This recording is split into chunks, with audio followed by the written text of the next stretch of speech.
Good morning. I'd like to call to order the open meeting for Friday, April 24th, 2026. I will now ask the secretary for information on today's agenda. No. Oh, never mind. I'm so used to our normal meetings. Our one and only item to discuss today is agenda item 1, docket 6630 T 113, the application of Wisconsin Electric Power Company for approval of its very large customer and Bespoke resources tariffs.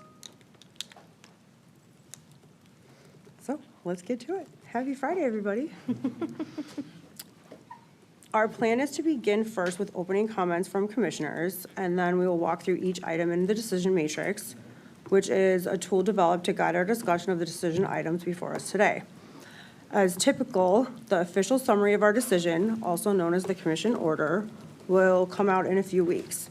However, due to the heightened public engagement and interest surrounding this decision, after the meeting adjourns today, the PSC plans to issue a high-level summary of the decisions made. That summary will be available on our website, but not right away because we have actual humans that have to summarize our actions and pull that together before that can be issued. So the first thing I'm going to start with in my opening remarks is a huge round of thank yous. This is a significant and consequential tariff docket, unlike anything the commission has seen before. First, I want to thank everyone at the PSC who participated in and contributed to this proceeding. This was an impressive record, one of the most thorough I've seen in my time on the commission. Our commission staff especially put forth tremendous effort in reviewing, analyzing, and developing the record and presenting the commission with a number of astute and reasonable alternatives. The energy rates and financial analysis and electric analysis and engineering teams and the offices of regional markets and energy innovation all provided deep analysis and voluminous evidence and testimony in the record. The Office of General Counsel and our administrative law judge and commission secretary ensured that our procedures remained on track and followed the law, and our operations staff, including the records team, IT, and executive staff assistants, worked tirelessly to ensure our systems were in working order and materials were properly added to the record in a timely manner. All as the PSC went from an agency nobody knew to one on the front page of newspapers most weeks. Next, I want to thank the intervening parties, Wisconsin Industrial Energy Group, Citizens Utility Board, the Environmental Law and Policy Center, Walnut Way, Clean Wisconsin, Sierra Club, Vantage Data Centers, Microsoft Corporation, and Cloverleaf Infrastructure for their diligence and meaningful participation. The record was augmented by their evidence, testimony, and analysis. Thank you next to the applicant for recognizing the need for a new tariff, for its significant efforts to develop and craft a solid baseline to work from, and for its zealous engagement throughout the proceeding, including a number of concessions and modifications. And a final thanks goes to the over 2,000 members of the public, elected officials, and non-intervening organizations such as IBEW, Echo Latinos, 350 Wisconsin, Citizens Climate Lobby, and Healthy Climate Wisconsin for submitting public comments in the record and helping educate their communities and the general public about this proceeding. This proceeding definitely benefited from your participation. Given, like I mentioned, the heightened interest surrounding data centers and to ensure those tuning in understand our process, I will provide a brief overview of the PSC purview and decision-making. Since 1907, the Public Service Commission has been responsible for the regulation of Wisconsin public utilities to ensure that in the absence of competition, adequate and reasonably priced service is provided to utility customers. When utilities regulated by the PSC want to set new rates or undertake construction projects, they must file an application for approval to do so. Unlike most government agencies, the PSC is a quasi-judicial body, which means applications must go through a formal proceeding consisting of review analysis, party hearings, public comments, and testimony, with several phases of rebuttal, culminating in the creation of an official record of evidence. In this docket, that includes the application, analysis, testimony, and evidence from the applicant, intervening parties and staff, and over 2,000 comments from members of the public, elected officials, and non-intervening organizations. In each case, the commissioners are responsible for independently reviewing the application and the full record of evidence, analyzing and weighing the evidence, and ultimately reaching a decision that complies with state law. In this specific tariff, a very large customer, or VLC, is a customer taking a large amount of electric service from the applicant utility, here WEBCO. It is well known that the VLCs the utility would serve under this tariff are data centers, and at present, 2 customers, both data centers, are anticipated to take electric service from WEBCO under this tariff. The tariff application before us today is not a routine run-of-the-mill application. Its novelty and significance are not lost on us, and as evidenced by the immense participation and coverage in and of this docket, it's clear that it's not lost on the public either. This tariff was filed to address a fundamental change in the utility's service territory as it begins to host data center facilities requiring energy amounts comparable to a mid-sized metro area. In Wisconsin, several government entities interact with data centers and have oversight of certain aspects of data center development and operations. Local units of government, including counties, cities, villages, and towns, play an important and significant role in permitting data centers proposed in their communities. Data center developments are subject to local zoning ordinances and project permitting rules.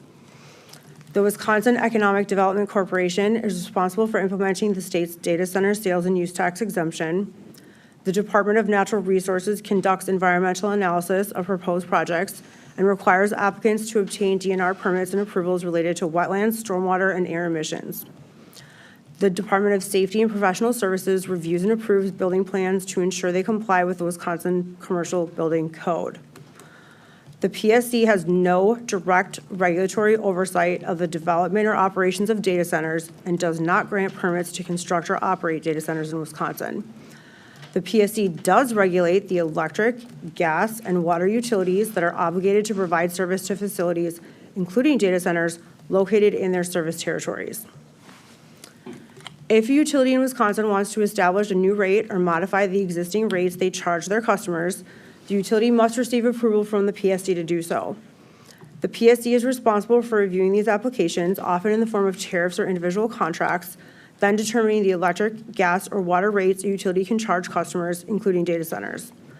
Application review occurs through agency proceedings, and rates are determined by commission decisions, which are issued through final orders. Tariffs are service offerings that often include the rates, terms, and conditions of utility service for specific customer groups. As in this docket, specific customers like data centers or other large energy users can participate in rate cases, tariffs, or individual contract proceedings, but these customers do not file applications with the Commission to operate in Wisconsin, nor are their operations regulated by the PSC. While not before us today, yet related and worth mentioning, the PSC is also responsible for approving energy generation construction projects, which can be proposed and undertaken by utilities or merchant developers, and high voltage transmission projects. Depending on the size of the construction project, a utility or merchant developer must apply for approval from the Commission before construction can commence. When we're reviewing a rate case application or proposed utility tariff, if applicable, we analyze anticipated or known costs to construct facilities required to provide utility service. The construction and/or siting of the specific facilities that will support the VLCs are not before us today. Those are separate and distinct applications from this tariff proposal. With that being said, this tariff does attempt to predetermine what costs should be separated between non-participating customers and VLCs to be paid for by the VLCs. Today's decision is focused on whether or not the rates WEBCO is requesting to charge the VLCs for electric service are appropriate and in compliance with our statutory criteria. In approaching any Commission decision, I'm very mindful of the laws that bound the PSC's oversight and create the framework and criteria through which the Commission considers an application, including a tariff, as is the case here. At a foundational level, the Commission is charged with ensuring rates and services are just, reasonable, non-discriminatory, and non-preferential per Wisconsin Statute Section 196.37. The issues outlined in this proceeding also include consideration of Wisconsin Statute Section 196.02 sub 2 relating to the powers of the Commission, Section 196.19 requiring public utilities to file schedules showing established rates and charges, 196.20 statutory guidelines on changing rates and service schedules, and 196.192 market-based compensation rates and contracts. In reviewing this application, we analyze and determine if or how the tariff proposal complies with the requirements of those statutes. Further, we can consider what alternatives or modifications would ensure the proposal aligns with statutory obligations. In this record, interveners and members of the public raised concerns about the tariff not satisfying statutory requirements and suggested numerous modifications to it. Today, our tariff discussion will be guided by the Commission's decision matrix, a guidance-only document outlining the various issues in the proceeding and summarizing parties' positions on the issues. The decision matrix is not a substitute for the actual record that all of us have read, reread, and read again. It's merely a guide to help organize the open meeting conversation and decision-making process and to help our Commission observers follow along. There are 28 issues and several sub-issues in the decision matrix. At this time, I will briefly highlight some of the more prominent aspects of the tariff proposal. As proposed, this tariff would apply to customers with an aggregated load forecast of 500 megawatts or greater of new electric load. Customers meeting the eligibility criteria would be required to enter into a service agreement with WEBCO for a minimum of 10 years. After this initial 10-year period, the agreement would auto-renew in one-year terms. For a customer to end enrollment on the VLC tariff, they must provide notice of cancellation 1 year prior to the next Mid-Continent Independent System Operator, Inc., or MISO planning year. VLCs must also have an executed payment and cancellation agreement or service agreement for a bespoke resource, which brings us to the second major component of this filing. The bespoke resource component of the filing is perhaps the most novel element of the application. In basic terms, bespoke resources are a fleet of generation resources, solar, wind, battery storage, and gas facilities that are built or purchased by the utility to serve VLCs, either fully or intermingled with existing customers. As designed and proposed, the bespoke resource tariff includes two tracks, the full benefits resource track and the capacity-only resource track. Under the full benefits or exclusive track, the eligible VLC will subscribe to all or a portion of a bespoke resource and pay the corresponding full or prorated portion of the resource. In exchange for paying all of its share, the eligible customer will receive all attributes of that resource. Under the capacity-only track, the eligible VLC is entitled to only the capacity benefits associated with its portion of the resource. The VLC will pay 75% of the cost, and non-participating customers will pay 25% plus 100% of the monitored fuel cost, and would be entitled to the revenues from the sale of electricity and operating reserve resource capabilities. A prominent safeguard of the bespoke tariff is the requirement that the VLCs pay for the entire depreciable life of the generation resources, except for wind and solar, which have a term of 20 years or more. If a VLC terminates service under the bespoke tariff after the resource reaches commercial operation and before it has been fully depreciated, the VLC is still responsible for paying for the full net book value of their share of each bespoke resource they are subscribed to. Regarding transmission costs, the VLC tariff includes a transmission service charge intended to assign the cost to provide transmission service to VLCs. For background, briefly, ATC provides transmission service to WEBCO, and WEBCO is billed for that transmission service under MISO's Federal Energy Regulatory Commission approved Open Access Transmission and Energy Markets Tariff, commonly referred to as the MISO tariff. The MISO tariff allocates the total cost of ATC's provision of transmission service to its customers based largely on their demand at the time of MISO's monthly system coincident peak. As described in the tariff filing, the VLC will also be a MISO asset owner, which allows MISO and ATC to use data from their specific consumption meters to calculate and bill WEBCO for the VLC's transmission service based on the VLC's metered load characteristics, load ratio share, customer demand, and energy usage. The MISO tariff and the FERC Open Access Transmission and Energy Markets tariff are outside this Commission's jurisdiction. My initial observation is that it's a good thing we are here today. The application before us includes a lot of thoughtful elements that provide cost separation and protection to non-participants, elements the applicant's current standard tariffs do not offer. I found that the record demonstrates some beneficial aspects of the proposal. However, further analysis revealed that all costs potentially attributed to VLCs were not identified. As I stated earlier, this is an unprecedented application, unlike anything we've ever seen before. Importantly, we do not have actual data to demonstrate if or how this tariff works as intended, nor do we have historical data to determine if or how this tariff structure has worked in the past. Instead, We are relying on theoretical information and analysis from the applicant, commission staff, and various parties to the proceeding. I know there are people across the state concerned about data centers for various reasons, so I would want to restate the decisions made by the commission today pertain only to Webco's VLC tariff proposal. We are not deciding whether to allow or disallow a data center from operating in Wisconsin. That decision is not within the PSC's purview or statutory authority. Data centers can and will operate in Webco's service territory with or without this tariff. Because of that fact, the record in this proceeding was filled with analysis and testimony from intervening parties and public comments imploring the commission to improve the tariff, not to deny it, but to make it better.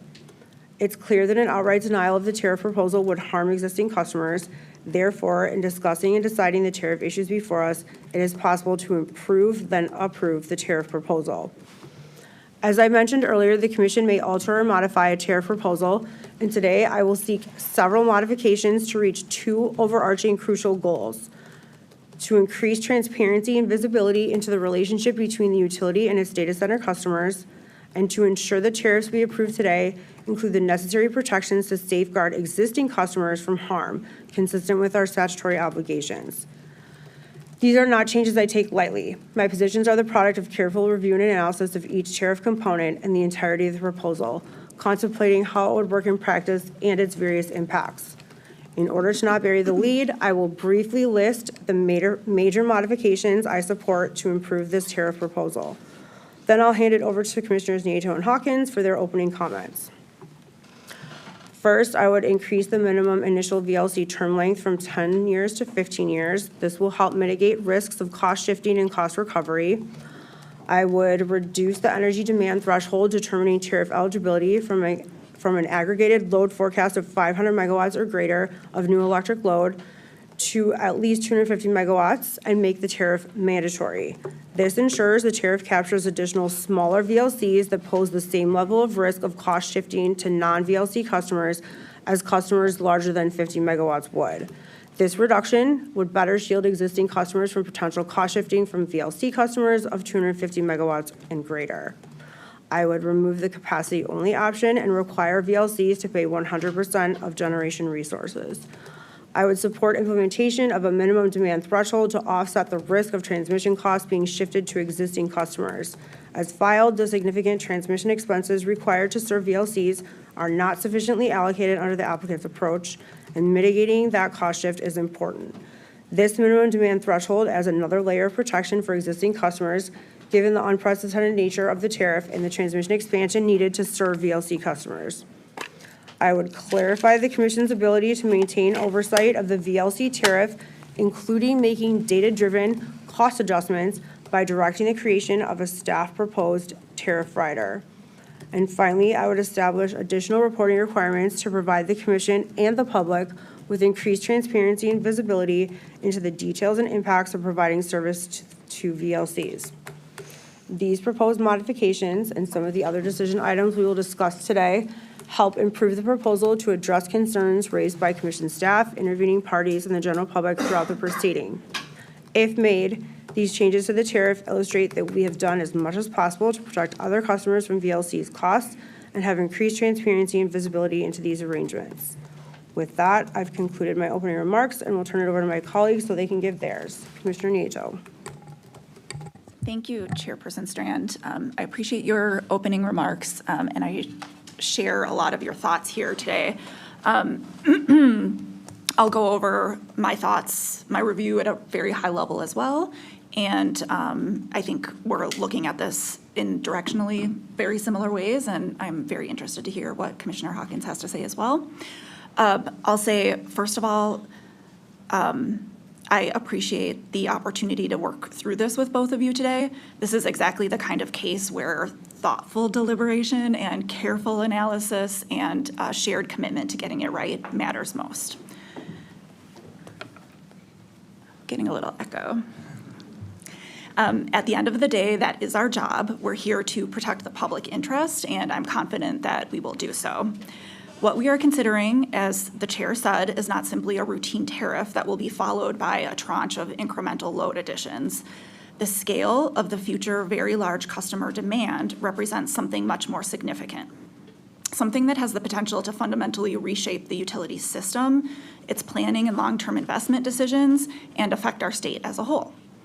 We Energies is by far and away the largest utility in Wisconsin, and put plainly, when all is said and done, the utility's plan to serve data centers amounts to the equivalent of putting around half or more of another We Energies right in southeastern Wisconsin in the coming 5 years. We've been making good decisions all along that I believe put us in a good place to do the right thing today, too. We declined to take up deferral requests for long lead time natural gas equipment, so that equipment could be appropriately backstopped by the VLCs and not by other customers. We implemented order conditions on new generation, requiring the applicant to come back if new load forecasts changed, and required a look at significant demand response capacity in the coming or pending rate case by the utility. These decisions have been good for customers and also good for the utility in the long run. As the chair described, we do have a number of statutory standards upon which we're reviewing this record today, and one of the key provisions is in 196.192 of the statutes, and that law says that we can't approve a market-based rate under this law unless we determine that it will not harm shareholders and it will not harm customers who are not subject to the rate. So I'll just say clearly what that means to me in this review. It means existing Wisconsin customers should not pay a single cent to subsidize the service of data centers or very large customers. Not now and not decades from now. It means those customers must bear the full cost of the infrastructure required to serve them, generation, transmission, distribution, and that those costs must be fully and transparently assigned. It means rejecting approaches that would shift risk onto other customers, including proposals that expose non-participating customers to long-term natural gas fuel cost volatility. It means we need to ensure that very large customers pay their full share for use of the existing electric system and 100% of the costs of any new facilities built to serve them. It also means enforcing strong financial protections so that if a customer leaves or is unable to meet its obligations, those costs do not fall back on Wisconsin households and businesses. And it means maintaining clear accounting separation so there is no commingling of costs and no opportunity for cross-subsidization. And more broadly, it means doing our due diligence within our jurisdiction to ensure that the planning for this rapid expansion of our state's electric system is cost-effective, environmentally responsible, prudent, and in the best interest of the public. This is a consequential case, one of the most I've seen. The decisions we're making here today will not be limited to this docket. They will shape future proceedings, future investments, and the trajectory of the utility system itself. We do not regulate, as the chair very clearly put it, whether data centers are built in Wisconsin or where they're located. We do regulate the terms under which utility service is provided to utility customers. Our role isn't to accept a tariff proposal as filed. Our role is to ensure that the final tariff and our final order are just and reasonable, conform with the law, and are firmly grounded in the public interest. That requires us to add the guardrails, conditions, and clarifications necessary to eliminate risks and costs to existing customers. There is good news and a good starting point here that I'd like to highlight, which is that the applicant and most of the interveners in this case conceptually agree on these main principles. I want to acknowledge that the applicant has put forward a proposal that, in many respects, already started off in the right direction. The concept of requiring very large customers to directly pay for their infrastructure, backed by financial assurances, is an important and constructive starting point. Like many things, it's getting the details right that will be important here and ensure that the key legal standard, no harm to other customers or shareholders, is met. I also want to thank all those who participated here. I'd like to thank commission staff, the interveners, the utility, and the members of the public. This record reflects an extraordinary amount of work incredible expertise and broad engagement. Wisconsin showed up for this case, and that will benefit all of us in the end, including the utility and the very large customers as well. So thanks to you all. When we leave here today, we should be able to say clearly and unequivocally, there are no discounts here and no shifting of risks. We need to do everything within our jurisdiction to make sure data center customers will pay their own way, fully and transparently, and other customers will be held harmless. If we do that, we will have set a strong and durable standard, not just for the current slate of very large customers in this case, but for those that could follow. My intent is to do all within our jurisdiction to right-size the term length of the tariff, implement a reasonable demand threshold, modify and approve certain rules and charges so that large customers pay for their needs in full, make sure other customers won't be left footing the bill if anything doesn't go as planned or if there are unintended consequences, and make it easier for very large customers to bring flexibility to the system and easier for us to ensure we are doing our due diligence when reviewing utility requests to build or purchase plants in the context of its overall generation plan as a result of this tariff. That is the outcome I'll be working toward today, together with hearing my colleagues and working together with them to get to the best outcome. So thank you. Thank you very much, Commissioner Nato. Commissioner Hawkins. Thank you both. It's been great hearing your initial comments. The chair did outline our process very well, but one thing she did not mention is that we do not get to speak to each other on any of our cases prior to deliberating on them. So I have been eagerly listening to some of the high-level positions you've both laid out, and I'm looking forward to working through these very important issues through our DM. And I want to echo the thanks. I'm also getting that echo. I want to echo, maybe I'll just move a bit away. I'm the problem. I want to echo the thanks to those that are engaged in this docket. The passion, perspectives, and recommendations have all been incredibly useful to me in my review of the case. I also agree with many of the commenters and interveners that express concerns that this proposal comes close but does not live up to the important commitments that were made by the applicant and the large customers to ensure that new large customers pay their way and avoid shifting costs onto others.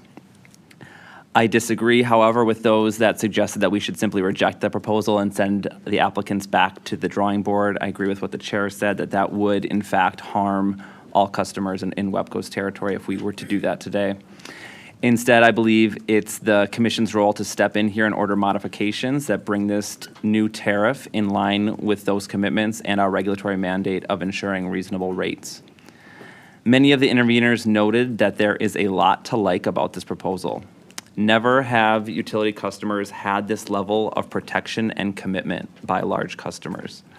No other large customers are required to provide this type of backstop financial protection. While I believe these protections are completely necessary and totally warranted, I fear it gets lost in the sprawling details of this case. I appreciate the efforts of the applicant and the large customers in designing this innovative proposal. I am also appreciative of the majority of interveners that recognized the many positive aspects of this tariff and stated as much throughout their participation while providing useful suggestions for improvements. No proposal is all bad or all good, and their nuanced positions were very useful to my review. While not the focus of this docket, many commenters had a lot of perspectives on the types of generation that may ultimately serve these new customers. The only place that generation type is relevant today will be when we discuss the definition of bespoke resources. And that is a massively important part of this tariff, and it goes to the obligation that the large customers will have to support the development of the generation that will end up serving them. Based on my read, this will include massive amounts of clean energy resources here in Wisconsin, and as I will argue later, that definition should be expanded in a couple of important ways and restricted in another. I want to highlight sort of the key elements of my review, how I worked through this case. First, the theme and the word we'll probably hear over and over again today, and we already have, is the unprecedented nature of this case. It truly is unlike anything we've ever seen before here at the commission, related to the size, the type, and the timing of all of the activity in this docket. This is big. There's no way around it. One of the most consequential, complex, and challenging dockets this commission has ever seen. I also want to echo the shout out to staff who have been working on this for over a year. I've been in the deep end for several months, and I'm starting to feel it. And speaking of the unprecedented nature of this case, when I started prepping for this a few months ago, it was to get ready for my very first party hearing. And that was I was incredibly proud and impressed when I was getting ready for that hearing. As I worked through the testimony of our staff, the analysis assembled, and the questions that they were asked were getting at all of the questions and concerns that I had as I reviewed the application. So in that process, I was just really proud of the work product that was put into the record for us to review here today. So on the theme of unprecedented, it's clear we had no rates on the books that even came close to reasonable, and so that is why we have this tariff application before us here today. We also have nowhere near the amount of generation that's required to serve these customers, so that's why we have the Bespoke resource tariff before us today. But then, peculiarly, when it comes to transmission, the proposal before us today assumed that the existing framework for recovering transmission costs would fare just fine. Even though every other component of the electric system, it was clear that the status quo would not come close. I appreciate that staff did excellent work in scrutinizing the proposal and poking holes in whether or not that assumption held up. I have a lot more to say on this topic, and I'll do that later. I'd also like to acknowledge the attention the issue of transmission costs has gotten from interveners and the public. Without the large and loud engagement on this topic, I doubt we would have seen some of the movement we have from the applicant and ATC to evaluate creative solutions on this issue. It's incumbent on the commission to ensure we take action within our limited jurisdiction on transmission. Later, I will spend some time highlighting concerns I have with rates that fall outside of our jurisdiction. And I will do that because transmission is subject to a complex and overlapping regulatory framework. That does not mean we should throw up our hands and choose the easy lane that ultimately harms consumers. I'm hopeful that instead of exploiting existing regulatory silos, that the applicant will keep the creative juices flowing and proactively work with ATC to modernize transmission cost allocation. Next, I want to talk about how I reviewed risk, harm, and reasonableness in relation to the statutes that my colleagues have mentioned that guide our work.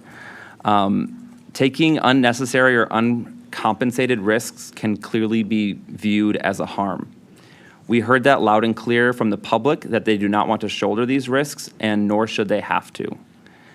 Key components of our regulatory process ensure that the Commission verifies the needs for investments and ensures costs align with the benefits and services customers receive for those investments. There are a couple places in this proposal that stray too far from those bedrock regulatory principles, and I look forward to correcting those. Artificial limits on resource options, be it location, type, or ownership, are also not reasonable, as they prevent a full evaluation of alternatives that ultimately harm consumers. Given the size and speed required to serve these new customers, it makes zero sense to take options off the table.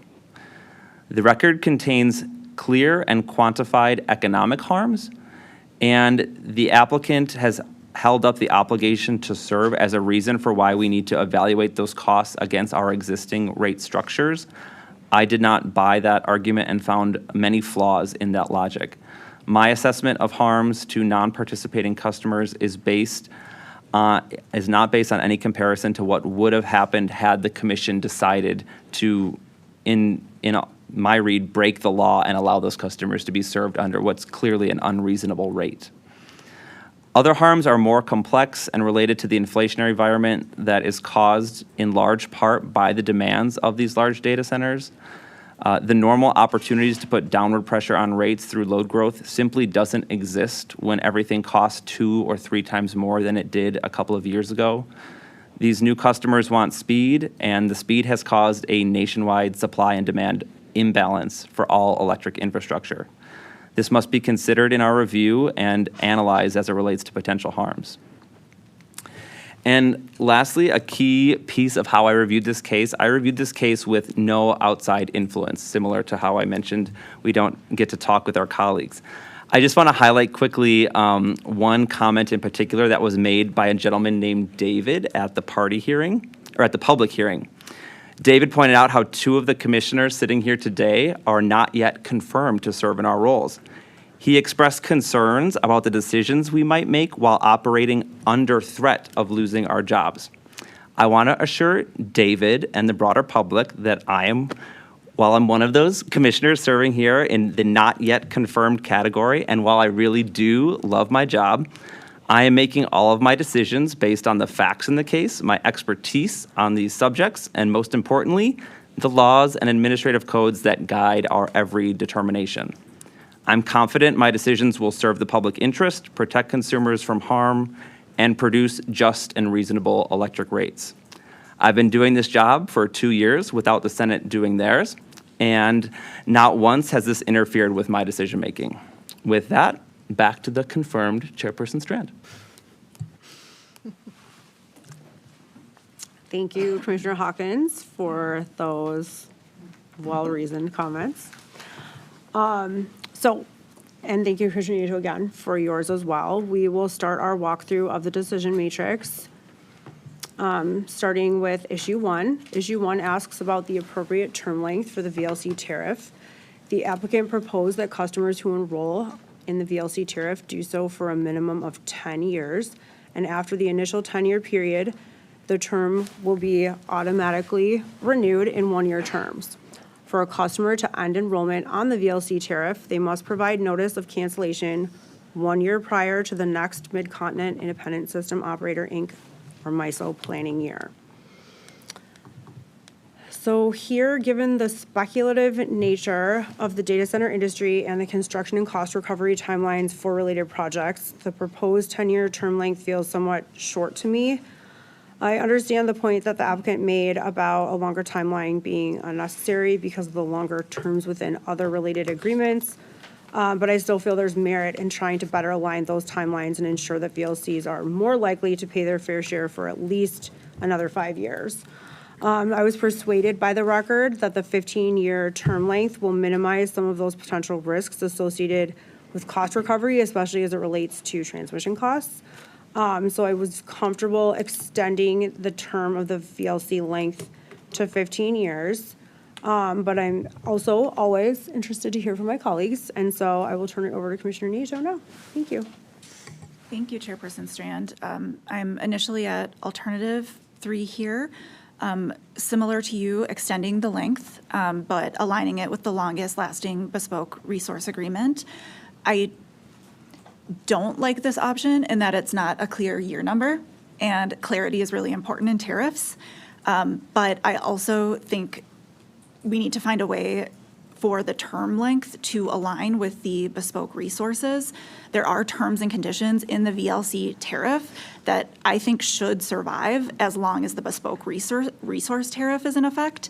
And the VLC tariff, if it's permitted to expire years prior to the bespoke resource, then we could have a case of misalignment in which some of those ongoing charges and credits aren't continued to be issued properly under a VLC tariff. So there is essentially a substantially similar tariff provision in the VLC tariff that says once the VLC tariff expires, the large customer can go on to a substantially similar tariff provision as long as that one doesn't result in cross-subsidization. And staff flagged that that tariff provision was somewhat vague, and they weren't 100% sure what the no-cost shifting meant. So the best solution that I could find up to this point was to strike the substantially similar tariff provision in the VLC tariff and approve a term length that aligns with the longest lasting bespoke resource agreement. But I'm also, similar to you, Chairperson Strand, coming into this interested to hear what you both have to say. Thanks. Commissioner Hawkins? Thanks. I came to a similar place as Chair Strand on the move to 15 years. I agree that a longer term is necessary, especially given the expected ramp period that we see in transmission costs. And that does provide really important protection for non-participating customers that doesn't exist unless we extend this, this minimum commitment. And so while generation has protections for over the life of the asset, that does not happen for things like transmission costs, which could represent a huge stranded asset if non-participating customers are left holding the bag there. So the analysis that I saw in the record showed that over the first 5 years for transmission, there was a major cost shift. And while the applicant said there's a 16-month lag, that would simply just start to overcome some of that initial shortcoming in how transmission rates happen. So we don't get really any protection on the back end like we do with the other types or the other components of the system. And then another reason I was supportive of the longer length was the statute related to market-based rates sets a floor of 10 years.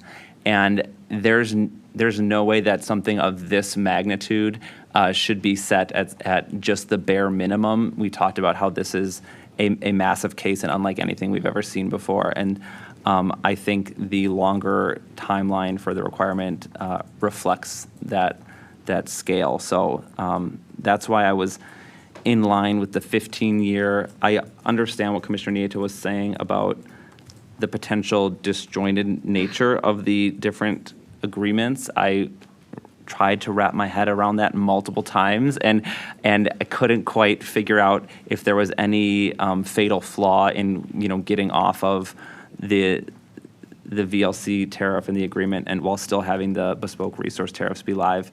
I got comfortable that those agreements could stand on their own, but there are, like you said, some sticky points that likely need to be figured out. So, Thank you. I agree. I think my biggest concern with all three was just the uncertainty and the inability to pin that down, and what would that mean for being clearly determinative now, to your point, but also would that require different types of adjustments or changes based on things that we don't know at this time. And so what does that mean for unintended consequences, especially as it relates to term length? So we have, I think, again, we're in the heat of agreement on 10 years is not long enough. So I think, again, Commissioner Nieto, please feel free to share any more thoughts or weigh in. But, I think going from 10 to 15 is a really good point in terms of the length right now, given the options that are before us and the certainty that at least provides, and that's been vetted as part of this record. Thanks to you both. That helps and makes sense. I was generally around looking at the length of the bespoke resources tariffs, thinking that something around a 20-year term would be a good term period. But I think to your points, the different bespoke resources will have different term limits, and I really don't like that lack of clarity of telling people that the tariff is going to last as long as reference something else and go look it up yourselves. It's never a best practice in tariffs. I do like extending the length, and I'll join you both at 15 years. Thank you. Thank you very much. Yeah. The length of the tariff is the length of this other resource in this other tariff, right? Exactly. Yeah. Okay. Thank you for that. Moving on to issue 2. Issue 2 asks, what is the appropriate demand threshold for eligibility for the VLC tariff? The applicant proposed that the demand threshold to determine eligibility for the VLC tariff be set at an aggregated load forecast of 500 megawatts or greater of new electric load. It is important to note that the applicant did agree as part of the rebuttal process to lower the threshold to 250 megawatts and to make this tariff optional for loads between 250 and 500 megawatts and mandatory above 500 megawatts to address commission staff and intervener comments about concerns related to 500 megawatts and to ensure that the tariff's protections apply to similarly situated customers. So I do want to note that we'll address the mandatory issue in our next decision item and focus our discussion here on setting the demand threshold. As I stated in my opening remarks, I do support reducing the demand threshold. Frankly, 500 megawatts seems incredibly high to me, and I believe, based on information in the record, would kind of be an outlier in general as it relates to data center tariffs or VLC tariffs. We do have a couple options to choose from. So we could reduce the threshold to 250 megawatts, which I think would align well with the bespoke tariff arrangement. That reduction would also ensure that customers between 250 megawatts and 500 megawatts would not take service under the CP1 tariff, which was not designed to do this and is not tailored to service these much larger loads. I think that that reduction would also represent an incremental change that reasonably balances concerns that that existing CP1 tariff does not work for these large demand customers, and that the VLC and bespoke tariffs may not work for some of the smaller loads of prospective customers. We also have the option before us to further reduce the demand threshold to either 100 megawatts or 25 megawatts, but the world is our oyster. So again, I think we have very strong record or evidence in the record for a reduction, and that reduction could be, I'm comfortable at 250 megawatts. I think that there's also some strong arguments to be made related to the 100 megawatt threshold. So I'm curious to hear what my colleagues have to say about this one as well. Commissioner Nieto. Thank you, Chairperson Strand. I'll also echo the thanks I think you stated in your introduction and alluded to here to the applicant for proposing a modification here and in a couple different spots in this record. I do on this issue think that for simplicity's sake, we should set a single demand threshold and make it mandatory. And I know we'll get to that in the next issue, but just to give you context as to where I'm going, I would set it at 100 megawatts. And I think that if the utility encounters customers from 100 megawatts to 250 megawatts who their needs won't be met under this tariff, the utility can come in and propose a new tariff, a VLC2 or a VLC3, just like we have RG1, RG2, RG3. If that is the case, I think the inverse of that, approving at the currently proposed threshold levels, would be approving it at those levels and saying, if you get customers from 100 megawatts to 250 megawatts, notify us or don't automatically default to CP1. I think we have significant evidence in this record that the CP1 rate is not appropriate for large customers. I will note that 100 megawatts is the threshold at which we set our CPCN threshold, that we already have a statutory definition of what a big size is here. In terms of those quote-unquote smaller customers being a little bit less secure, I think that's where security provisions come in. And again, the ability to file a different kind of tariff if this one doesn't meet needs. But I think there's sufficient evidence here to call into question whether the CP1 rate would even be appropriate at 100 megawatts based on some of the different discussion.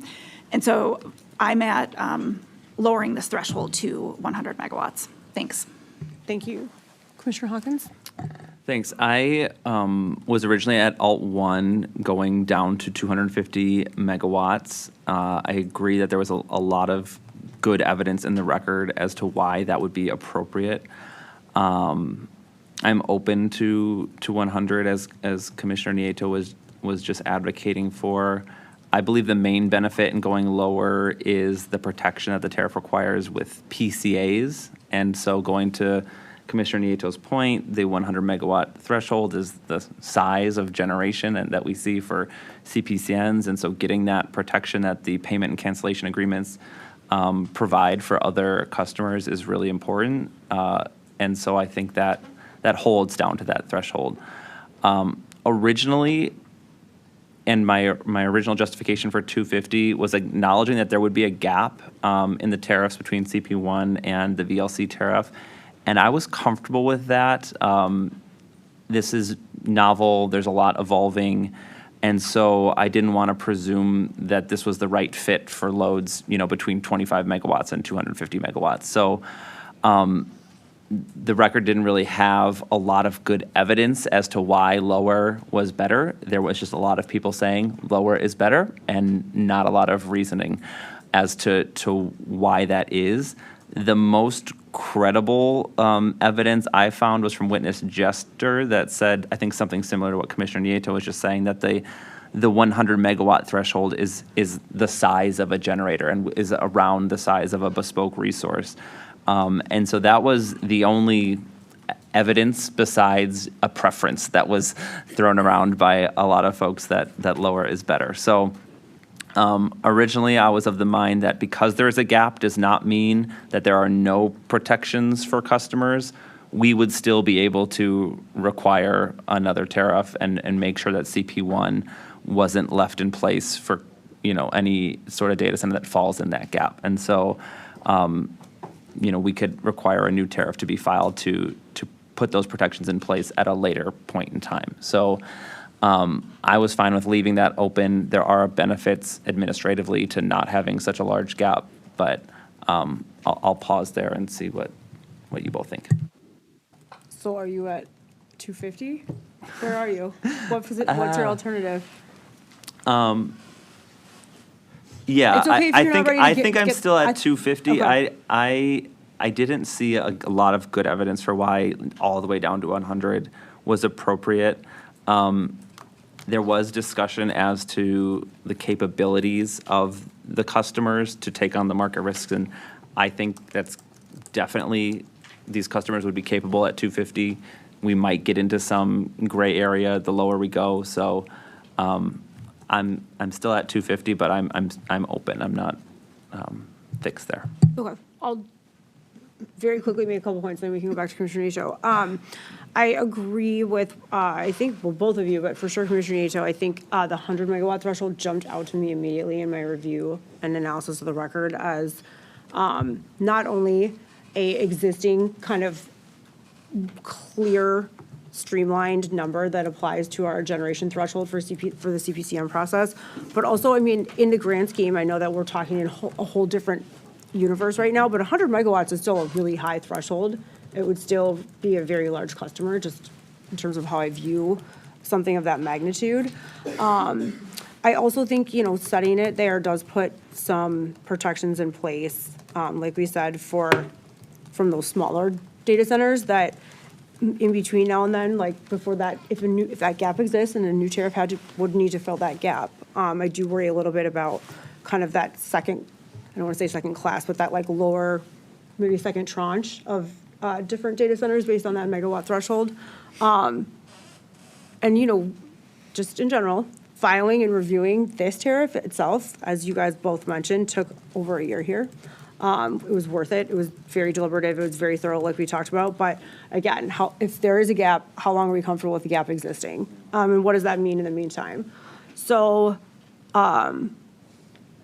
again, I'm comfortable with 100. I'm comfortable with 250. I hope that we can find consensus. But Commissioner Nieto, if you'd like to respond to anything that Commissioner Hawkins and I said, we can get it back to you. But I appreciate the discussion from both of you, and I see that Commissioner Hawkins might have something to say, so I'd love to hear it. there you go. Yeah, I just on the chair's last point about the effort and the administrative benefits of having something in place and the potential harms of having that gap, because similar to what's happening here, customers are being served while we're waiting to get the final answer, and opening the door to that does have downsides, and so I'm fine joining it at 100 in that, because we can still make changes but have this better protection in place. And again, my biggest thing with the lowering to 250 was the requirement of having the payment and cancellation agreements, and something of 100 megawatts would significantly require big infrastructure, and so having those protections in place instead of just done on a voluntary basis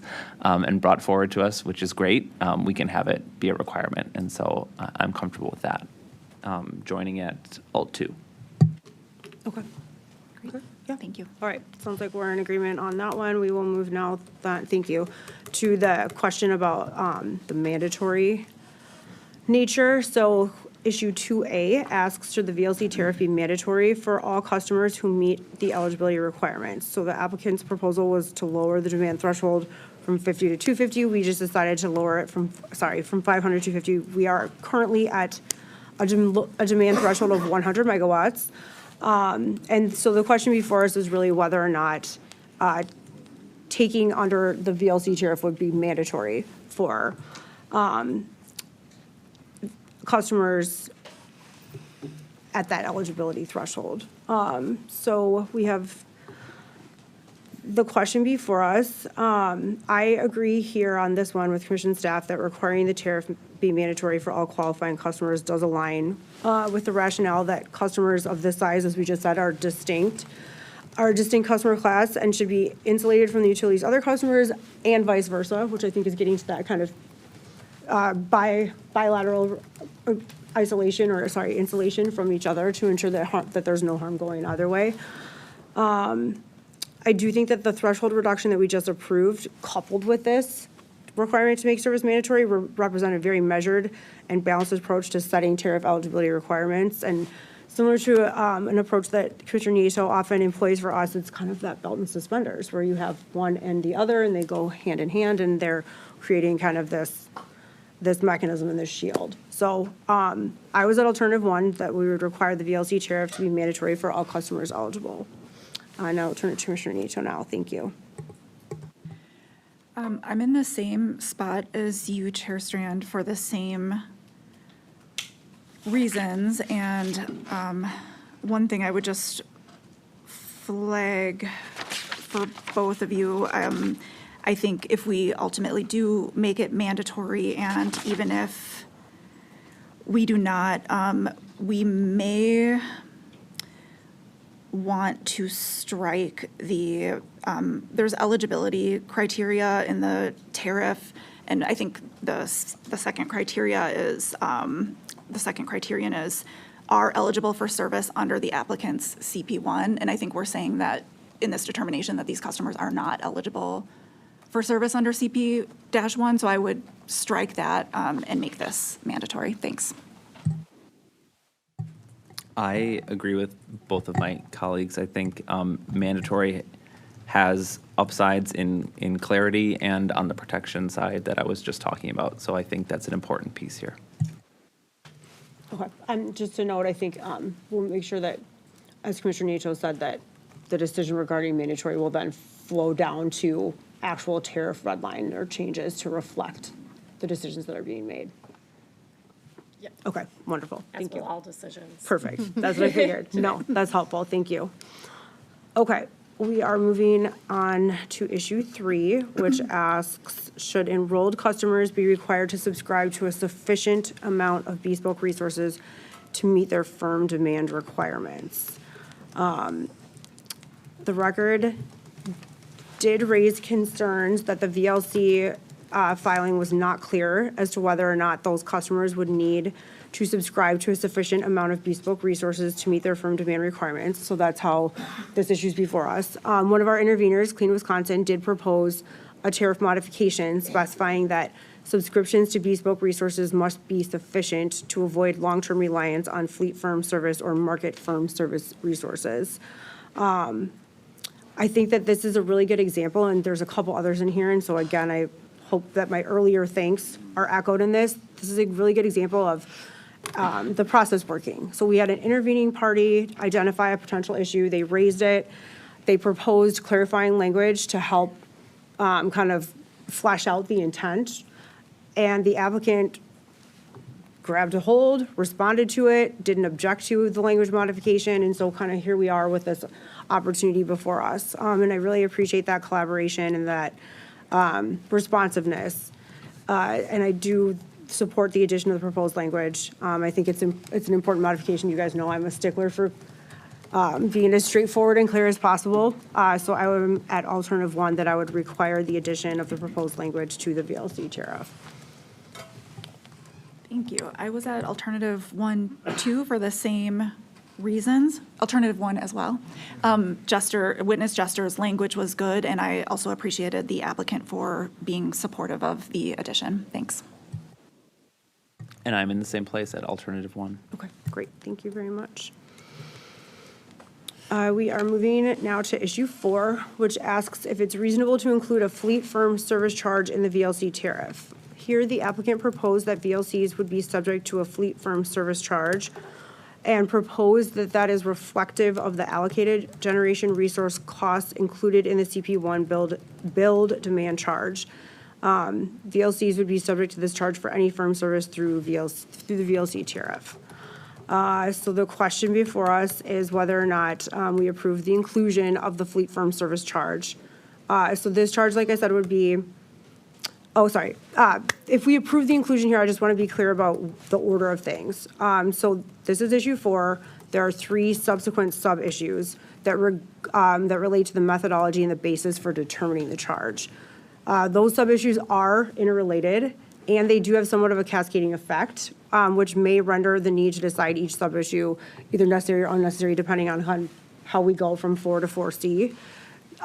So I will just start by saying that, to me, it appears that the inclusion of a fleet firm service charge is appropriate, which would put me at alternative 1 for issue 4.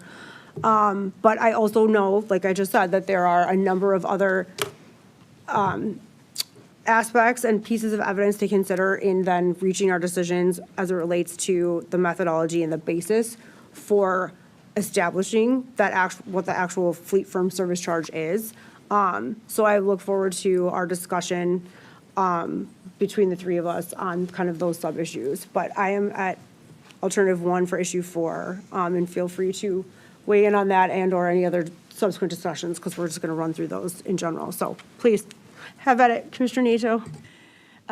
Thank you, and thanks for setting that up for us. I'm at alternative 1 here as well, and just happy to take them as they come. And I am at alternative 1, approve the inclusion of the fleet firm service charge. And I would just like to highlight that this is a key component of how non-participating customers could benefit. If WEPCO has excess generation, consumers benefit when they receive revenue for that excess generation. And so being able to share and optimize within all of the customers is a really important feature. So I just wanted to underscore that here. Given that you're a delegated commissioner and our market expert, would you like to talk through any of? Sure. Okay. Yeah. Oh, Yeah. No. thank you. So happy you asked. I figured. So for the rest of these, I am generally just comfortable with how it was proposed, and I'll kind of explain my reasoning there. For 4A, I was at Alt 1 to authorize the applicant's estimate for excess capacity. The method that the applicant put forward was very, very reasonable, it's pretty conservative in my view, and it ensures that non-participating customers would get adequate protection from any excess resources being either overutilized or underutilized. And so this enables large customers to pay for those resources after a threshold, which is called the opt-out adder, part of the MISO capacity market construct. And any resources that are ultimately withheld and not sold to the very large customers would end up being sold in the capacity auction, and there'd be revenue from another way. So even if we went too conservative and held back too much capacity, there would still be an avenue to have that benefit flow. So the way that it's structured, I think it is good, and it doesn't really leave a lot of exposure for the non-participating customers to be harmed from the capacity market. So I'm happy with that. It was unclear to me how the applicant would divide fleet firm service resources between multiple very large customers, and that's an issue for the applicant. I have a reporting requirement on that later, but that's a different story. And so for B, the question was, should we require the applicant to demonstrate in future rate cases that the method to determine that excess capacity doesn't harm the non-participating customers? I don't think we need to do that here. Again, I think there's very little exposure for non-participating customers. And if you go too far in one direction, there's protection in that the excess capacity would be sold into the auction, and those revenues would be generated there instead of from the very large customers. So reporting won't add that much. I do think that, like I just mentioned, I guess I got ahead of myself here, that the applicant should report in future rate cases the method it used to allocate fleet firm resources between multiple very large customers, if there are multiple very large customers. So I think that would be a more worthwhile reporting than this calculation of harm. And C was, what is the appropriate basis for determining the fleet firm service charge? I believe that the applicant put forward the appropriate basis for calculating that charge. It was unclear to me why we would want to deviate from a final as-approved rate that we have on the books that we could point to, and I didn't see any reason to deviate from that. So Alt 1 for 4C. Thank you for walking through all of those.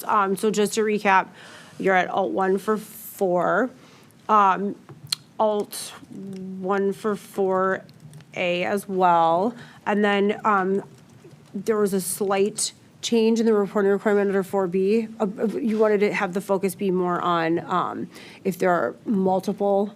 Right. So I was at Alt 3 there, which is take other action, not support the DM's reporting requirement, and instead do the reporting requirement on the applicant's method for allocating fleet firm resources between multiple very large customers. And then you're at Alt 1 for C as well, correct? Okay. I think those are all very reasoned, very well thought out, very appropriate, very fair, all of those things. And I appreciate the change, the modification to the reporting requirement, because I think what you proposed is what we want to know. And I worry a lot less, to your point, about what the initial reporting requirement aimed to ascertain. So I can join you in all those positions. And again, I appreciate you walking through those for us. Commissioner Nieto? Same spot for me as well, and we'll join you on your modification under 4B, the reporting requirement, and thank you for walking us through that. Okay, we are moving now to issue 5, which asks if it's reasonable to include an insufficient capacity charge. So the applicant proposed that if VLC metered peak demand in the previous 36-month period exceeds the total capacity subscription to the Bespoke generating resources, an insufficient capacity charge would be assessed to the VLC for that additional capacity. Up to 100 megawatts of exceedance would not be subject to this charge. Under this section, the VLC would be charged the difference between the VLC tariff rates and the energy and demand charges that would have been assessed had the VLC been enrolled on the CP1 tariff. Okay, so the question before us is whether or not we would approve the inclusion of an insufficient capacity charge. So I would first note that this issue is complementary to the decision we just made in issue 3 regarding the requirement that VLCs subscribe to sufficient bespoke resources. Obviously, one of our intents there was to ensure that they are subscribing to a sufficient amount to meet their firm service levels. I think to the degree that a VLC's peak demand exceeds the total capacity subscription to the bespoke generating resources, there should be a mechanism in place to charge the VLCs for exceeding those subscription levels.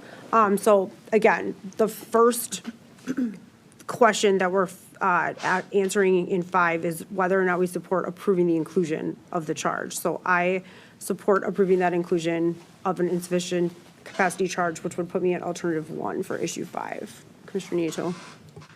Thank you, Chair Strand. To your point, this is one of the several mechanisms in this proposal to ensure VLCs have sufficient accredited capacity through bespoke resources.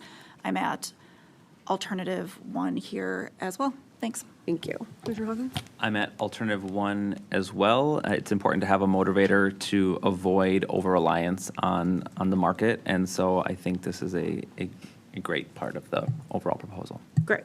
Thank you. Okay, so now in 5A, we are asked about a reasonable level of variance to allow before the insufficient capacity charge would activate. So the applicant did propose that the insufficient capacity charge would activate if the VLC falls 100 megawatts short over the 36-month look-back period discussed in our previous issue.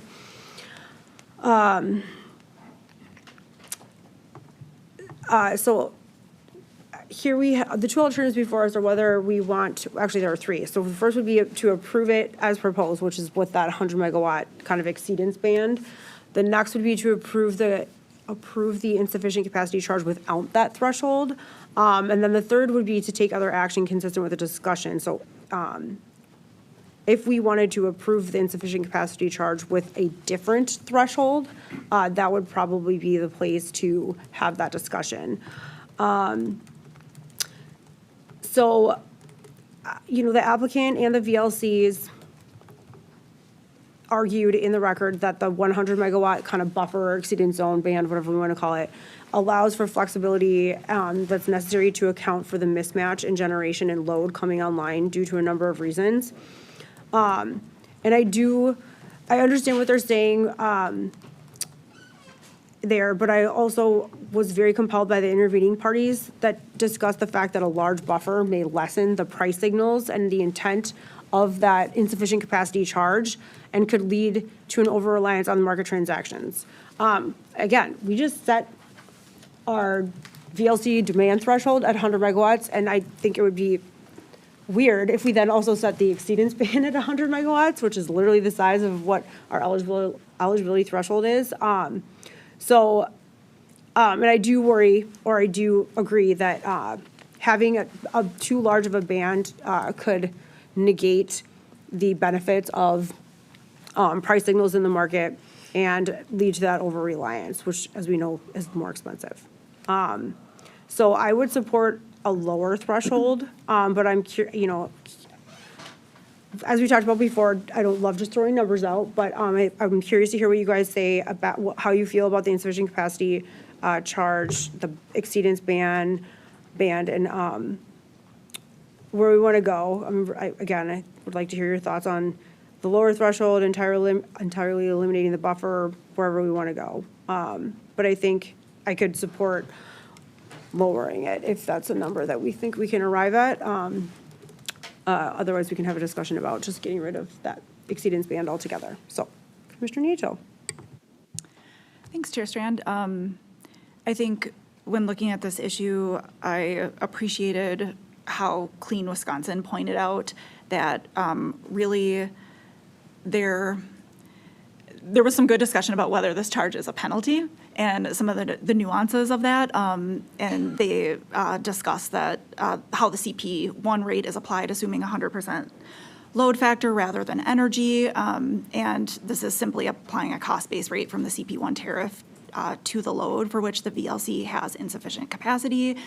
And so I found that a compelling piece when looking at the 100 megawatt minimum as well. Cub pointed out there is a lumpy nature to resource planning, but customers on the system have to pay for that lumpy nature of resource planning as well. And I think taking both of those two good arguments together, I would tend to agree with those comments, and I would remove the 100 megawatt floor. But I'm also, similar to you, interested to hear how our discussion unfolds. So thanks. Thank you. Commissioner Hawkins.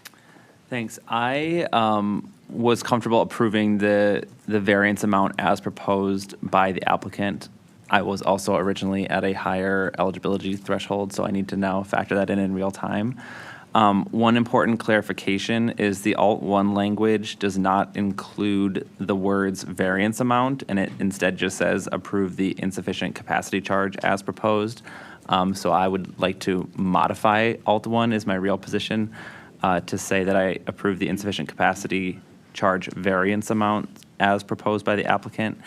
And my justification for that is I think allowing the applicant to take this market-based risk, or the VLCs to take this market-based risk, is fine, especially considering the changes that are proposed to the load shed procedures. And so if a customer is relying on the market, there are very meaningful and very large price consequences for doing so. And if they are served by the market resources, they're the first in line to have their lights turned off in a load shed scenario. Those are two big motivators on their own. And I really gravitated towards the arguments. I don't remember who was making them. I don't have them here in my notes. But with this, the lumpy nature, as you were both talking about, the flexibility of having that 100 megawatt variance amount allows for the full utilization of excess fleet firm resources. So if we push the VLCs to over-procure and have zero gap, then we are diminishing the opportunity to optimize within the fleet of overall WEPCO managed resources. If we allow for that float to tap into the market, A, the risk is on the VLCs, but then B, it allows for more opportunities should there be excess from the fleet that other customers are relying on to receive revenues from those and potentially drive down costs for other customers. So if we go too far, I fear we're just going to over-require, over-incent generation, and that doesn't help anybody. So that's why I was at Alt 1. There is this new weirdness now with the threshold going down to 100. But again, at that threshold, all of those market risks are basically that type of customer, the 101 megawatt VLC would be really rolling the dice. And that's just the reality of what that would look like. So that's why I was at the modified Alt 1. Do you have any, considering that we are not at 250 for the eligibility threshold and we are instead at 100, and it sounds to me as if the band itself, having the variance is important to you. It is, and on the whole scheme of things, you know, Wisconsin is about to be like a 15 gigawatt state. You know, we're coming from a 10 gigawatt state, and so we're talking about a few hundred megawatts of potential reliance on the market long-term in any one year. And so I was worried that there could be a reliability challenge if we allow this variance to be too high without motivating. But this amount is already pretty small in my mind from a system perspective. Can't call it small if it's a very large customer tariff. But yeah, from the state of Wisconsin and the MISO view, I don't see this as being problematic. Okay, so we have get rid of the ban altogether, and we have set the band or the variance at the same amount as the eligibility threshold. And we have you to sort it out. Yeah, that's heavy as the head. So again, you both have raised excellent points, and I appreciate you articulating your reasoning for why you are where you are. I think, again, if we want to try to reach consensus and find somewhere in the middle to meet, initially, I was comfortable with a lower megawatt threshold, perhaps 25, but given Commissioner Hawkins' point, and that was obviously before we had set the eligibility threshold. First, I would ask Commissioner Nieto if you would like to have a further discussion or entertain something in between getting rid of the variance altogether and a different number, or if we should just all take a position, see where we end up, and then move on to our next issue. For me, I appreciated the discussion, and I think this is an issue about flexibility where we also have some flexibility. It's a design issue. And so I appreciate the discussion of taking advantage of that flexibility and that float. I do also think when taking this together with our previous decisions, I think it was issue 3, again, that's a little bit belt and suspenders. So when we're looking at a lower 100 megawatt threshold, any customer coming in at that threshold, if that happens, would also be required to subscribe to sufficient resources. So that's not a gap that's being left. So I'm like you, I'm open to the 100 megawatt, or if there's some other value lower than that. Again, if we're talking about the grand scheme of things and the 100 megawatt scale compared to the scale of the system, a 50, 75 megawatt difference might not get us very far. So that's where I'm at. Thanks. That's helpful. Thank you. Yeah, that's a good reminder that the requirement to subscribe to Bespoke resources is an eligibility requirement. So they couldn't actually be fully reliant on the market. They have that other requirement in place. And so that makes me even more supportive of Alt 1, I think, even with the lower eligibility threshold, because I was originally interpreting it as being unholy. Yeah, exactly. So that's where I'm at. Okay. Go ahead. Same here. I'll join at 100. Sounds like we With the haven't- modified language of variance amount. Do you want to say it again, just to make sure? that Yeah, it's just because the captured? way that the alt reads was approve the insufficient capacity charge variance amount as proposed by the applicant. Okay, yep, good catch. We're ready to move on? I'm fine Yes. joining them. Okay, great, thank you.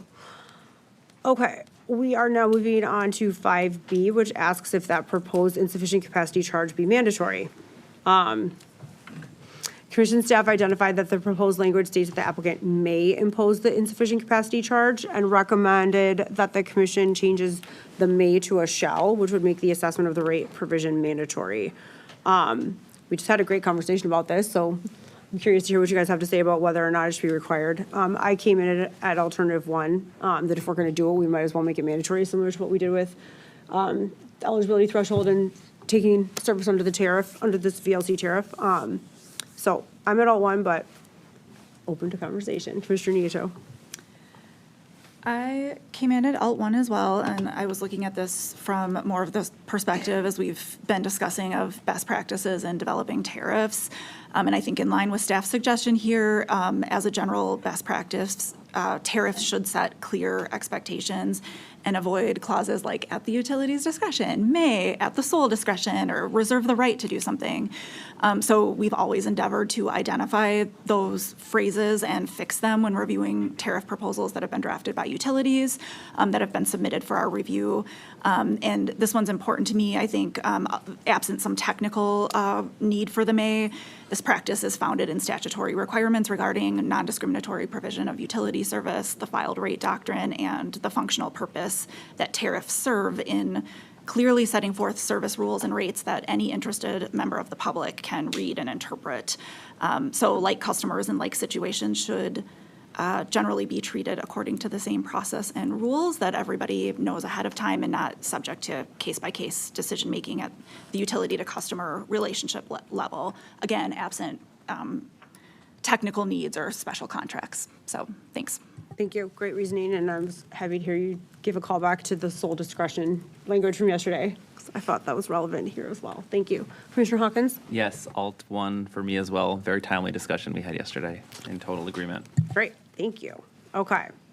So we are now on to issue 5C, which is about, uncontested, yay, the only one. Okay, 5D. Are any other modifications to the insufficient capacity charge reasonable and necessary for approval? So a couple of our interveners did offer various additional commentary on the insufficient capacity charge. So we just have some of those options before us. I was at an alternative two here, that no additional modifications to the insufficient capacity charge are necessary. I felt that there was not enough information in the record to fully vet or understand how these other modifications would actually work. And because we didn't remove, we didn't remove the variance, so maybe there's an avenue for making further modifications. I didn't think any were necessary. I did appreciate the thoughtful suggestions that the interveners did propose. I think witness Jester's suggestion especially was very well intentioned. But again, if I'm looking for compelling evidence that we need to go above and beyond on these types of things, and that what's being proposed can be administratively implemented and enforced. None of those rose to that level for me, but again, I'm happy to have a conversation. Commissioner Nieto. I was at alternative 2 as well, and my notes say something very similar to what you just said, so I won't repeat them, but I think when I didn't find the additional language change necessary, and I will say I was interested in having this discussion today regarding the method of calculation of the charge. I also found that one just a little bit tricky, and was interested to get a little bit more detailed discussion developed on this in the record, but easier said than done with a record this large. So I was at alt 2. Thanks. Commissioner Hawkins? I'm at alt one. I agree with what you were just saying on the calculation, and I didn't have anything to modify there, but I did have a minor tweak. I had concerns with the 36-month consecutive failure language that was serving as the trigger for when the insufficient capacity charge would now be mandatory. And my general concern is that the consecutive nature is sort of a trigger to allow this to go on for forever. So if you get enough bespoke resources, you're not going to do that cleanly for an entire year. You're going to have a resource that's worth more in the summer or the winter. And so you're going to have shortages in some seasons, but not others when you first start meeting this threshold. And so I think what's really important is the 3-year timeline, which is what was talked about and well-developed in the record. But I feel the way that the language is currently stated allows for daisy chaining this 36-month consecutive for forever, and that's problematic. So I am suggesting a modification to the language that says that the insufficient capacity charge would activate following a shortage, which is beyond the 100 megawatt variance we just discussed, in any season for each of 3 consecutive years.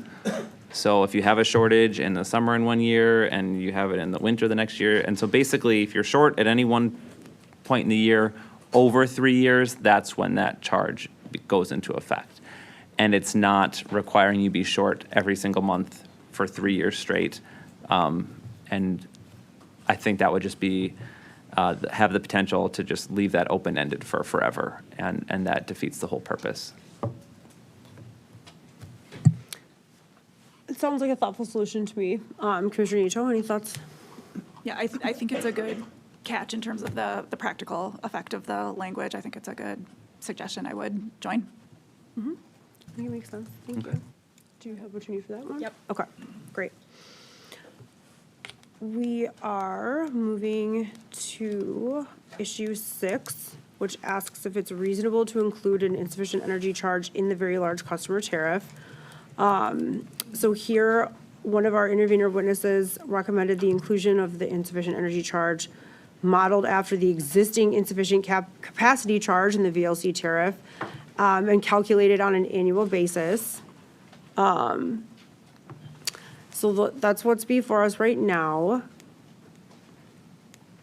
On this one, was at alternative 2, which would be to not require the inclusion of the proposed insufficient energy charge. Again, I thought that this was well-intentioned and novel, but I found that this issue was really similar to what we just talked about in 5C. I didn't see a ton of sufficient evidence to demonstrate how this proposal would be implemented or that it was necessary. So to me, it didn't rise to the level of requiring the insufficient energy charge. But again, I think we all have diverse perspectives and reviews of these things. So I would like to hear what my colleagues have to say, especially given some of the other related changes that we've made on these topics. So Commissioner Nieto. Thanks, Chair Strand. Yeah, this one was a tough one for me because I was concerned about some of the concerns raised in the record about insufficient energy. There were a couple different proposals made in the record to address it, and I wasn't 100% sure about the actual practical mechanisms for either of those proposals. So we do have a ring fencing proposal that gets at this issue as well, and we have this one. And I think with this particular proposal was well laid out. One thing that I thought of was just this, I think the way this proposal is drafted requires that basically 100% sufficient energy without, again, flexibility. So I thought, there could potentially be solutions getting to a certain level of energy requirement that's not 100%. But again, looking for those, some of those specific alternatives and mechanisms, I think it would be something we'd have to discuss and apply here today. I wasn't fully comfortable with a 100% insufficient energy, so thanks. Thank you. Commissioner Hawkins? I am at alt 2, do not require the inclusion of this charge, and partly because it's, implementability and wasn't really fully fleshed out, but more importantly to me was that it reduces the benefits of participating in a wholesale market and the optimization of resources generally. And so the whole reason that we have resource accreditation and all of these thresholds that are going to be requiring the very large customers to procure enough resources to meet their needs is to address the risks on the system that that their load would introduce. And so we're already meeting that through those requirements. And this would just undo all of the optimization and potential benefits that the energy market provides. So I'm not a fan of this at all. And I think that the VLCs are more than capable of planning their risk appetite for exposure to energy market prices. I also think if they are exposed to those prices, that the non-participating customers might be the beneficiaries of that. And if there are price spikes caused by being short in any certain hours, and the other WEPCO customers have the rights to the windfalls of that generation, that's a benefit to them. And so I don't think we need to over-police this at all. So I'm at alt 2. Thank you. You convinced me. I think exactly what you said too. Some of the inherent flexibilities that are baked into the decisions that we just made would be undone by this. So thank you. Commissioner Rachel? Yep, I'm in the same spot here, alt 2, and that was a good point. Another point that was raised in the record, I think almost the inverse of what Commissioner Hawkins is saying too, that the essentially the VLCs would be exposed to the price spikes, and I think that spoke to some of the concerns that I have, so thanks. Thank you. Okay, we are now moving on to issue 7 and the sub-issues. And so this is a big group of issues related to transmission costs and transmission cost recovery, which again, we had some excellent opening comments as it relates to the difficulty and uniqueness and all of the things that relate to transmission costs and allocation and transmission cost recovery. So I will just give a little bit of background and talk at a high level about these issues related in issue 7 and those sub-issues.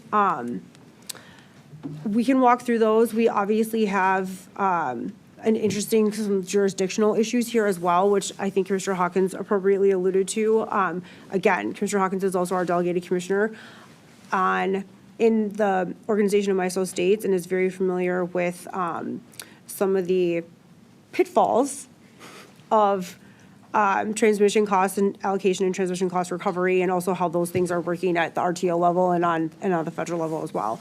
So I'm looking forward to a robust conversation. Obviously, feel free to, when we start walking through things, if these things are all interrelated. There's a lot of interplay going on, not just among the issues here, but also among the various participants, whether it's ATC, MISO, FERC, a VLC, a load-serving entity such as the applicant here, things like that. So we'll walk through those and then probably have a very robust discussion on this very unique issue. So again, by way of background, in Wisconsin, ATC provides transmission service to the applicant, and the applicant is billed for that transmission service under MISO's FERC-approved open access transmission and energy markets tariff, which is commonly referred to as the MISO tariff. The MISO tariff allocates the total cost of ATC providing transmission service to its customers based largely on their demand at the time of MISO's monthly system coincident peak. For the purpose of billing transmission costs to the VLCs, the applicant has proposed to recover transmission costs associated with serving the VLCs through a transmission service charge, which, as described by the applicant, will consist of all costs included in the applicant's invoices from MISO and ATC for transmission service necessary to serve the VLC. The calculation of the bill will be based on the VLC's actual load characteristics. So essentially, the transmission service charge will recover transmission costs proportional to a customer's actual load. Given that the PSC does not have jurisdiction over the FERC-approved MISO open access tariff, there are limits to the tools we have available to address allocation issues related to transmission costs. Ultimately, while I have concerns with how transmission costs may impact non-VLC customers, I do support the load ratio share method, but with the inclusion of some minimum demand thresholds that are described in sub-issue 7B, and I kind of previewed those in my opening comments. But again, I think we are very, very fortunate to have received the informative and robust analysis of one of our staff witnesses regarding minimum demand and reaching for some viable options here as it relates to these, given jurisdictional issues. So our staff's analysis shows that as filed, the applicant's proposal for transmission is insufficient, especially in scenarios where the VLC customer's load materializes at a fraction of the forecasted load. So again, ramp, lag, some of the things that we're concerned about who would be paying for what and when are definitely at play here. The record does state that VLCs anticipate high load factors, which would help to ensure these customers are paying their share of transmission costs. But there are limited protections in place should the VLC's demand drop, and also limited tools or protections in place to account for that kind of misalignment of timing, especially up front. So based on the analysis provided by our staff, a drop in the VLC's load factor would result in it taking longer, much longer, for the VLC customer to be charged enough through its transmission service charge to cover their costs of their incremental transmission upgrades to the ATC system. So basically, some of those things that we're trying to protect non-participating or existing customers from that protection would not exist for potentially quite some time, especially upfront.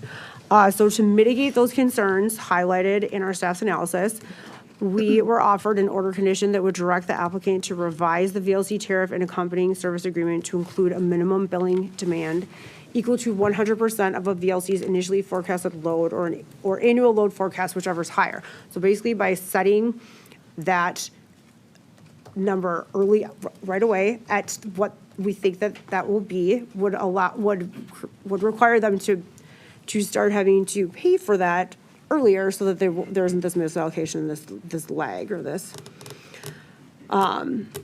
delay. So our applicant did take efforts to convince the commission that they did not want us to modify their approach due to the limited jurisdiction.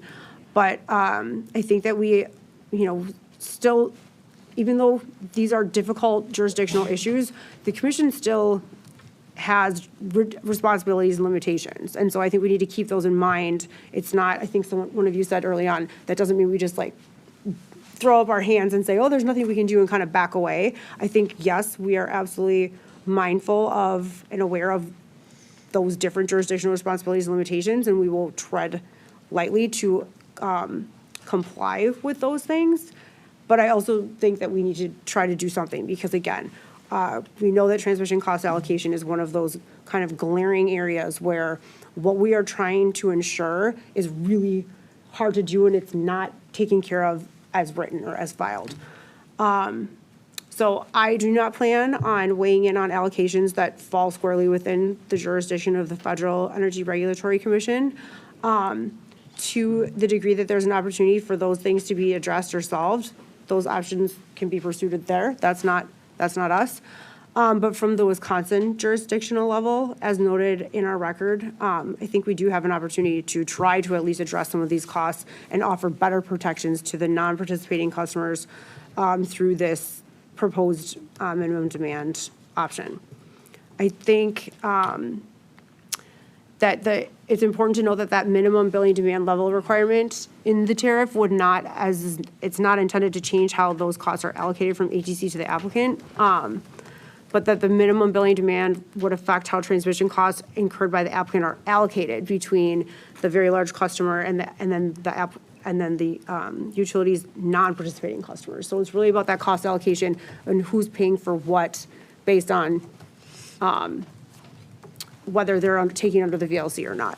So I think right now I feel that given what is before us, that we have, that this LRS tool is a simple and effective one to add to help kind of propose. Again, the applicant came in at a specific place on this, and I think that we have the option and the opportunity to kind of enhance that and further protect or further safeguard what we're concerned about as it relates to the inequitable allocation of transmission costs within our jurisdiction. I will say that this tool is pretty much the one thing that's been established in the record that can help better ensure that transmission costs caused by the VLCs are more appropriately being allocated to the VLCs. And I think the last thing that I'll say is that in supporting the minimum demand threshold, because our commission staff proposed this, I would direct the applicant to work with commission staff on any language modifications to the tariff to ensure that that final version does capture the commission's intent. I think similar to what Commissioner Nieto caught earlier flagged. We just want to make sure that, one, that our decisions flow down to the tariff language specifically, but also two, that we are making the very people who were able to develop this proposal available to help put a fine point or clearly articulate in the tariff language modifications to capture kind of where we are on this one.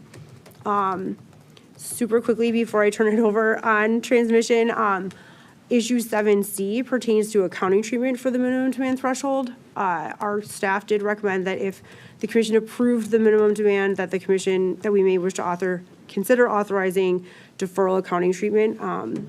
I just have to say, I think our staff really shined on coming up with potential tools here and also then for language to help as it relates to accounting treatment. So we have the recommendation that for any month where the transmission service charge was billed to the applicant through the MISO tariff, if that amount is less than the minimum billing demand level set in the VLC tariff, that the applicant must defer the difference to the next rate proceeding, and then in that next rate proceeding, the commission could consider allocating the deferred amount to the applicant's non-participating customers. So it's kind of, setting that aside and then leaving that treatment decision to be made in a future rate proceeding.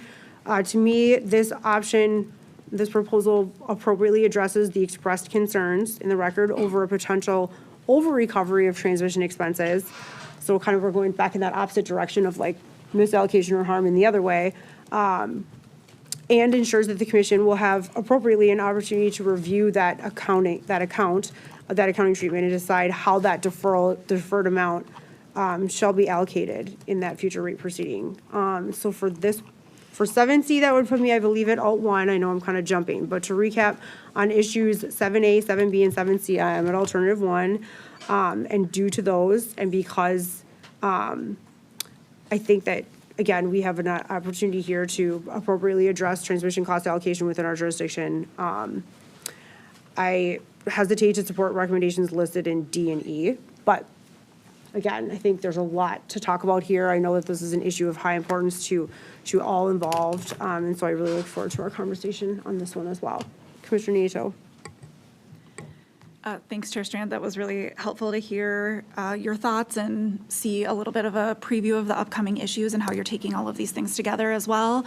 I agree with you. Transmission service is expensive, and we're talking about large dollar amounts here. The analysis in the record that you referred to shows that the proposed tariffs do not protect regular customers from footing the bill for transmission, and we need to find a way to remedy it. That's what is our job to do. I think staff did an excellent job analyzing this issue, and the current proposal is falling short in several ways. QIP is causing a temporal mismatch between billing and revenues. Ramp periods are ensuring lower initial revenues. Unrealized demand is a risk to revenue level instability, and early termination is not comprehensively accounted for once the project is already in service, so multiple levels from beginning to end. I do agree with Witness Bernhardt that the PCA provides security up until the point the transmission project actually enters service.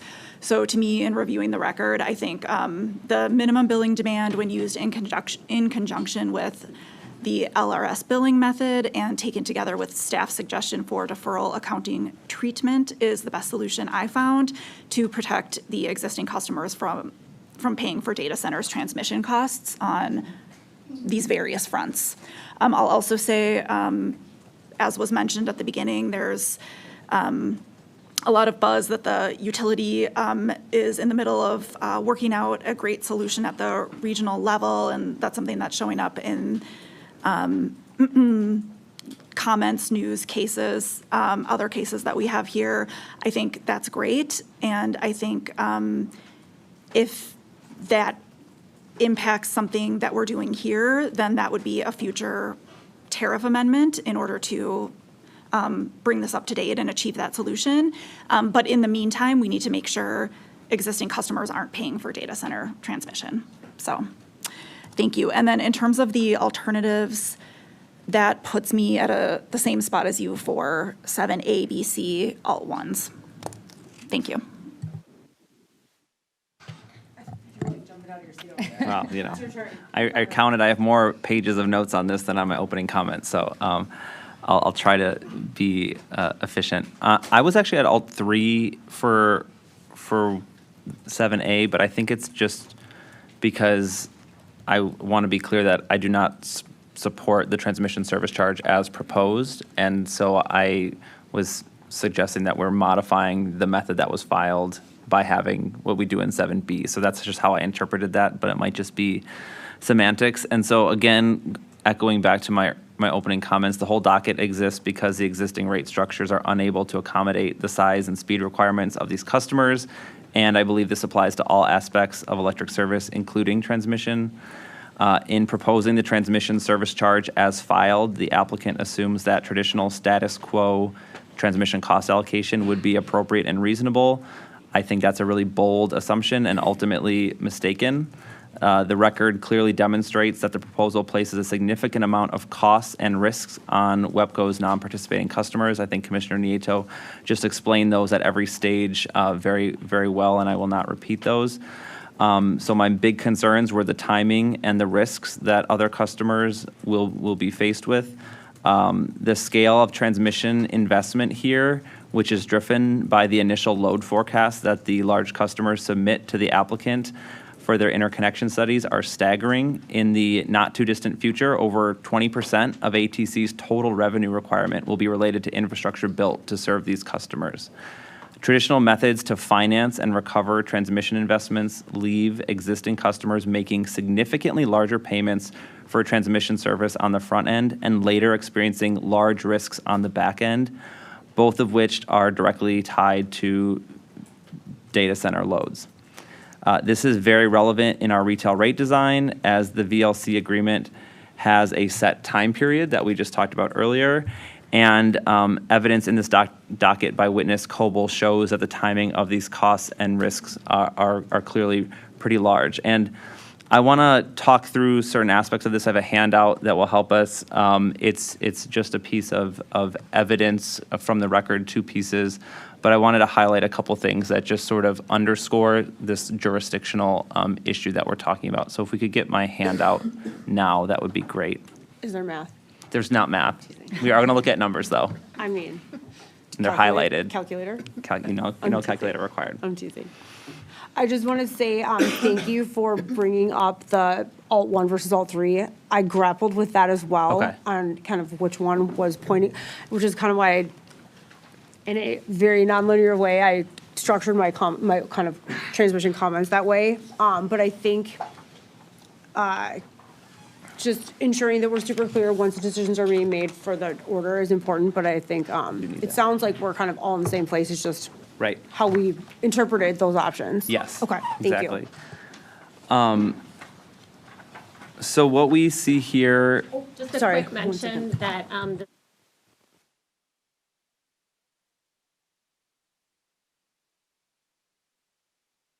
we're listening. thank you. So what we see here is an analysis that was conducted by staff, and it shows the incremental costs that all of their customers have to pay, especially in the near term. So I'd like to draw attention to the years 27 and 28 in the bottom there. It's highlighted yellow on the first page and the second page. So we have 2 different VLC projects here represented at their 100% forecasted load amounts. And if we look at these, you'll see that next year, under the proposal, WEPCO's other customers are expected to pay $63 million more because of the infrastructure needed to serve the VLCs. And in 2028, that number climbs closer to $100 million. And notably, in the 4P, which is the second page, you can see that continues on into the future. So if we look at what the non-participating customers are paying with the VLC infrastructure and compare it to without, it's negative for forever. And so that's because the VLC's transmission projects are on average more expensive than the existing rate base of ATC, and the amount of load that that infrastructure enables is not enough to offset the added expenses of for the non-participating customers. So in Exhibit 1P, it looks like there might be enough incremental load to offset that in the, within a decade. There's still many years where non-participating customers are paying more, and a break-even point occurs closer to 10 years out. And for even that to occur, the initially forecasted demand levels must be reached to just get that as the threshold, which is higher for forever and higher, but breaking even within 10 years for the best case scenario for one of the other customers. And we also have to be confident that we have the full scope of incremental transmission projects captured here in this analysis. And staff went out of their way in the testimony to notify us that this was a conservative estimate of the costs associated with this transmission build. And so in response to the staff proposal attempting to ensure that the VLCs at least pay for their initially forecasted amount, we got opposition from the applicant and the VLCs. So if there's no commitment to get to this level, we could be looking at decades before we have a break even for the non-participating customers. I'll note a reason that Commissioner Nieto brought up, that we already know that NPCs will be paying more, non-participating customers will be paying more because QIP is missing. This is not reflected in this analysis.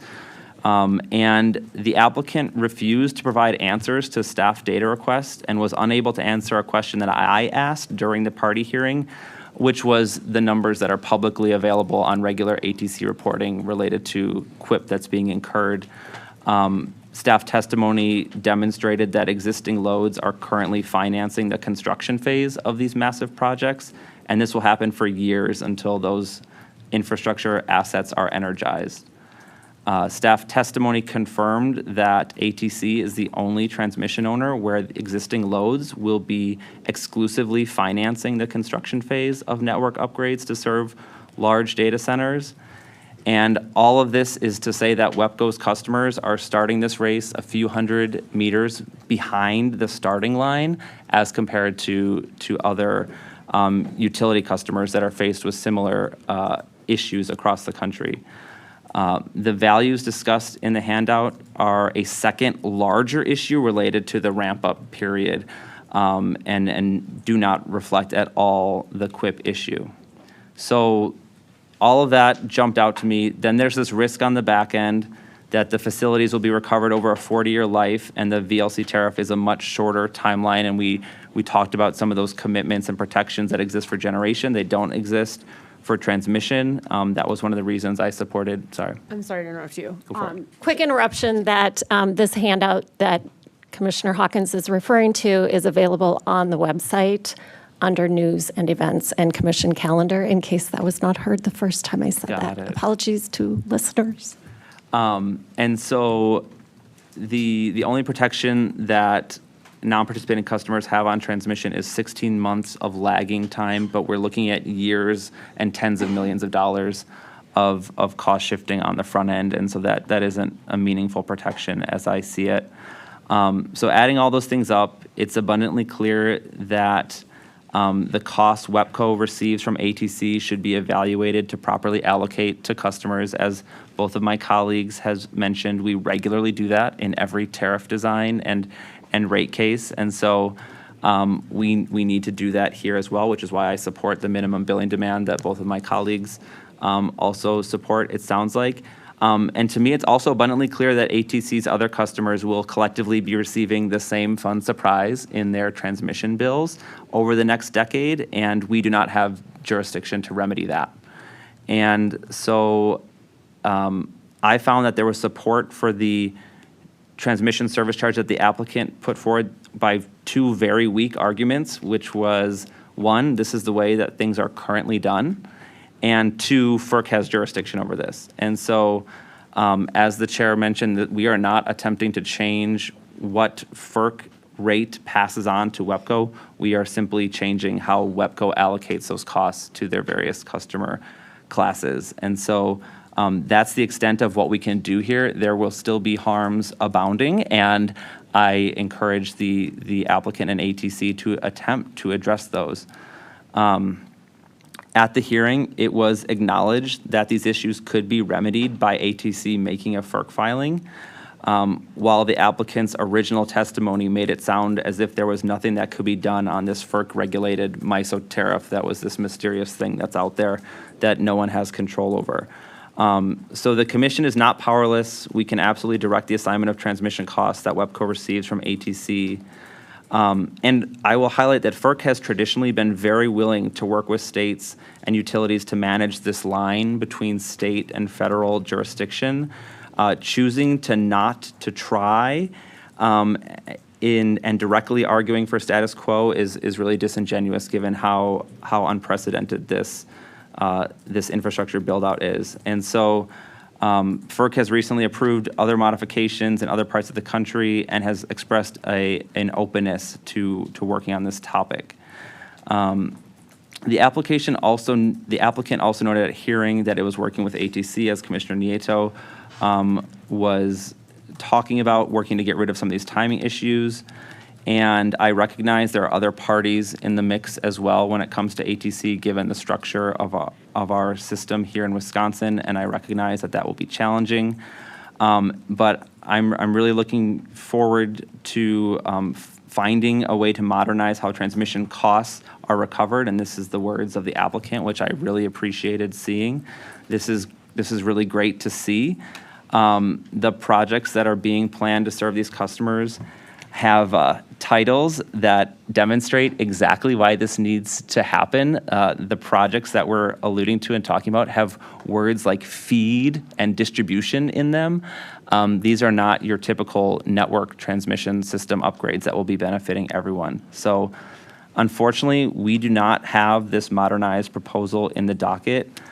We have a proposal that is status quo, and I believe we have to act in a way that protects non-participating customers to the greatest extent that we can protect them. And we also need to be clear-eyed that we will not be protecting them given the limitations on what we can do related to the FERC tariff. So I hope the applicant is sincere in their efforts to work with ATC to achieve this stated goal, and I look forward to receiving updates on that. I'm going to propose a reporting condition related to that on issue 22. So for 7A, I was at 3 because I want to make it clear that I'm not supporting the transmission serve as filed, but modifying with 7B, which is related to the minimum billing demand.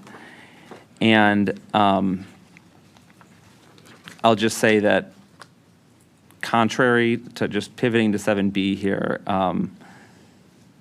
the applicant stated that in rebuttal testimony that the commission should not narrowly focus on this transmission issue, and this is a narrow multi-billion-dollar investment with hundreds of millions of dollars in cost shifts, which is why we are focused on it. And contrary to what the large customers claim, the transmission service charge is not fully vetted. It was fully vetted years ago prior to the existence of hyperscale data centers and prior to billion-dollar customer-specific network upgrades. I saw zero evidence in the record vetting the reasonableness of the transmission service charge, besides noting that it is actively on the books at FERC. I'd recommend that this tariff needs the modification for the minimum billing demand to protect NPCs or non-participating customers from the significant costs and risks of this incremental transmission. And I appreciate, again, staff's thorough analysis on those incremental impacts that are shown here very clearly in the handout. So I support staff's proposed condition as a necessary tool to possibly recovering the incremental transmission expense that is incurred. Yes, we're trying. And if VLCs are not meeting that demand level, it could be decades before the non-participating customers even break even. And so I view this as a very minimal step in the right direction. We don't get anywhere close to the level of protection that non-participating customers likely deserve here. And so the total transmission costs allocated to the large customers from WEPCO is still going to be to be massive, and so there's still a gap here. So I think similar to what one of my colleagues mentioned, I can't remember who, I was going to propose that the applicant work with staff to revise the tariff and accompanying service agreements to include the minimum billing demand level and modify the language that was in our DM just slightly to be equal to 100% of the VLC's initially forecasted load or actual demand during the billing period, whichever is higher. The proposed language was a difference between initially forecasted or annual forecast, but what's important is the difference between initially forecasted and actual in the billing period. So I wanted to make that tweak of adding or actual demand during the billing period, whichever is higher. So that's a tweak to 7B, which I guess probably puts me at alt 3 for 7B if I get there. And I wanted to provide a little extra direction there that the initial forecast that the VLCs provide is spelled out in their load interconnection request form and their payment and cancellation agreement. So we have documentation of what these initial forecast amounts are, and those should be consistent because they are tied to one another. I'm indifferent if the applicant chooses to achieve the minimum billing demand through a modification to the transmission service charge in the tariff, or if it's an additional charge that represents the difference between what is charged in the load ratio share method and what the initial forecast amount would be. So I'm fine with that being worked out with staff. I think there's pros and cons to how that could work, especially if changes do occur at the ATC level. Having the transmission service charge in place might be administratively efficient to leave that as a way to capture those changes. And so I think that's an important discussion that can be worked out, and our direction here is really all that matters. And I just want to end by saying that ATC can correct the other issues that we cannot address. And while we can establish very minimal protection for non-participating customers, it's up to them to protect their other customers, and they can make a filing at FERC at any point to do so. There are very public ongoing developments in DC focused on improving transmission cost allocation, prompted by the shortcomings of our traditional approach. And again, our limited jurisdiction in this area means we can't correct all the cost allocation issues that are definitely going to occur for ATC's other customers. ATC can remedy that on their own, and I encourage them to find ways to modernize their cost allocation. Again, FERC has shown an openness to approve new methods that follow cost causation principles, or we can wait and roll the dice on exciting new federal policy, which is in the works on this area. So at the very least, ATC should move quickly to end the practice of relying on existing customers to finance the construction phase of this large network upgrades and bring themselves in line with all other transmission owners in the MISO region. And for that reason, I am supportive of the modified minimum billing demand as discussed. End of rant. Thank you. Honestly, thank you. That was great. There's so many things you said that I've always thought, and I'm glad you said them out loud. I'm curious to see how FERC, the absolute edge of precedent, reconciles with some of the things we're talking about, but can't wait. Okay, so let's make sure that we understand each other's positions and any potential, even minor modifications, especially given some of those uncertainties regarding for Alt 1, Alt 3, which provisions are being modified, et cetera. So I believe we are all in the same place on issue 7A. It was just a matter of whether that was 1 or 3. So let's make sure Commissioner Nieto and then Commissioner Hawkins and then if we are unclear, or I think it's safe to say that we all are comfortable approving the allocation method proposed by our staff under 7A. Either way, we can just restate where everyone is. Because I know that you had a modification to 7B and a modification that's coming sneak peek under issue 22, but I want to make sure that your other modification is also being captured properly. So, also, you haven't talked in a little while, so if you'd like to say anything, feel free. No, this is all aligning with where I'm at. and where I Concept, was right? at. And Yep. like intent, so now it's just a matter of like making sure it's being properly captured and agreed upon. Yeah, so regardless of the alt number, using the load ratio share, I think whether it's alt 1 or alt 3, we're all at using that as the basis and Yes. adding the minimum billing demand to that. Correct. or the With min- that language that you said, Right. Conjunction. whichever's higher. Yes, and the actual versus the forecast. Yep. Yes, and then on Commissioner Hawkins' remarks reminded me that I had a similar caveat on 7B, and I just want to make sure it aligns with what he is saying and what we ultimately do. I wasn't going to propose to modify staff's, like the wording of the condition, but I think that the tweak to the actual language is, I'm on board with that, and that's a good catch. I just wanted to make sure that our intent was that we were talking about 100% of the load provided in the load impact study, which I think the other half of your comments on this we're already getting to.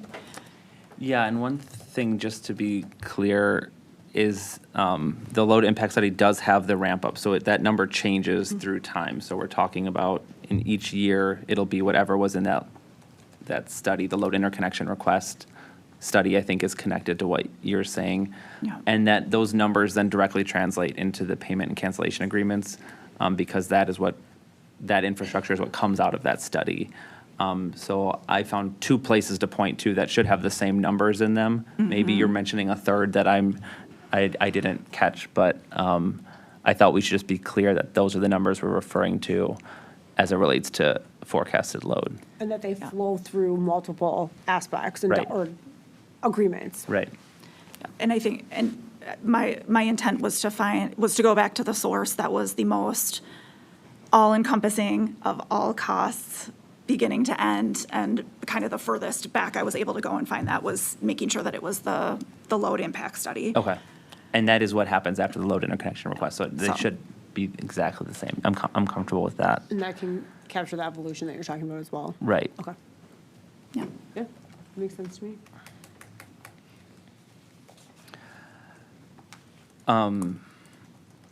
I still would prefer alt 3 for 7A, just because I do think the way that issue scope reads is that it's approving the transmission service charge, all caps as defined, and I don't want to do Yeah. that, but No, that I think method that's fine. is appropriate. Yes, if you just want to, since 3 is, like commission's discussion, if you just want to state Yep.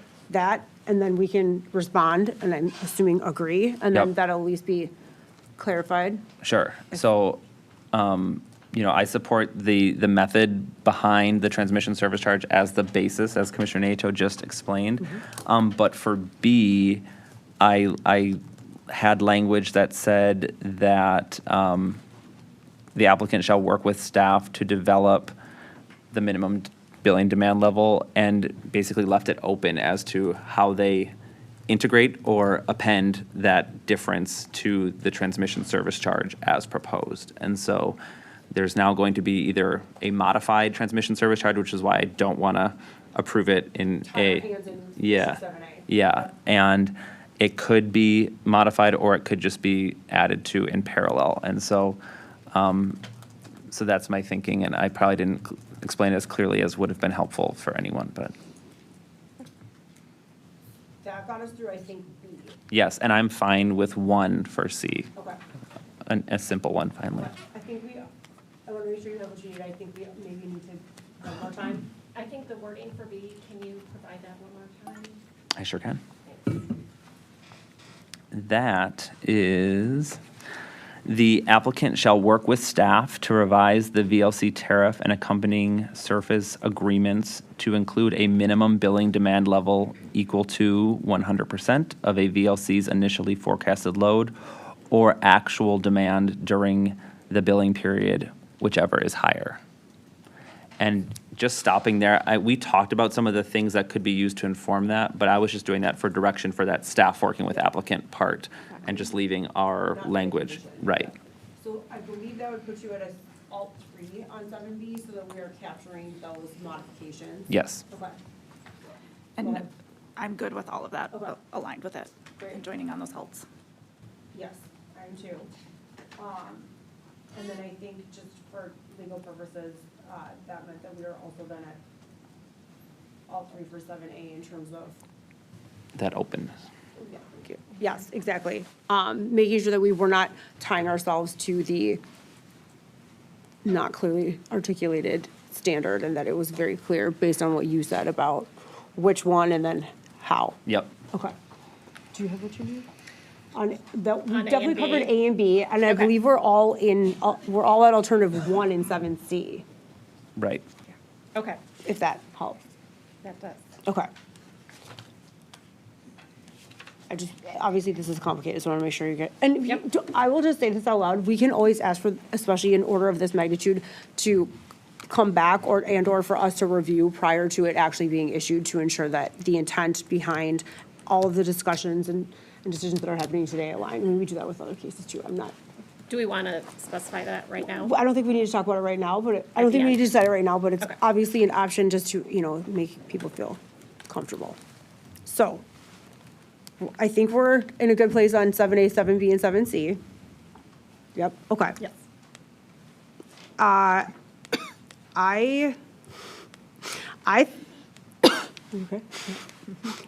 Okay. I believe that Commissioner Nieto and I talked about being at all 2 on 7D and 7E, but I don't want to speak for you guys. And I want, whatever we need to do to get through the rest of those, I'm fine with. The preview you gave on 7D, 7D, yeah. yep, I was at alt 2. Yeah, same. I am as well, and I have not revealed that until just now. Oh, sorry. I thought since you gave us some spoiler alerts on conditions that we might be able to guess. Okay, so we're all at all 2 on 7D, which leaves us to 7E. I was at all 2 on this one as well, but happy to discuss. This is regarding collecting transmission costs up front. Alt 2 for me as well. I'm at alt 2 as well. I don't think this is appropriate given the evidence we have in the record. This requires a bigger change, I think, at FERC in order to pull it off. But I do want to highlight that this approach could be the gold standard to prevent harms to non-participating customers and making large load interconnection more similar to the way generators interconnect to the system, where you study, get your upgrades, and you're responsible for those upgrades. And then you can recover those costs as the system is used. And that's something that's being talked about, but it's not something that we can order here today. So I'm at alt 2, but I do think this concept, and I appreciate the Walnut Way testimony on this. It was great, and talked about how some of those upfront collections would lower the total revenue requirement and offset the issues related to QIP and other timing problems that we've had to grapple with. So I just wanted to give a shout out to the Walnut Way testimony. I thought that was helpful. Thank you. Okay, I believe that took us through the transmission decisions and the subalts with that, which means that we can move on to issue 8 if everyone is happy with where we landed. Okay, great. So issue 8 asks if the proposed administrative charge is reasonable. The applicant proposed an administrative charge intended to recover the full cost of personnel dedicated to the provision of this tariff and the broader corporate overhead costs of the applicant. The proposed fixed administrative charge is $213,118 per billing period per customer. The proposed demand-based administrative charge is $305 per megawatt of customer maximum demand during the billing period. As proposed, both of these charges would be subject to annual increases in the Consumer Price Index as published by the U.S. Bureau of Labor and Statistics.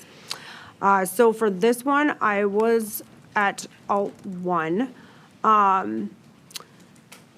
which would be to approve the basis for changing the administrative charge as proposed by the applicant. So the CPI is an index that we use on other related proceedings, especially as it relates to certain aspects of this or similar aspects of this in our rate proceedings. So I thought that was a very appropriate and consistent standard. So for that one, I was at alt one. We also have a sub-issue just asking about how the administrative charge should be, whether annual basis, proposed use of CPI, the methodology, those kinds of things. So I'll just say that the past practice, like I said, for updated, non-represented wage adjustments is tied to inflation, not the CPI specifically, but inflation. Because a large portion of the administrative costs, at that, in those similar proceedings, support paying for employees managing services, that it's reasonable to follow a similar adjustment here because they're managing the administrative charges and managing those similar types of services for the VLC customers specifically in this docket. So for 8 and 8A, I was comfortable with approving the basis for the administrative charge, changing the administrative charge as proposed by the applicant. We also have a sub-issue 8B coming up, but I'll let you guys weigh in on those first, just in case. Commissioner Nieto. Thank you. I was at alt one here as well, and a similar note on the use of inflationary adjustments for similar type items.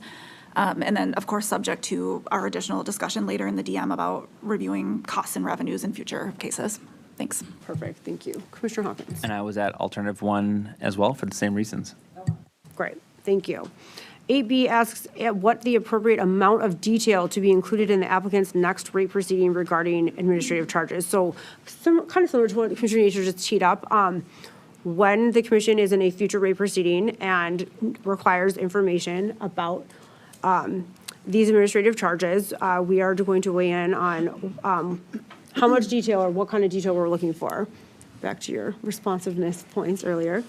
So in direct testimony, an applicant witness identified that the VLC tariff is designed to cover administrative costs to serve eligible customers, ensuring that those costs are neither stated nor subsidized by other customers. So again, we're getting into protecting non-participating customers. Our commission staff stated that they wanted to ensure that the proposed charges fully covered all costs estimated by the applicant, and so that we may wish to consider requiring the applicant to provide additional detail in our future proceedings so we can ensure that that's what's actually happening.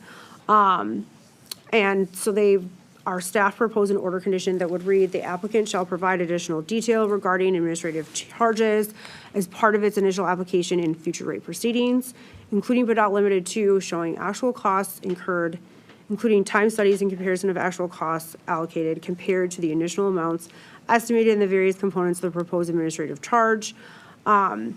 For this 8B issue specifically, I think that it's important that the commission receive regular reporting to demonstrate how these things are working and have enough backup detail to actually undertake that analysis. And I thought that the condition in this sub-issue would help provide that. So I was supportive of adopting that suggested order condition for future rate proceedings, which puts me at alt one. Commissioner Nieto. Thank you, Chair Strand. I'm at alt one here too for the same reasons. Thank you. And I'm in the same place. Great, thank you. Okay, we are moving now to issue 9, which asks how should Act 141 charges be considered for VLCs? So the treatment of VLCs and how Act 141 charges would be applied garnered attention from parties and commission staff, and through testimony from them, 2 issues were raised that require us to make a decision. The first is the question of whether it's reasonable to include as a condition of delivery a requirement that VLCs waive the right to petition the commission for a LEC or large energy customer determination. And the second question is how should Act 141 charges be assessed to VLC customers? So on 9A, which is that a condition of delivery, waive the right to petition a LEC determination, I, first of all, want to commend the applicant and the VLCs for including the waiver language in their proposed agreements, and to commend them for their overall commitments to fully contribute to the state's Focus on Energy program. I was really happy to see that they were going to do that. I think that it's important that the Focus on Energy program, which is funded by Act 41 contributions, continue to receive contributions from efforts like these, and that all customer types continue to have the opportunity to implement beneficial energy efficiency and renewable energy initiatives or applications that are available in the Focus on Energy program because of contributions like this. So I am at alternative 1 in terms of not changing Act 141 and the contributions that would be received under from the VLCs, because they will not embark on that waiver process. So I would like to approve the applicant's proposed language as a condition of delivery here. So I strongly support Alt 1 for 9. Sorry, that was 9A. And then for 9B, which asks how those Act 141 charges be assessed to VLC customers, our staff and interveners did identify that the standard Act 141 contribution allocation method would result in a cost shift to residential business customers. And again, we're attempting to prohibit cost shifts across the board, including ones like these, due to the increase in the applicant's required contribution caused by the incremental increase in the VLC revenues. So to ensure that there is appropriate cost assessment, our staff did offer consideration another order condition that reads: the applicant shall separate the operating revenues associated with VLCs and bespoke resources from the operating revenues associated with other customer classes as part of commission staff's calculation of the applicant's annual contribution requirements to Act 141. The portion of the applicant's annual Act 141 contribution requirements associated with VLC operating revenue shall be assessed to VLCs based on a 1.2% charge on all VLC bills applied to tariff revenues subject to Act 141 contributions, which is then contributed in whole to the Act 141 fund. Such a thorough condition. Good job, everybody. So I'm very supportive of this. I think it, again, belt and suspenders gets us to where we're trying to go with decisions in 9 and 9A. And again, I'm just really happy and applaud our applicant for doing the right thing as it relates to 141 and contribution. So for that reason, I would be at alternative 1, which would be to adopt the suggested order condition for Act 141 cost allocation in issue 9B. Commissioner Nieto.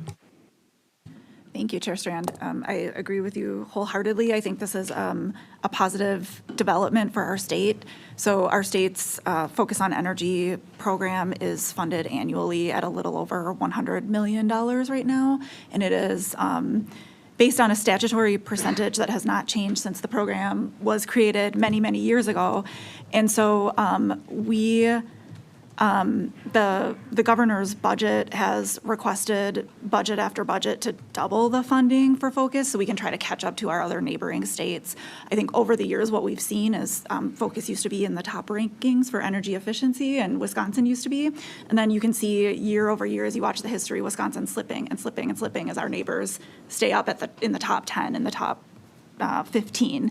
And so what basically this does today is a good thing. It essentially would contribute to that a little over $100 million budget, another $20 to $25 million annually. So it's not the doubling, there's still a gap, but it gives a much needed boost that our state has been sorely needing on energy efficiency for quite a long time. And just that note too, that the Focus budgets are calculated on like the 3-year rolling average, so the funds wouldn't hit the budget until around the 2029 Focus year. So something that we'll discuss in our upcoming discussions of the Focus quadrennial planning, but something definitely to look forward to in the future. And I am at Alt 1 on 9A there, and Alt 1 on 9B. Thanks. Thank you, and thank you for your comments and description. I was remiss to not mention that you are a delegated commissioner on the Focus on Energy program and provide excellent leadership there as well, and your comments reflect that, so thank you. Commissioner Hawkins? Thanks. I agree with everything that's been said about this being a really positive development. Was very excited to see this as part of the proposal. Anytime we can tap into existing infrastructure that's already up and running and beneficial to ratepayers, it makes sense to do that. So really commend the applicant and VLCs for proposing this and going with the LEC waiver that is proposed here. I do have a modification that I think is necessary for 9A here, so I am at Alt 3. And my modification addresses concerns with how the statute could place restrictions on how the Act 141 contributions are used. So Act 141 likely did not contemplate a scenario where we are creating a new class of customer that only has two large customers within it, the statute reads that the commission shall ensure on an annual basis each customer class of an energy utility has the opportunity to receive grants and benefits under energy efficiency programs in an amount equal to the amount that is recovered from that customer class. And so my concern here is that the statutory language seems to require that each customer class has the opportunity to receive grants and benefits in an amount equal to the amount that is recovered from their class. The VLCs will be a standalone class, and per my read of the statute, are entitled the opportunity to recover every dollar. And this is clearly not the intent of the VLCs or the applicant. As we've seen throughout the record, they're committed to providing benefits to other customers through this contribution for all the good reasons that we were just discussing. So I'm suggesting an additional waiver beyond what is in the DM, which ensures that the first waiver here ensures that if they're fully paid in, as we were talking about with the 1.2%. And the idea behind my modification is to ensure that that full amount is enabled to flow and benefit customers more broadly and not restricted for the 2 customers that would be paying in. So to ensure that we do not get hung up on this class restriction, I propose that we modify the waiver language to include the following. As a condition of receiving service under this tariff, the customer voluntarily waives the ability to receive grants and benefits in an amount equal to the contributions from their customer class. So they're waiving that ability.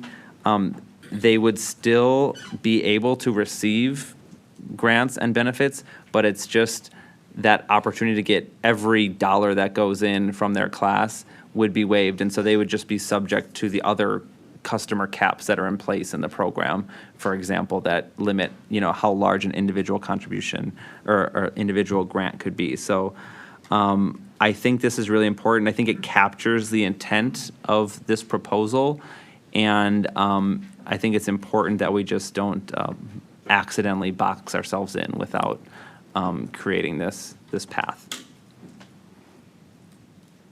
And I'm in the same place as my colleagues on B, so not No to modifications complicate. there? Just this one. Okay.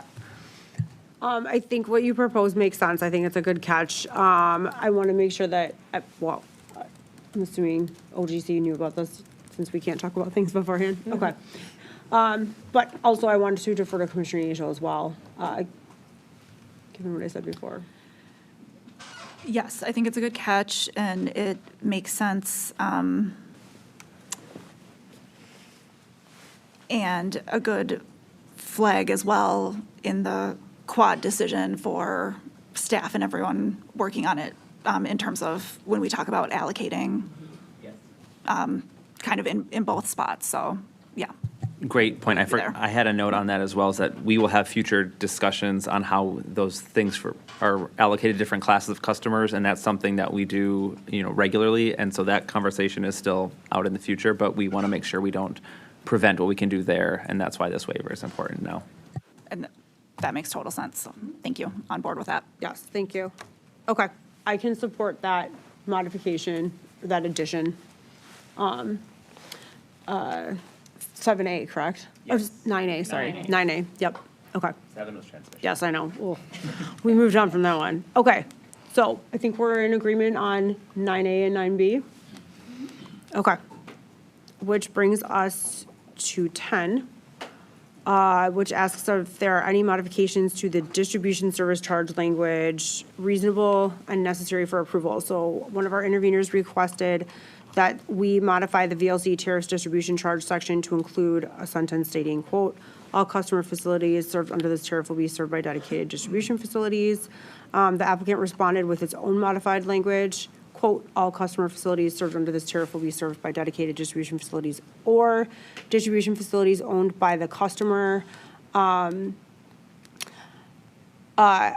I think this is another great example that I meant, similar to the one I mentioned earlier, of an intervening party proposing a way to clarify a specific aspect of the tariff that they thought could use a tiny bit more clarification or improvement. The applicant again was responsive, engaged in that clarification effort, and did offer an appropriate alternative based on kind of their own understanding and definition of how that would apply to them and to their infrastructure. So I do want to commend our intervener from Clean Wisconsin and the applicant for their work on this issue. I do support alternative 2 here, which would be to approve the modified distribution service charge language offered by the applicant. So that's where I am right now. But I'm happy to hear the discussion from my colleagues, and then I will not, spoiler alert, there's a clean break after 10 because we move into the Bespoke tariff. So we are going to take probably a 30, 45-minute max, hopefully, break after we decide on issue 10 between the two. Okay. Commissioner Nieto. I'm at alt 2. Thank you. Thank you. Commissioner Hawkins. All two. Oh, awesome. Good job, guys. Okay. So again, we're going to go into a break, hopefully 45 minutes max, which would bring us back here at 1:45 at the latest. And we will see you then. Thank you.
Okay, we are back from our break.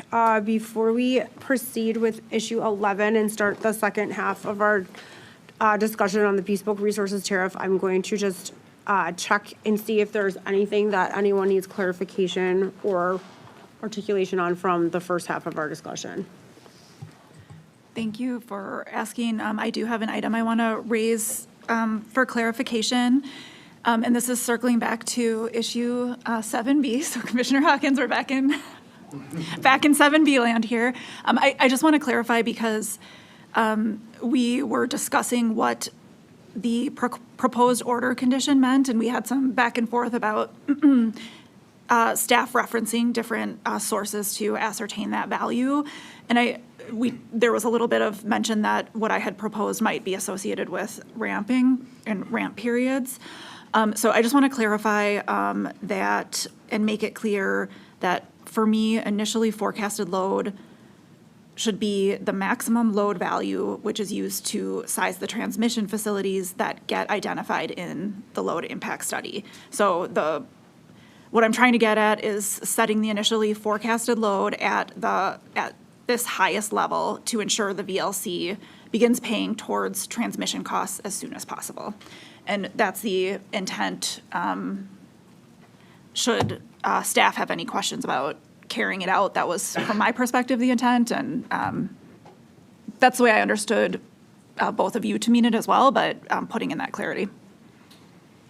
Thanks for that. It's a major distinction from what I was thinking that the staff proposal was originally. The way I saw the forecast did include the ramp. That solution would meaningfully shift costs forward in time, away from non-participating customers. It was not how I read the original proposal, though, and so I'd probably need to think on that and maybe confer with staff a little bit, but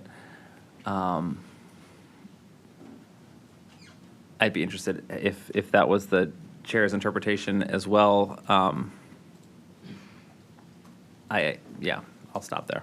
I mean, I think, I don't think that my interpretation of staff's initial proposal was that, but I thought that where we landed, especially given your multifaceted condition, that that solution there would conceive of kind of all of those things as it related to it, but I understand why the methodologies that you guys are discussing, or the terminologies, or that you guys are discussing could not lead to that. I just kind of figured, it felt like we were kind of doing an all of the above approach, if that makes sense. But Yeah, and just one more thought here is that the staff analysis on the different load levels going out in time was using the stepped load in each of one of those. So when the staff analysis was talking about it would take 20 years to reach a break-even point, it had in it different periods in time when the load was coming on as initially forecast. So I saw that analysis and all the testimony referring to the initial forecast as referencing the load that was reflected in those exhibits. And that was not just the final number. That is a number with a specified year. And so all that comparison of non-participating customers would break even in year 8 versus year 25 is based on, to a great degree, what happens in those front years, because that's how a net present value assessment, is more heavily weighted towards. And so that was why I ended up on that point. I think it was Microsoft raised a concern that if we do something like you're suggesting, there might be times where the very large customers are basically taking a ton of the cost, and it might really shrink the transmission bill in a single year for the non-participating customers in a beneficial way to them. But I don't know if that is appropriate because the analysis didn't have that. And so I think what you're referring to is sort of an end goal and would help with this major problem that I ranted about for 5+ minutes. So I don't want to dismiss it either, because I think that's really an appropriate way to go. But I don't know what unintended consequences that would have. And also, one more point is that I made this earlier. This does not help any of ATC's other customers. We don't have jurisdiction to do that here. So this would really be solving the problem for WEPCO's non-participating customers, which we could do. It's just a bit more drastic than I saw in the analysis, and so we could consider it. Yeah, but that's a little more color on my thinking there. I guess to the extent that it's helpful, the impacts and the outcomes that you have discussed in terms of the justification for the language that you're proposing that's where I was. In terms of the biggest concerns and why this was not sufficient and why it needed to be changed, and then the way that you're attempting or proposing to change it, was exactly the kind of outcome and justification that I arrived at with that kind of triangle piece that's missing, and how long it was going to take, if ever, for those, for what we would desire to result to even happen. So again, without being able to specifically articulate the huge differences between what you guys are seeking in the condition, I think in terms of end results and what I was most concerned about, what you're describing is what I was hoping to at least chip away at to the extent that we can.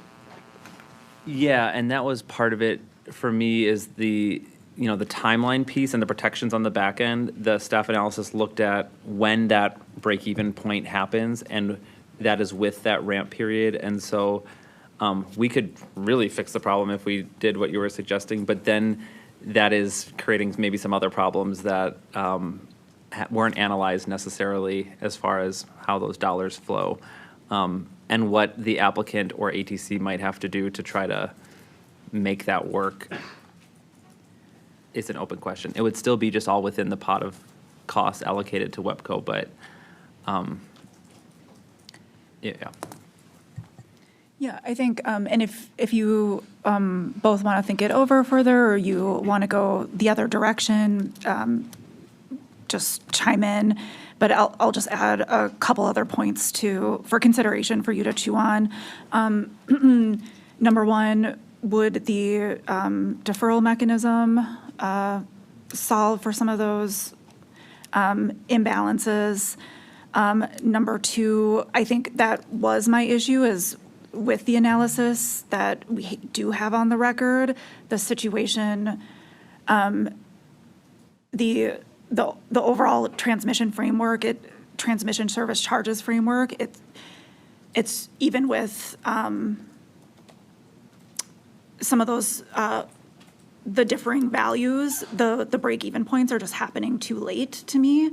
And I think it goes back to some of your opening talking points and related to transmission about essentially there's still a gap here for customers. And I think my approach of wanting to close any gaps that we have within our jurisdiction, to your point, we can't close the gaps for other ATC customers and do an overall regional level fix, but anything we can do within our jurisdiction today, I think we should explore it. And so there could potentially be something there. And then finally, I would just say, also, we do know that there is a regional solution being worked out and proposed. So what we do here today, I'm assuming, would be a temporary stopgap measure from this point until whatever the point of that filing and that solution is as well. But that said, I'm still open to hearing both of your thoughts. I'll jump right back in. All good points. I do have some hesitation on how far the costs allocated to the VLCs could deviate from their actual usage in the scenario you propose, and what sort of legal vulnerabilities that would entail. And we're talking about like gigawatts of difference potentially. And right now, those dollars end up on the non-participating customers and ATC's other customers, which is also not great. But as far as approving a rate that's reasonable, that might be something that could easily be poked at as something that we've created here that might not be reasonable. And so I was worried about that, and also the risk. I'm not a FERC attorney, play one on TV sometimes, but I do think that we cannot undo a FERC rate within our jurisdiction. And so by pointing to this demand and when those costs were expected to occur in relation to the VLC tariff that we oversee here, I thought all that evidence was enough to justify just getting that ramp in there, make sure we don't have that risk of like a 2-decade-plus break-even point, while still recognizing it goes nowhere near far enough to actually protect non-participating customers. I saw a potential legal vulnerability of unwinding a FERC rate, which is a no-no, per my simple engineering understanding of how that works. So I don't, I was a little skeptical of how much we could try to push that, but maybe we have our own edge of precedent we push against. I don't know. So I'll leave that there. The only thing I will add, and it's not substantive, is that I don't know that the two, or the methodologies that we're discussing, I don't think they're mutually exclusive. So if we think that if people would like to stay where they are, I think we could still see who's supportive of what and decide to go from there. I think you raised valid concerns. I think I am starting to understand the difference between where you are, what your proposal would get us and what Commissioner Nietzsche's proposal would get us, given that they're probably not identical, but that there's probably value to some or to both or to one. If we want to just, here's what's on the table, yay or nay on each one, and then move forward. I don't want to give the second half of our discussion short shrift, but I think we're kind of in the weeds on this one right now, which is okay. But again, do we need to just decide where people want to be and then move forward, or I will keep talking past you guys, and not in a good way, and I don't mean that against you at all. So I think it's to the extent that we can try to be relatively clear, definitely within jurisdiction, and get us as close to what we would like to, as close as we would like to be, and with as much visibility as possible, I think is probably the best result for us. But again, I'm not going to prescribe how you guys would get there. Thank you.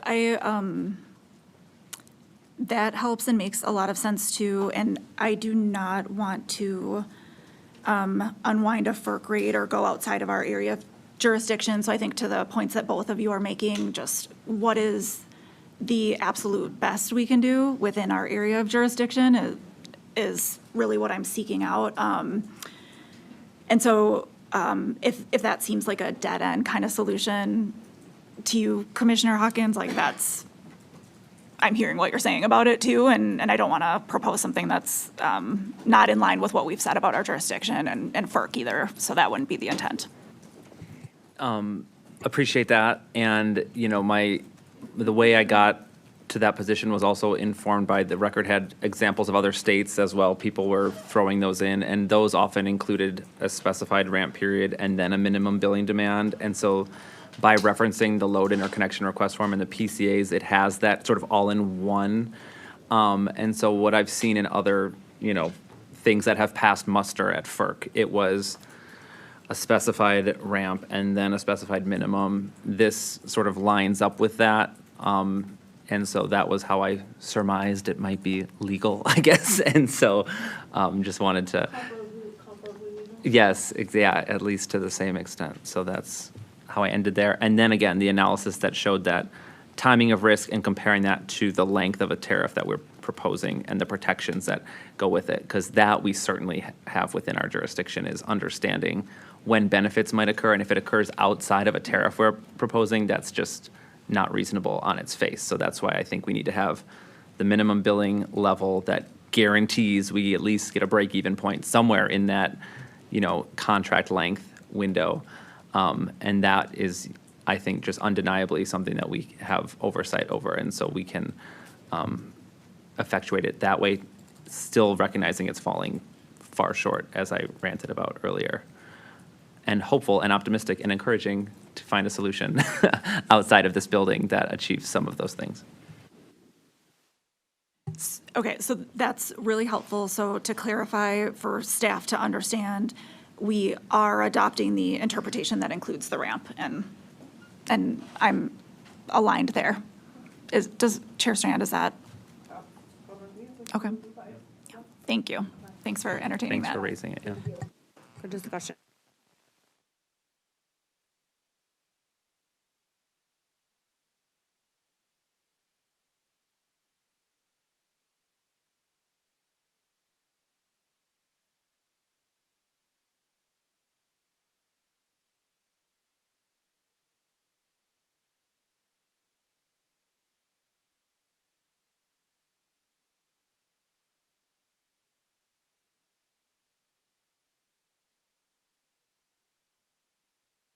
Oh, sorry, thank you. For the most part, I am supportive of the terms that were offered by the applicant, which were that the customers would be enrolled in the Bespoke Resources tariff for no less than the depreciable life of the resource, with the exception of winter solar resources, which will have a term of no less than 20 years.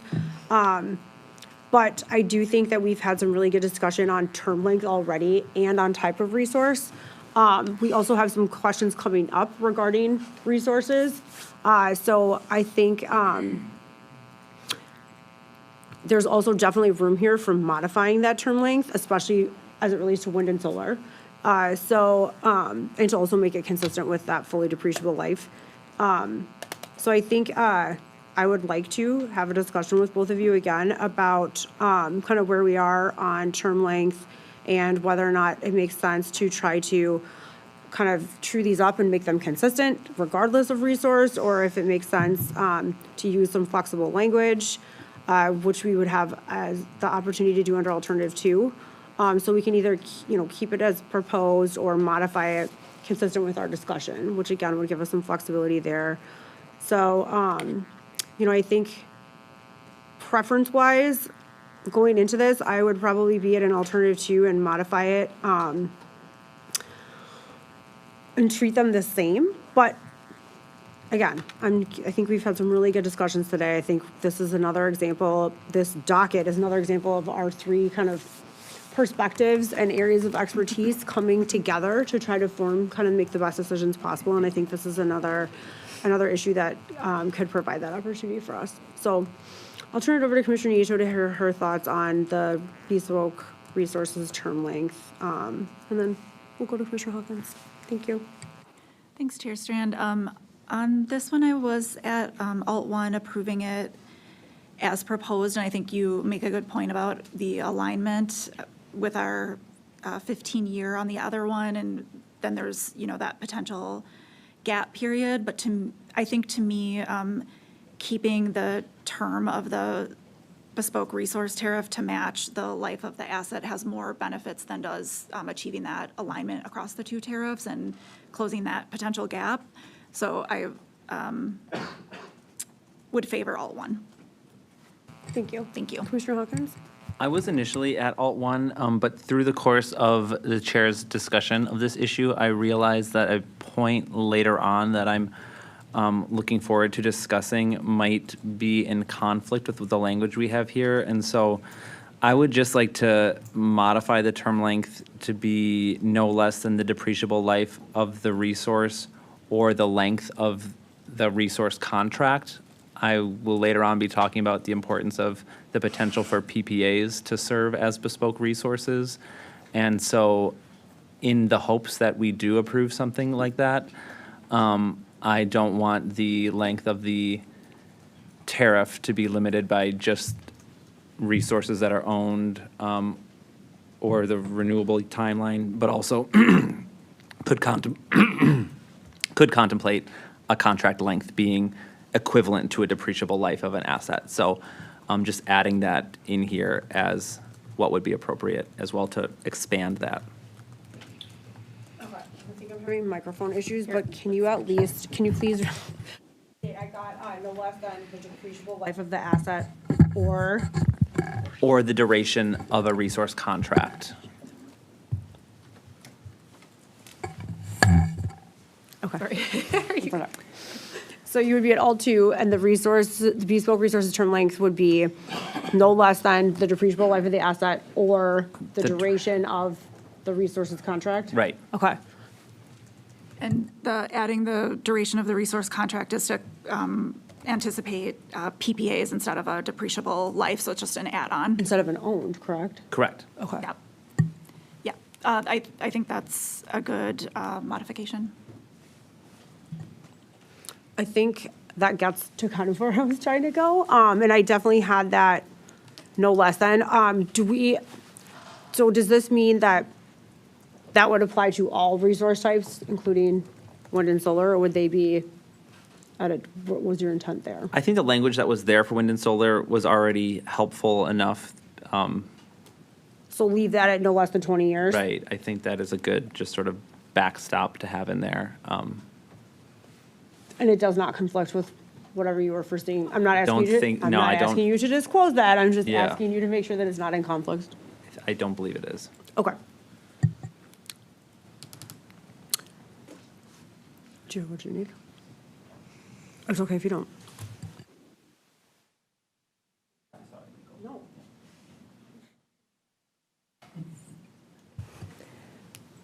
So you mean no less than either the depreciable life of the resource? Like, what is the, So It's a- does the no less than the depreciable life of the resource or the contract duration apply? She has the microphone. Apply only to, no, it's fine. Apply only to the non-wind and solar resources then? Yeah. And then the wind and solar Okay. term length would be the no less than 20 years, right? Right, and I guess, wind and solar could also be contract resources, so they could be. Under the- Yeah, the 20-year, I believe, is speaking to company-owned wind and solar. And they're just spelling out what the depreciable life is for those assets there, recognizing it would be different for different types of resources. And we kept the difference between resource types in the earlier decision item, correct? For the length? I don't believe so, I believe Did it's specified. did we specify it? Okay. Yeah. Yep. Okay. Sorry, go ahead. Okay, so the final language is, are we all in agreement, no You less can say it again if you want. than the depreciable life of the resource or the duration of the resource contract? Okay. For the non-wind and solar, though. Yeah, I think to Yeah. that, Yeah. to that point, you might want to word it just that it's no less than the depreciable life of the resource, with the exception of wind or solar resource, which will have a term of no less than 20 years, comma, or the length of the resource contract. So separate out the contract. Yes. That works. Duration or length? Let's do care? duration. Yeah, I think. Duration. Duration is what I scribbled here on this notebook. Then it's right. Let's go for it. Okay. I think Yes. that makes sense.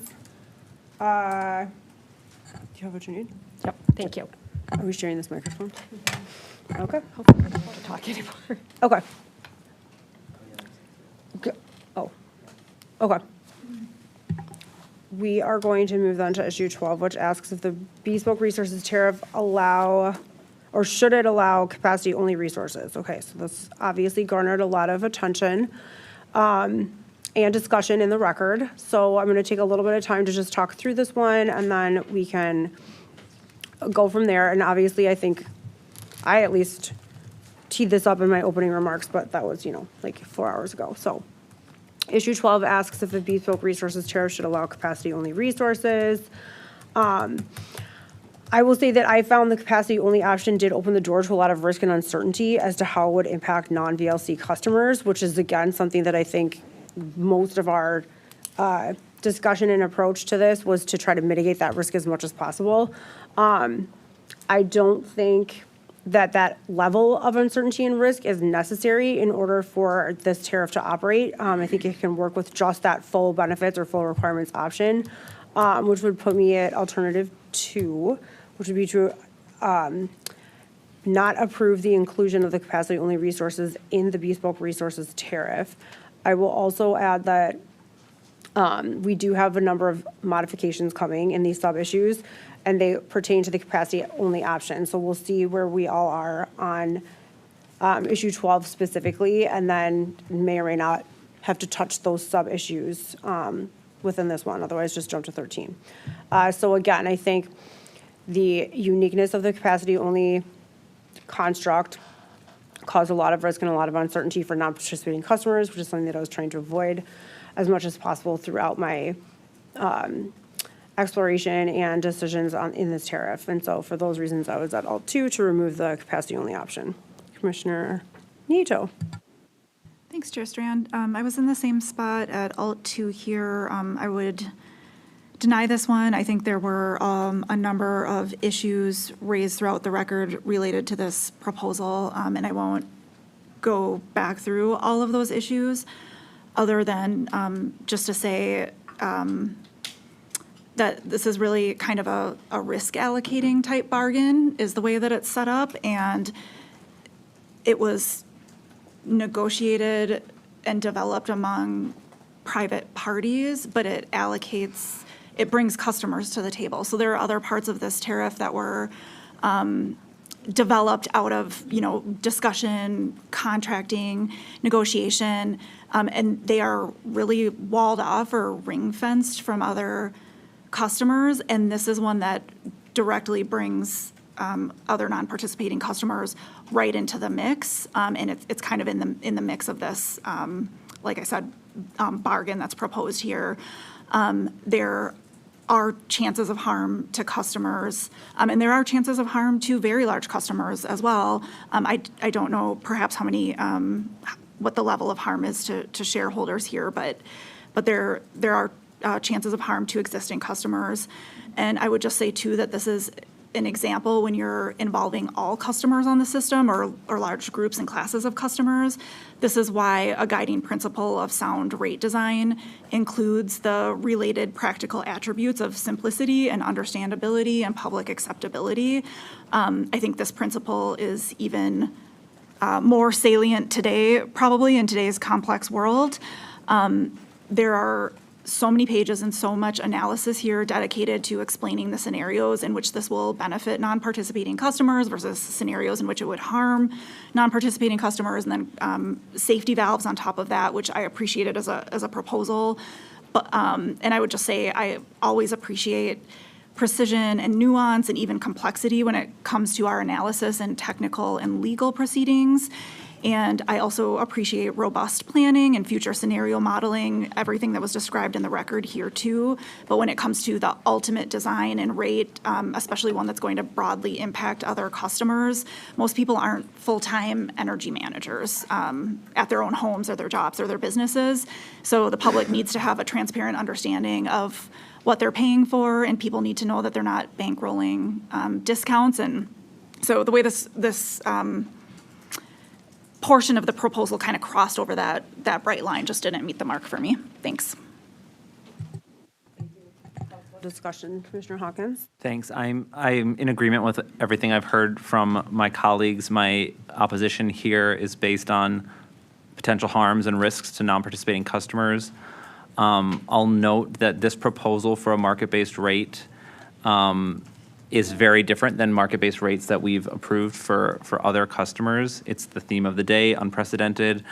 And the never-before-seen aspects include the dedicated generation, the scale of the infrastructure, and so this is very different than just enabling access to the wholesale market pricing. We have a lot of other components, and this is, like you were just saying, simplicity. This is a complex component that intertwines some of these market-based versus regular rate-setting activities that we do here at the Commission. And so this proposal, in my review, created a scenario where customers that are not participating in this market-based rate or privy to the discussions that led to its creation are treated as captive investors that are subjected to market risks. And all of that would be done without any evaluation of their need for these resources. The need would be done for the VLCs and not for non-participating customers. The proposal just had an economic no harm analysis for the non-participating customers. So I thought splitting up those criteria that we use to evaluate resources was attempting to have it both ways, where for certain instances, the system is looked at and planned as a whole, but in others, we're just looking at the economic for some customers and the need for others. And I think to Commissioner Nieto's point, that just adds a lot of uncertainty and complexity that is just out of alignment with our typical approach to establishing reasonable rates. And so there was a lot of argument and analysis that spelled out the theory of how this could create benefits for non-participating customers. There was a ton of misunderstanding about that in the comments. I appreciated that analysis and understood the proposal. I originally thought it could be great for non-participating customers, but then when I started evaluating the risks and just how this would work in practice, my position quickly changed on it as I dug into the record deeper. So I don't believe that the no harm analysis would be appropriate to protect non-participating customers. And I just want to end, the applicant chose to look at the cost of the proposal over the long term and sort of in isolation, and I don't believe that's appropriate. There were clearly near-term harms that would be the front loading of costs on non-participating customers in the hopes that there would be market benefits years later throughout time. And as my earlier multiple rants now on transmission have indicated, there are other components of this proposal that are also front-loading costs on non-participating customers. And so as a package, this just becomes quickly unreasonable. And so last point is we can't ignore the stranded asset risk that this also introduces. If non-participating customers are on the hook for 25% of something they may or may not need, and the Bespoke Resource Agreement only commits the VLCs to 75% of that, we still have this 25% that could be a stranded asset. And that just goes to the risk, I think, that the chair was talking about when opening the discussion of this one. So for those reasons, I was at alternative 2. Thank you. Very helpful.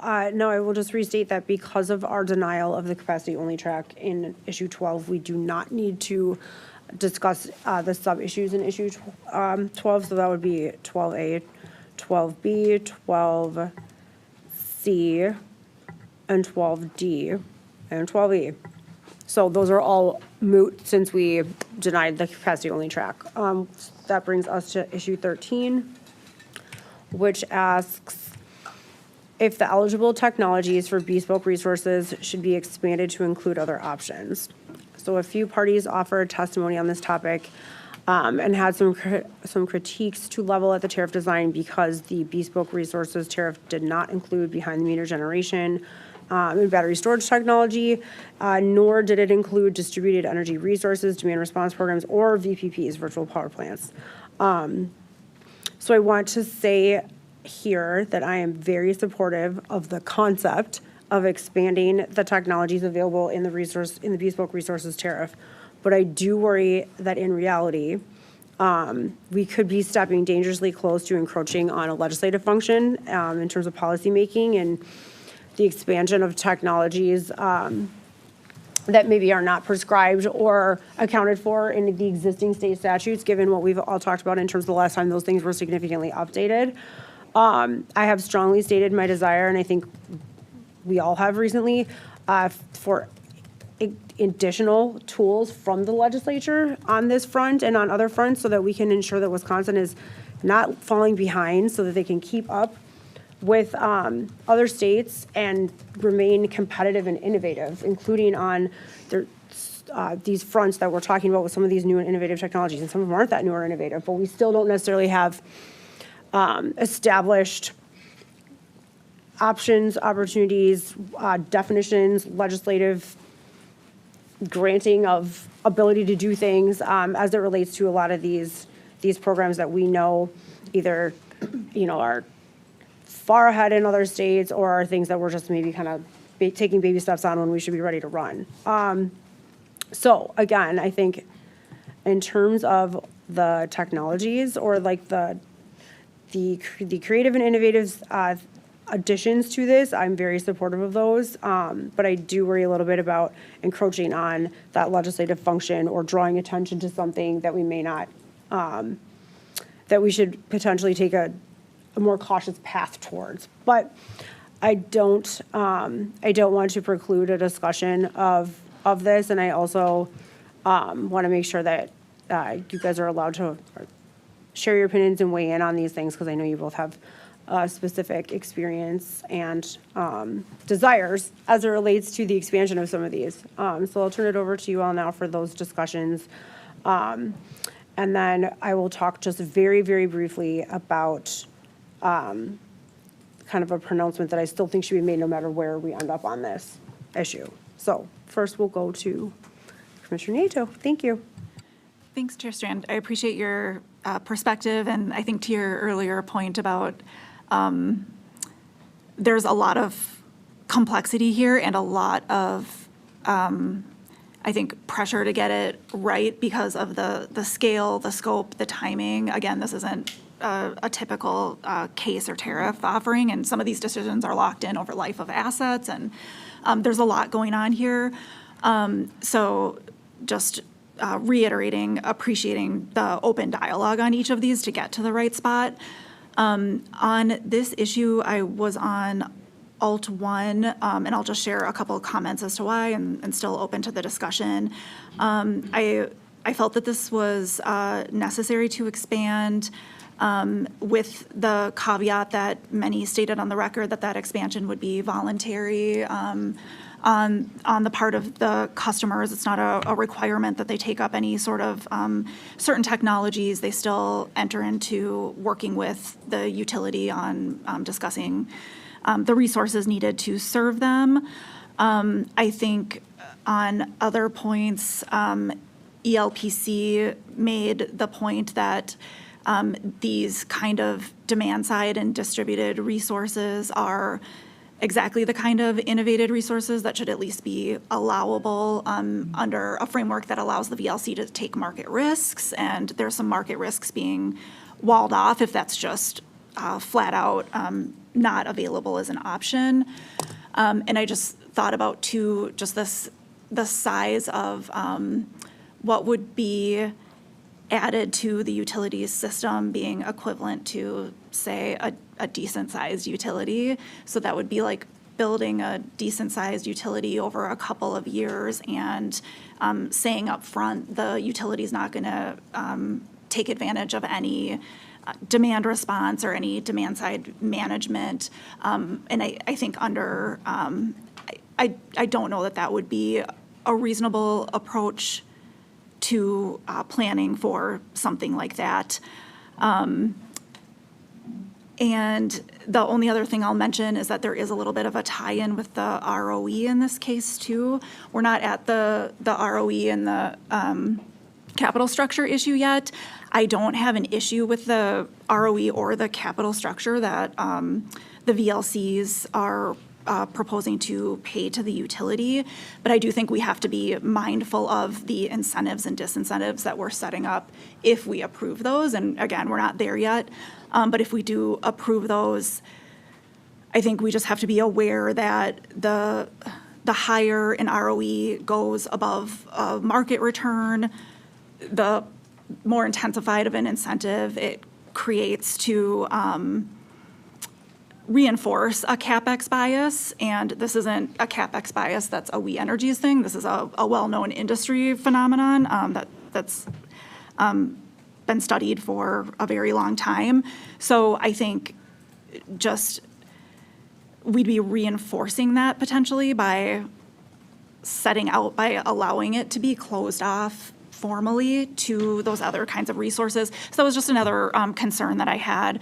And back to your point, Chair Strand, certainly don't want to encroach on anything legislative. I had probably a few more concerns about that when we're talking about IRPs a little bit later, no matter how supportive I am of us getting IRP in our state. And I think there are things we can do within our dockets, but I know we have to have a certain line in that area. And so with that, I was at Alt 1 coming in. Thank you for that discussion. Yeah. That was really helpful. Commissioner Hawkins? Thanks. I was at Alternative 2 because I am interested in expanding the definition, and I think I have a way that may capture what Commissioner Nieto was interested in. I agreed with a lot of what she was saying. I had two issues with the definition as it was proposed. I thought the restrictive definition of the type of resources that can be used to serve these customers is not reasonable to do that on the front end because it prevents the commission from conducting a complete review of alternatives. And so there are many scenarios where these resources may be jointly owned with non-participating customers, and we would be forced basically to review those requests without looking at other alternatives that could have been used to serve those customers. And so it creates this strange boxing in of options that I don't think is reasonable to do on the front end. There's also a restrictive definition on the ownership of bespoke resources, and the applicant noted during the hearing that there are no other tariffs that have these types of restrictions in place. And overcommitting on ownership structure is unnecessary, and it introduces risks to the applicant, I believe, as well. So I don't want to support a tariff that bakes those restrictions in because I believe it sets a pretty dangerous precedent for how we look at resource selection and resource planning more broadly. To address those concerns, I have a suggested change which would expand the definition of bespoke resources to include any company-owned, contracted, or managed resources that can qualify as a planning resource in MISO's planning resource auction. Notably, that would include VPPs, demand response, bilateral contract arrangements. All of these things can meet capacity needs in the wholesale resource adequacy construct. There's no reason that if it's good enough to keep the lights on for 50 million people in the Midwest that we need to have some more strict definition of what resources can meet customers' needs. And so I think that definition that I just read opens the door to some of the things that Commissioner Nieto was interested in getting in Alt 1 that were put forward by some of the interveners by just becoming more all-encompassing. And then I will just note that I'm going to introduce a reporting condition in issue 22 much later, whenever we get there, that would get visibility into resources that the VLCs are interested in pursuing and having that be reported to the commission during rate cases. So if the applicant chooses not to pursue a VLC proposed resource, we would receive that reporting as part of that and get the reasoning for that as well. So I think that's a really important piece that would provide additional information for the commission, generally be beneficial to all customers by producing that information. And so I think that'll be an important piece. And then just to clarify again, I think this expansion would include PPA resources, which are notably allowed for existing PPAs. They're at the hearing, I asked this question and it was stated, like the fleet resources have PPAs. We can give those to the VLCs in the near term. I don't see any reasons why in the long term a new PPA couldn't be used. And so this definition is making some sort of artificial leap between the near term and the long term that's not supported anywhere. So that was another reason I wanted to make sure we have this definition cleaned up, because there would be just some strange inconsistencies with how this plays out in practice. Additionally, PPA resources could help take off financial pressures that the applicant would be facing in going to the ROE implications that Commissioner Nieto was just talking about. There's a lot of credit supporting measures that are required for the utility to take on such massive amounts of investment, but they don't necessarily have to take on such massive amounts of investment if they instead were to select PPAs. And so I think that's an important piece to factor in when we're looking at the overall reasonableness and the risks to our utilities. And then I agree with the applicant that behind-the-meter generation, in order to benefit the broader system, would need to be studied at the time of interconnection. We've missed the boat on that for these two known very large customers. So I don't want to see a way where they're able to escape these transmission costs we've been spending a lot of time talking about by adding behind-the-meter generation. So I totally agree with what the applicant was saying there. I completely disagree with how the applicant dismissed demand response and VPPs as artificial and untested, just because our utilities haven't necessarily been as supportive or benefiting from them as others does not mean they're fake or unreliable. So I just wanted to get that out there. And for those reasons, I was at alternative 2. Okay, so since we have a couple different positions, Commissioner Nieto was at 1, which would basically be all of the technologies.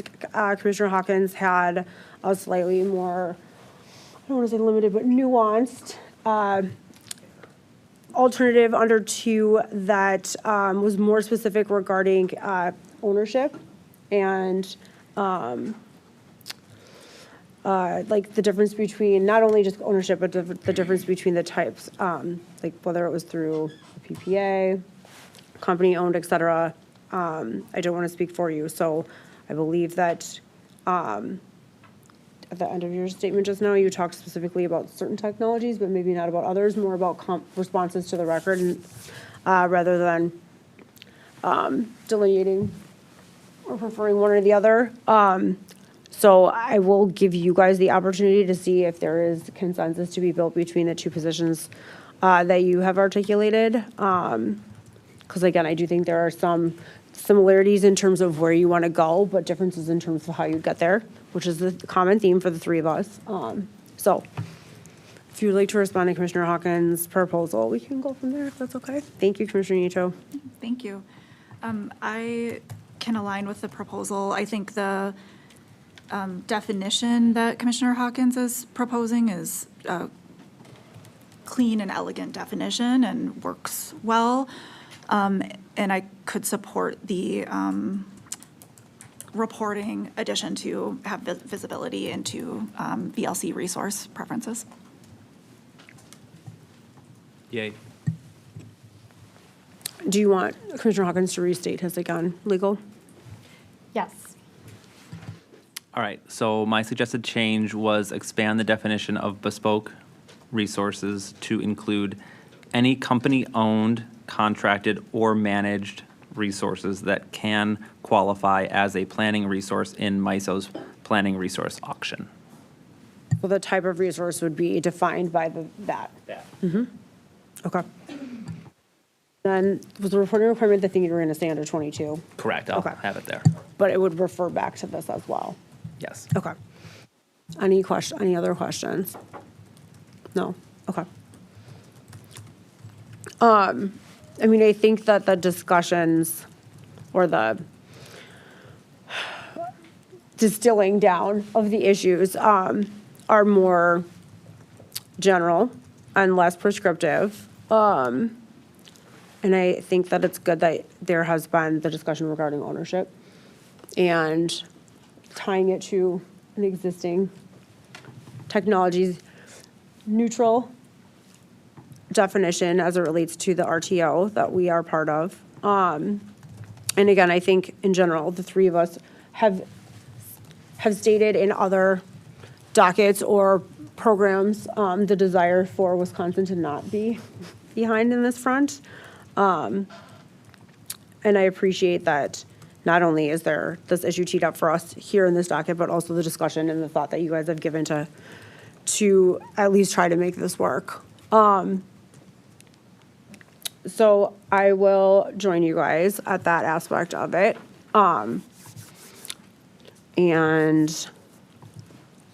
let's see, you have what you need in terms of, Commissioner Hawkins would still be alt 2, but just per the commission's discussion, correct? With the definition of bespoke Right. resource refined. Was there anything else to your modification? No, just the color I added on there just kind of explained how I thought that would play out.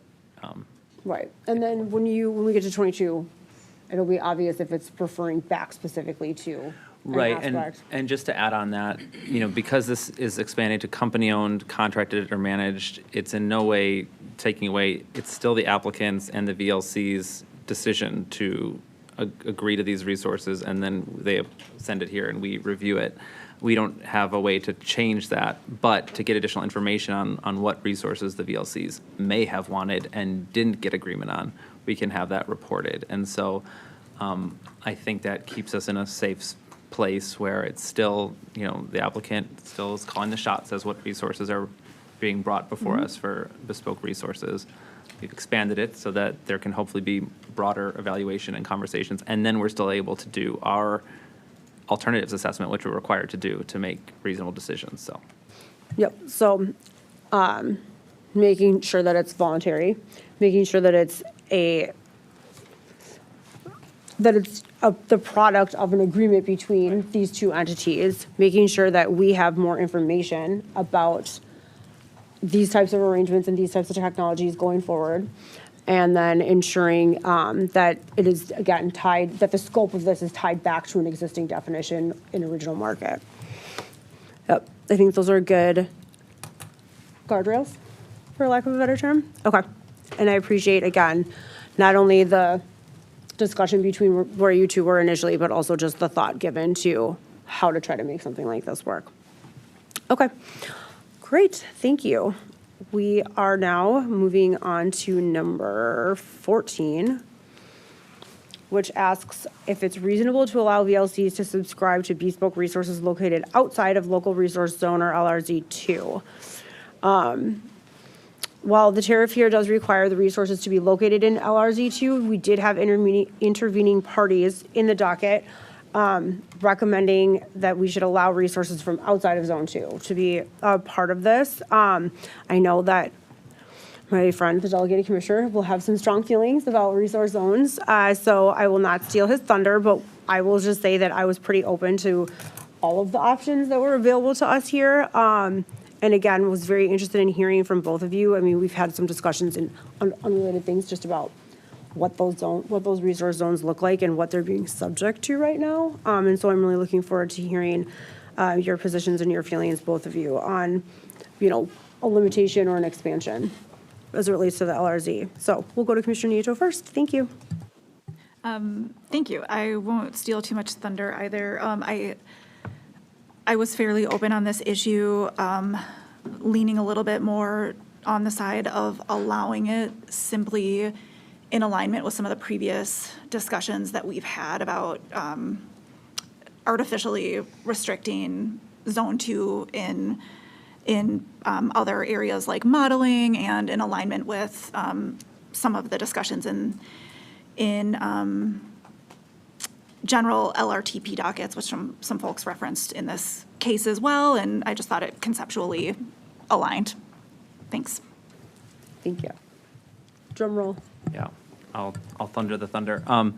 I absolutely think that we should allow resources, VLCs to subscribe to bespoke resources located outside of MISO's LRZ2. In my review, there was zero evidence that the LRZ2 requirement was reasonable. I pressed on this at the hearing. There was a lot of statements and really no analysis behind it. I asked multiple witnesses about this, and it's clearly just a preference.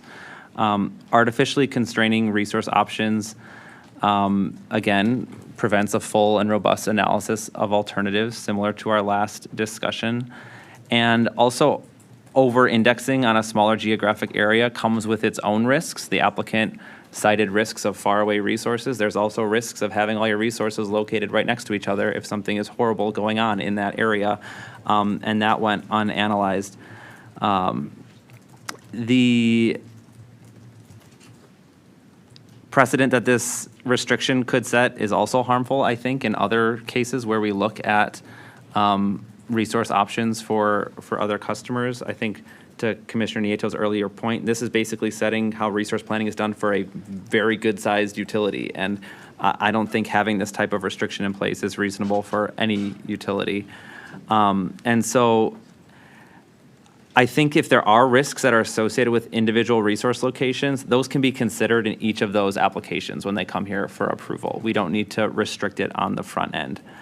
I'll note that all of the risks cited by the applicant, which were capacity basis risk energy basis risk, and catastrophic disruption risk all went completely unanalyzed. They were just stated as risks, and there was no quantification as to the likelihood of any of them occurring. In addition, the discussion of losses goes completely unanalyzed, likely because the total losses are very location-specific and dependent on the voltage of the transmission system that these resources are located on. A blanket statement of closer means less losses cannot actually be backed up by physics, depending on the voltage that the resources are connected to. Lastly, it's well known that MISO has approved a very large amount of transmission system backbone at a higher voltage level, which will both reduce losses and eliminate capacity basis risk and reduce energy basis risk as well. And those things were brought up by interveners in the record. So for all of those reasons, I was at alternative 1. Thank you. I'm happy to join you there. I think I would prefer to expand rather than limit this for a number of reasons, especially the ones that you stated. Commissioner Nieto, is there anything else you would like to add? No, I have alt 1. I would run through a wall with you on this one. This is Thank a you. great argument. I'm kidding. Okay, so I think we are in a good place on that issue. Thank you very much for your comments there. We will now move to issue 15, which asks, there's some sub-issues here too, but it relates to the information that the commission should require the applicant to provide under future scenarios. So we're being asked if it's reasonable for the commission to specify a certain type of review of bespoke resource transfers or reassignments. So I will just say that I want to clarify on all of these that the commission will review transfers or reassignments, but I don't think that it's necessary for us to prescribe a specific standard of review upfront right now. So to the extent that, again, preserving our option and right and ability to review transfers and reassignments is very important to me, but I don't think it's necessary for us to prescribe that standard. So that would put me for 15A specifically at alternative 3. That it's not necessary for us to take that specific action requested, but clarifying that the commission will review transfers and reassignments of bespoke resources in consideration of our statutory obligations. So I think that it would probably be the best place for that clarification language would be in the final decision. But again, for those reasons, I am at alt 3 on this one. Commissioner Nieto? I can join you on alt 3. I struggled with this one a little bit just because there are so many different future scenarios. It's hard to anticipate them all. And so I think ultimately this is kind of locking in a review standard that we haven't looked at the circumstances and what the right review standard would be yet potentially. And I understand the concern. We have thresholds before something hits a CPCN threshold and a CA threshold. So, you could envision a scenario in which maybe there are multiple resources under threshold that aren't hitting criteria, but I think that's to where your condition or clarification comes in and says, either way, we will review these and we'll develop or we'll identify the appropriate review standard at that time based on the facts. So I think that would be alt 3 along with you. Thank you. Thanks. Commissioner Hawkins? I'm fine to join you both there. I thought, the tariff did a nice job of saying the commission will approve these and, it was vague after that. Understand why further specification was tempting, but agree that it's not necessary at this point in time. Great. Thank you both. Okay. 15B asks if the applicant should be required to submit a needs assessment for commission approval for any change in the ownership share of the full benefits bespoke resources. So again, this was a suggestion from one of our interveners. I am at alt 3 on this one again as well for very similar reasons. I think that it's reasonable to state that as part of our review, there would need to be some kind of needs analysis, and we do want that, and we do require that in other actions that we take based on our statutory authority. But I don't think it's clear right now that this specific scenario has been considered or that any of those criteria apply to this specific scenario. And so I think a needs analysis would absolutely be helpful information to consider, but I don't support making this an order condition or prescribing this specific tool or attaching this to any existing needs assessment. So again, I think we want to preserve the option that we would undertake some sort of needs assessment for an ownership change of a full benefits bespoke resource, but I don't think it's necessary for us to prescribe or to attach anything specific to that needs assessment right now. In fact, I think some of the needs assessments that we've undertaken are relatively flexible, and that's not something that to Commissioner Nietzsche's point on 15A, I don't think we want to hamstring ourselves or our ability to conduct any sort of analysis or assessment at this point without knowing what that's going to look like, what tools are available, timeline, all of those things. So again, I would be at all three here, which would be to not approve the proposal from CUB for those reasons. Commissioner Nietzsche. Thank you. I was at alt 3 on this one as well. I think exactly as you're saying, this could be determined upon an application to reallocate the percentage. And even there's a suggestion later in the decision matrix about potentially creating AFRs. If that is something that we end up taking up, this is the type of thing one could envision in AFRs. And if not, it could be determined upon application. So alt 3. Thank you. Commissioner Hawkins. I will join you at alt 3. I was originally at alt 1, but now I'm worried that would contradict my position earlier and my thoughts, so I am happy to join you for the reasons that were stated. Okay, thank you. And I will say that we do not need to take up 15C because that applies only to the capacity-only bespoke resources. So that one is also moot given our position to remove that option in an earlier decision, which takes us then to issue 16. Issue 16 asks if the proposed termination provisions are reasonable. So we have some proposed termination provisions within the bespoke resources tariff, and they contemplate scenarios under which termination could occur. I will not bore everyone with reading the entirety of the issue scope. It is 254.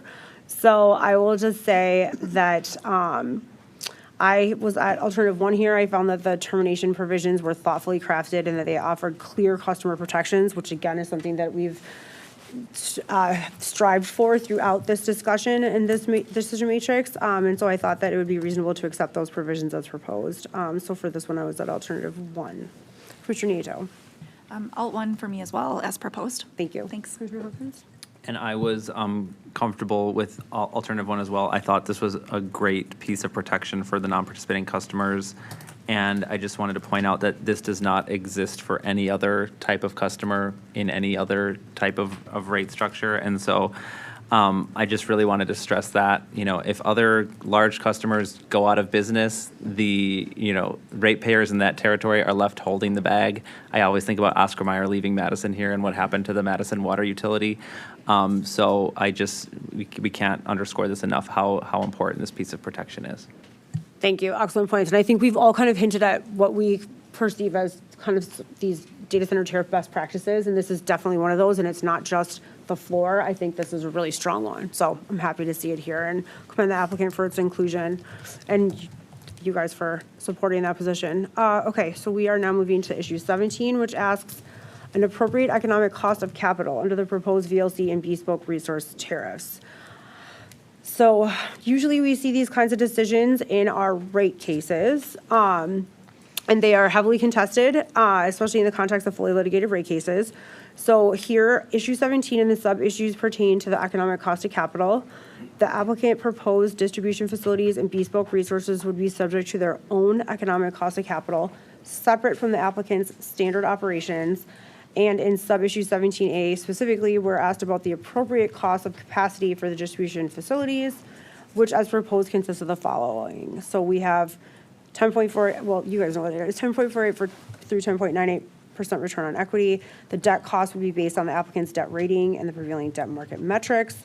A 57% equity to 43% debt ratio, so that's the equity to debt ratio, and then applicable taxes. I will say for this one, again, given that we know in similar but not exact same proceedings that these types of capital structure issues are some of the most, if not the most heavily contested and fully litigated, this is different. These metrics only apply to the VLCs and their bespoke resources. Further, similar to some of the other things we've talked about a couple issues ago, the VLCs agreed to this. So we are not in this contested relationship right now. This is something that was negotiated and agreed upon between the parties. Therefore, I'm comfortable. I didn't see evidence demonstrating the need to alter this proposal. So for those reasons, I am at alternative 1 and would hesitate to create any sort of differing capital structure on the fly. Commissioner Nieto. Thanks, Chair Strand. As I alluded to earlier, I'm in the same position here. These were rates that were the result of voluntary negotiations, and I think there are benefits to both parties of being able to lock in on those for a longer term in different ways. And I think it makes sense for everybody involved, as long as we just keep in mind, again, the types of incentives that are operating within the tariff, and we're mindful of those in terms of when we're talking about some of the resource planning and available resources and those discussions. I think there's a nexus there. And I would just mention as well, this issue also interconnects with the some of the discussion of credit security and some of the discussion of earnings sharing mechanism in their own different and nuanced ways. But all of that said, I'm supportive of this proposal. Thank you. And I appreciate the comments regarding kind of the holistic structure and not just what's right here. Thank you. Commissioner Hawkins? I'm in the same place. I don't have anything that I found in the record that would give me enough evidence to go in another direction. I agree this is something that the applicant and the VLCs came to an agreement on. I will just say, we have other utilities, and this is kind of precedential in how we're arriving at this here.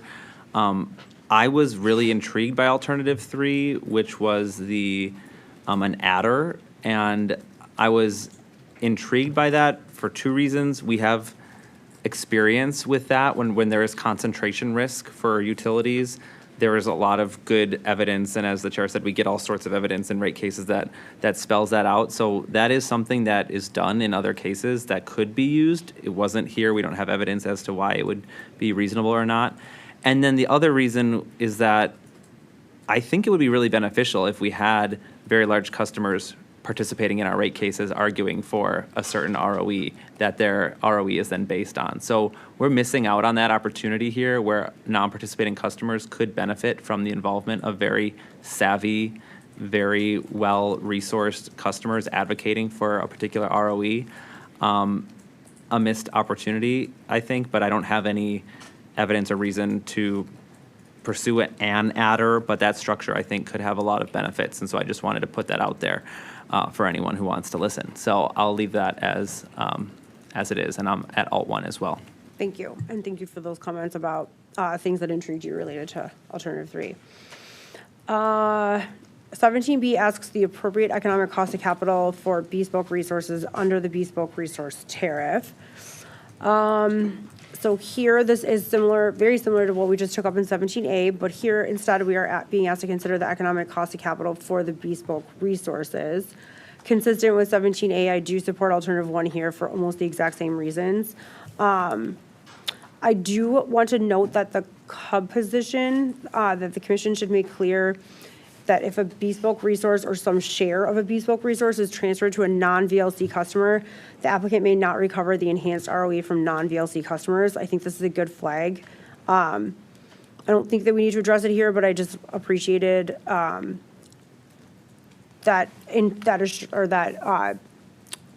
attention to that aspect that what we are setting right now is only applicable to the VLC specific customers, just like what we're setting if they're taking if they're taking service under this tariff, if they meet these thresholds, they are a VLC customer under this tariff period. And so we want to make sure that even if the resources change, transferred hands, all any of those things, that they are not, non-VLC customers are not earning under the VLC, a VLC capital structure. So again, I appreciate the flag, but I'm, again, for those same reasons as 17A at alt 1. Commissioner Nieto. Thanks for those good comments. I was at alt 1 too for the same reasons, and I think exactly to your point, the way WEPCO is proposing to present its revenues and costs in the rate case under two separate kind of entity levels, and the way resources would potentially make their way into rate base under any sort of reallocation proposal, I don't see a risk that that the ROE would carry over automatically to core rate base. So alt 1. Thank you. Commissioner Hawkins. I'm at the same place. I agree it was a good flag. That's a very important thing to make sure everyone is clear on, and I came to the same conclusions as my colleagues on that risk. Thank you. Moving to issue 18, which asks, are the proposed credit support measures reasonable? I know we've had a couple kind of tee-ups to this discussion, and so I want to make sure that everyone has an opportunity to further discuss this now that we're actually at this item. So the applicant proposed a set of credit support measures that VLCs may be subject to, which include obtaining letters of credit, cash deposits, and or a guarantee to cover an amount equal to the aggregate of, and then a number of different aspects of that. I want to note that these credit support measures are not proposed to be mandatory, and the VLCs who meet certain criteria would actually be exempt from these requirements. So these criteria include maintaining an investment-grade bond rating or a defined amount of tangible net worth or liquidity. We did have some other comments in the record from interveners, but again, what we're deciding right now is whether or not the support metrics or measures are reasonable. I think, again, I want to make sure that Commissioner Nieto and Commissioner Hawkins have a chance to talk about some of these things, but I found that this was a reasonable provision and that it provided a strong baseline of financial metrics as a condition of taking delivery under the tariff. So to me, this was, some of these are an insurance policy for the utility or the applicant themselves. If they're going to enter into an agreement and have a specific tariff cover a specific customer, there are also things that the utility needs to do. I think you guys were talking about shareholder risk before. This is another kind of like best practice to ensure that the utility itself is not harmed by entering into a relationship with the VLC. And I think that the types of metrics that would be required are a sign of the utility doing its due diligence and making sure that its financial health and its partners are creditworthy or relationship worthy. So in consideration of the evidence in the record, I'm okay with those support measures as proposed, which would put me at alternative 1. But again, I'm open and would like to hear where my colleagues are on this regarding the various aspects of this proposal. So first, I will hand it over to Commissioner Nieto. Thank you. Thanks, Chair Strand. I think you described the issue well, and I agree with your description. I think this is a really important issue, and I think there are multiple ways to approach it, and open to discussing those and hearing what you both think here. I think starting off with a blanket level of exemption is probably not the right starting place. So I think, just like I described in the issue when we talked about the capital structure and the ROE, those are special fixed financial parameters, and they're compensating shareholders for the recognized additional risk. They're not, those extra payments don't go to other customers unless we were to impose an ESM. So they're going to the shareholders, they're being compensated. But what is the risk protection backstop for existing customers? It's the credit security. And so just making sure that it's set up the right way is really important. I was open to language similar to what the Michigan Commission ordered, allowing a case-by-case review of requests for waivers. Say somebody has, a customer has a really high credit rating or certain circumstances. I think that's one possibility, but I do think we should look at striking some of the language in this tariff that lists just a number of automatic exemptions. And then, as we've discussed a couple of times today and yesterday, we should be looking at striking the language about the company having the right to, or the sole discretion in here, and just this is what would happen if this happened. So that's generally where I'm coming in at, is just making sure we're fairly balancing and creating that strong backstop for existing customers. Thanks. Thank you. Commissioner Hawkins? I'm flexible here. I definitely support reducing the company discretion language that Commissioner Nieto was just talking about. So I'd want to clarify to begin if that means whatever we arrive at is mandatory. Is that sort of the direction you were proposing there? It would pertain specifically to, there's a statement that the company retains sole discretion to waive any of the financial support requirements. So I wouldn't have that sole discretion just to waive it. And maybe we build in a waiver, maybe we keep some of the exemptions listed or all of them, but I don't think the sole discretion to waive should be there. And then it's under the letter of credit. So if a letter of credit is issued, the company will have the right to draw upon it immediately. And so that's another one of those discretionary pieces that it might be better just to say the company will draw upon it immediately, which again brings me back to potentially putting in flexibility and allowing for waivers or case-by-case exemptions to be requested. So when a service agreement comes back to us, that could be an opportunity to look at, here's kind of our financial security proposal and plan within the general parameters of the tariff. That could be a pathway, but either way, I don't think we should keep some of these, or keep the language around the sole discretion and having the right to, and potentially not keep that primary list of exemptions, including kind of a lower credit rating threshold than what has been used in other states.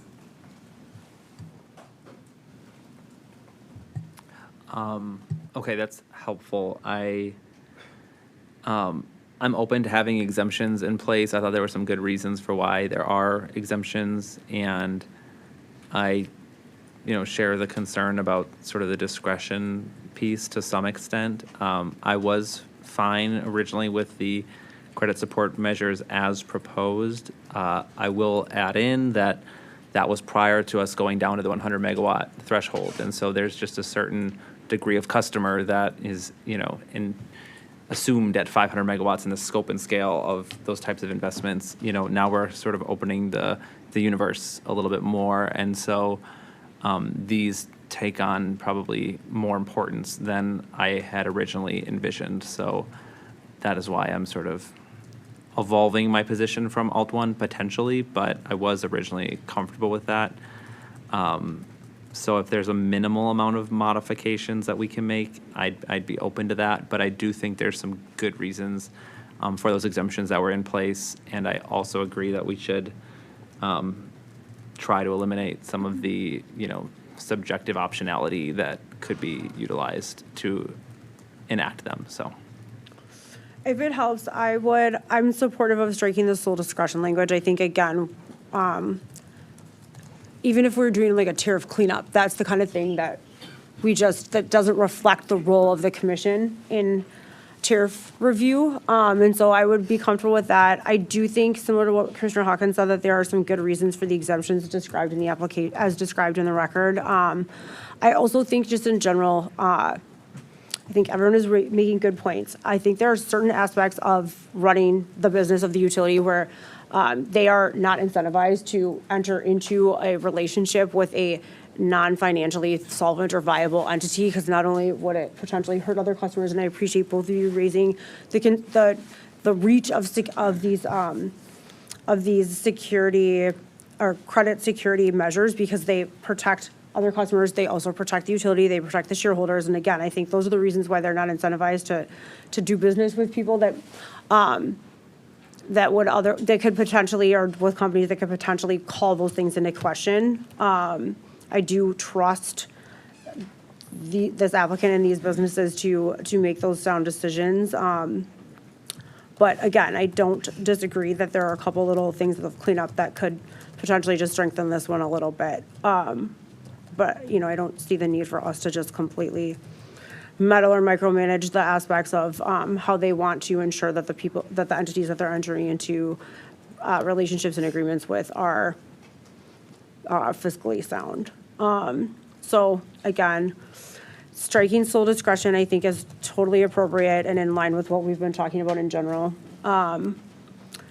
I would preserve, like I said, I think that there's some good reasoning, I found it to be compelling in the record, for why some of the exemptions exist. Yeah, I don't know. Does that help get kind of part of the way there? I think it does. I think, again, there are a number of options here, and what I'm hearing is we probably, all three of us would like to strike the sole discretion to waive any of the requirements at a minimum. I think looking at the section that says the customer shall not be obligated to provide the security, if the customer has, and then it lists the exemptions. One thing we could do, instead of removing the exemptions and creating like a case by case or something like that, is just get a little bit more of the way there by increasing the credit rating level so that it's not lower than what other states' tariffs have used, like that. If we're going to keep kind of an automatic exemption, I don't know that I feel 100% comfortable that we're setting this at a lower standard than what other states' tariffs have set. So that could be a way to resolve that, is just changing that sub 1 on the credit ratings to match the level of the credit ratings that were identified in the record for Ohio and Indiana. So I think that bumps them up to A- from S&P and A3 from Moody's. And then remove that sole discretion and kind of leave it at that. And then just the last thing I'll say about it is under the number 1, the letter of credit that the company will have the right to draw immediately upon. That's one item where I could go either way on, not because I think we usually should not use will have the right to in tariffs, but like we said earlier, if there's some sort of perhaps technical reason why that's necessary, like if folks, Chair Strand, to your point, if you're worried about kind of in the utilities management of the contract and work with their customer, leaving in a little bit of that discretion, because this does come down to some of those particular judgment calls, and there's an incentive for the company to protect itself as well. I think with this, we'll have the right to draw. There are some timing nuances there that I'm just not 100% sure of. So that's just one where I could go either way. Yeah, that you raise a really good point that I should have said earlier. I do worry a little bit on the case-by-case basis just about the implications of those service agreements and the timing of us to review that, potentially make changes, go forward. What does that mean for the ability to not only secure, any sort of proof, but also just for the utilities to enter into those agreements for, however tariffs are going, things like that. So I do worry just about bogging down that process in general, not just for them, but for us too.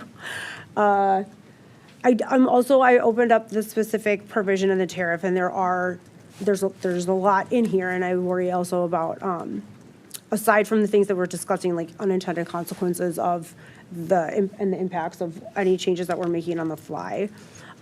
Again, this is more because of me not having considered red line changes to this ahead of time. But Commissioner Hawkins, is there anything else that you want to add based on the additional conversation that we just shared? I'm kind of in a similar place as you are, and I could be open to, a modification to the credit rating threshold for the exemption to a higher rating. I was, that's something that jumped out to me, that I think it's currently set at just the bare minimum investable level, and that is sort of an outlier. I didn't review, or don't recall, I should say, what all of the other states have selected. So, if we just choose an increased rating by, 1 or 2 ratings, that could suffice, especially because this goes to that point I made earlier. We're going to have smaller customers, so this becomes more important. So that is why I'm tying my openness to the credit rating piece. Still support the sole discretion change, and that's probably the extent of what I'd be comfortable with deciding here on the fly. I think I'm in the same boat, just again, without having considered the full impact of like red line changes on the fly and what that could mean, not even just to the applicants, but also to whoever their potential takers, given the thresholds that we've set and some of those other decisions that we've made. I just worry that we could be issuing something or changing something that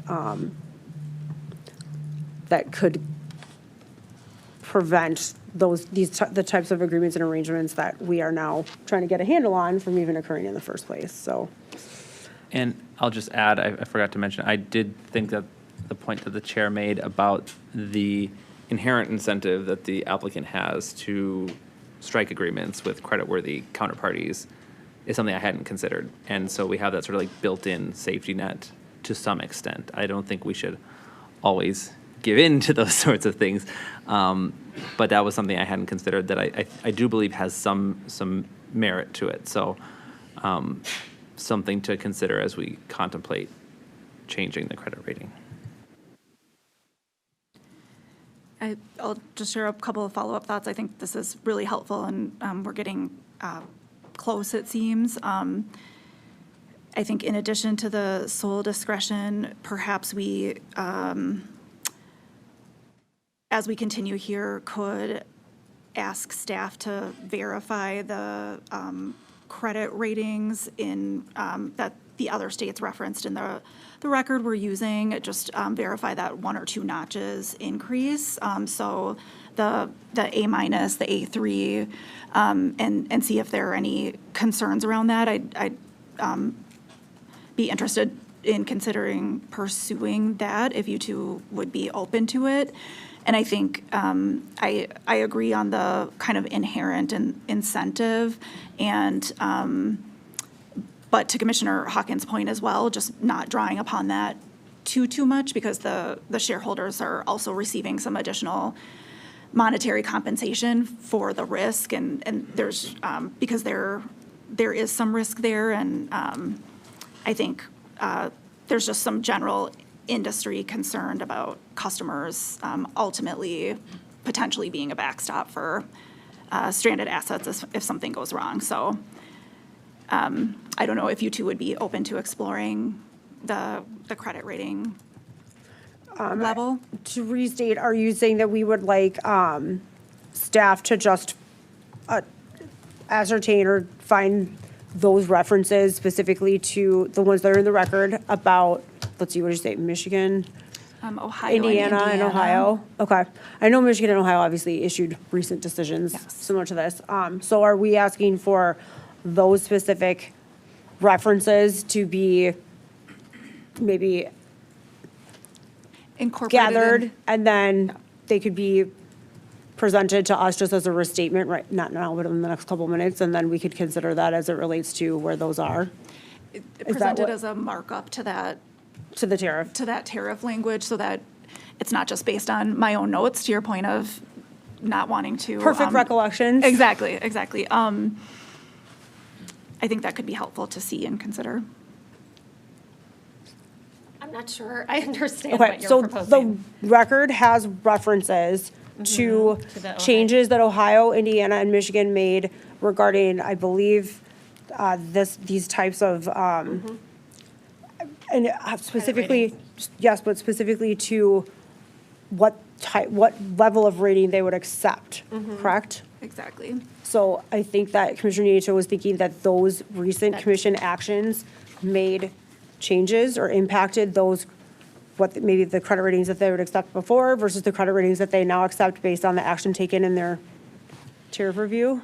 Yeah, they're just using a higher standard than what's being presented here. So we have here not lower than triple B from Standard and Poor's. And the Ohio and Indiana standard that used was an A- from S&P. And so just looking for, So incorporating I believe that Commissioner to Nieto would incorporate like to compare it to what exists in the red line tariff right now so that we would know what they did versus like where we are in it right now for the purposes of this discussion. Okay, I don't want to speak for you, but I think that's what we're trying to. yep, to essentially ensure that it would say not lower than A- from Standard and Poor's Financial Services LLC or any successor, and A3 from Moody's. And that staff give them an opportunity to raise any concerns about that modification. Yeah, go ahead, Commissioner Hawkins. I'm just seeing here in the tariff that threshold that Commissioner Nieto just spelled out has a requirement for an irrevocable letter of credit at that threshold already somewhere else in the tariff on the next page. And so the A- S&P and triple A Moody's. So if we are changing that exemption and that's already in place, are we actually getting anything?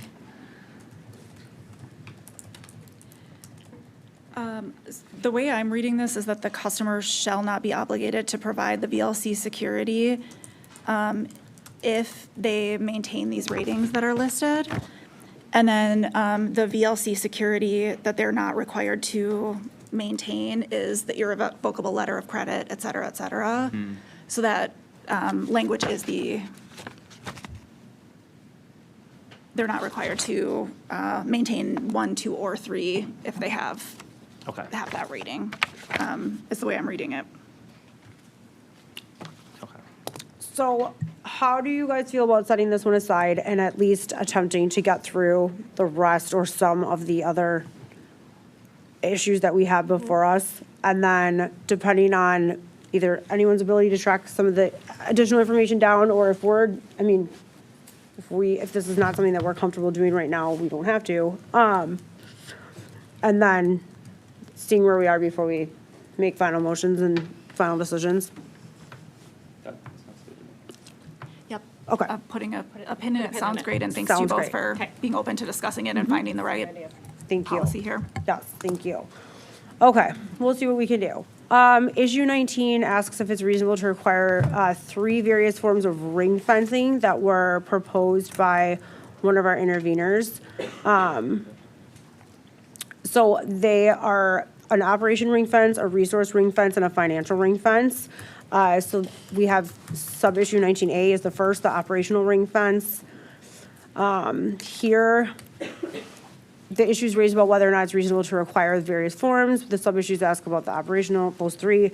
I am just going to say upfront that I'm at alt 2 for all 3 of these. I think the ring fences proposed and described aren't necessary, but I do think a lot of the other modifications that we made today, at least partially, if not most of the way, reach the same goals that the ring fences are intended to accomplish. So I don't know that they're necessary. I do appreciate not only the creativity, but also the name conventions. We had fun talking about ring fences throughout our preparation for this. And again, I think I appreciate that as we've stated, some of our major goals in overseeing or in issuing decisions in this tariff related to these types of protections, and that there are other entities in the record who are also coming up with creative tools to seeking those types of protections and safeguards as well.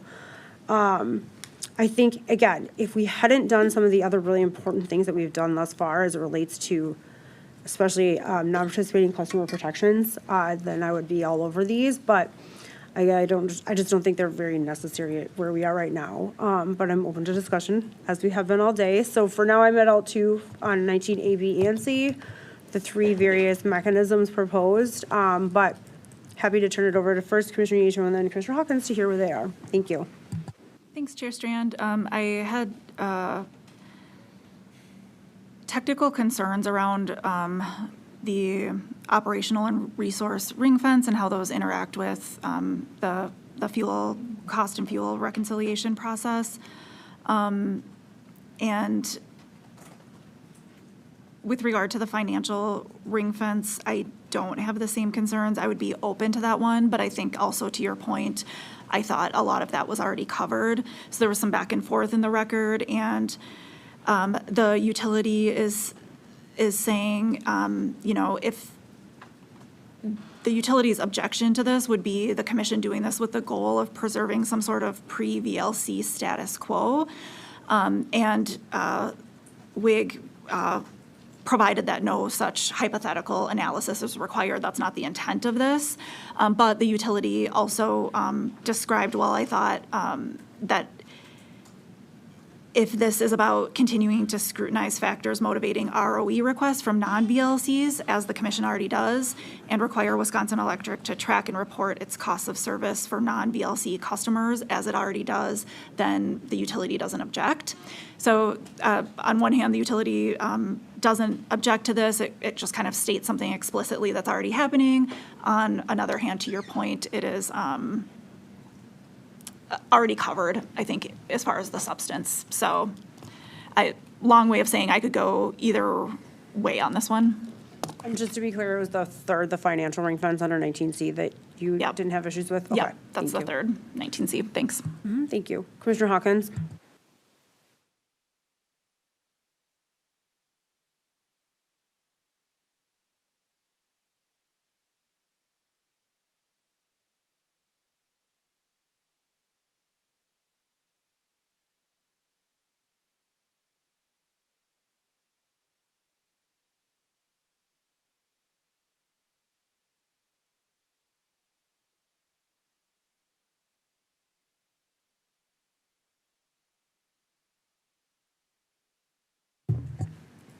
I'm live now.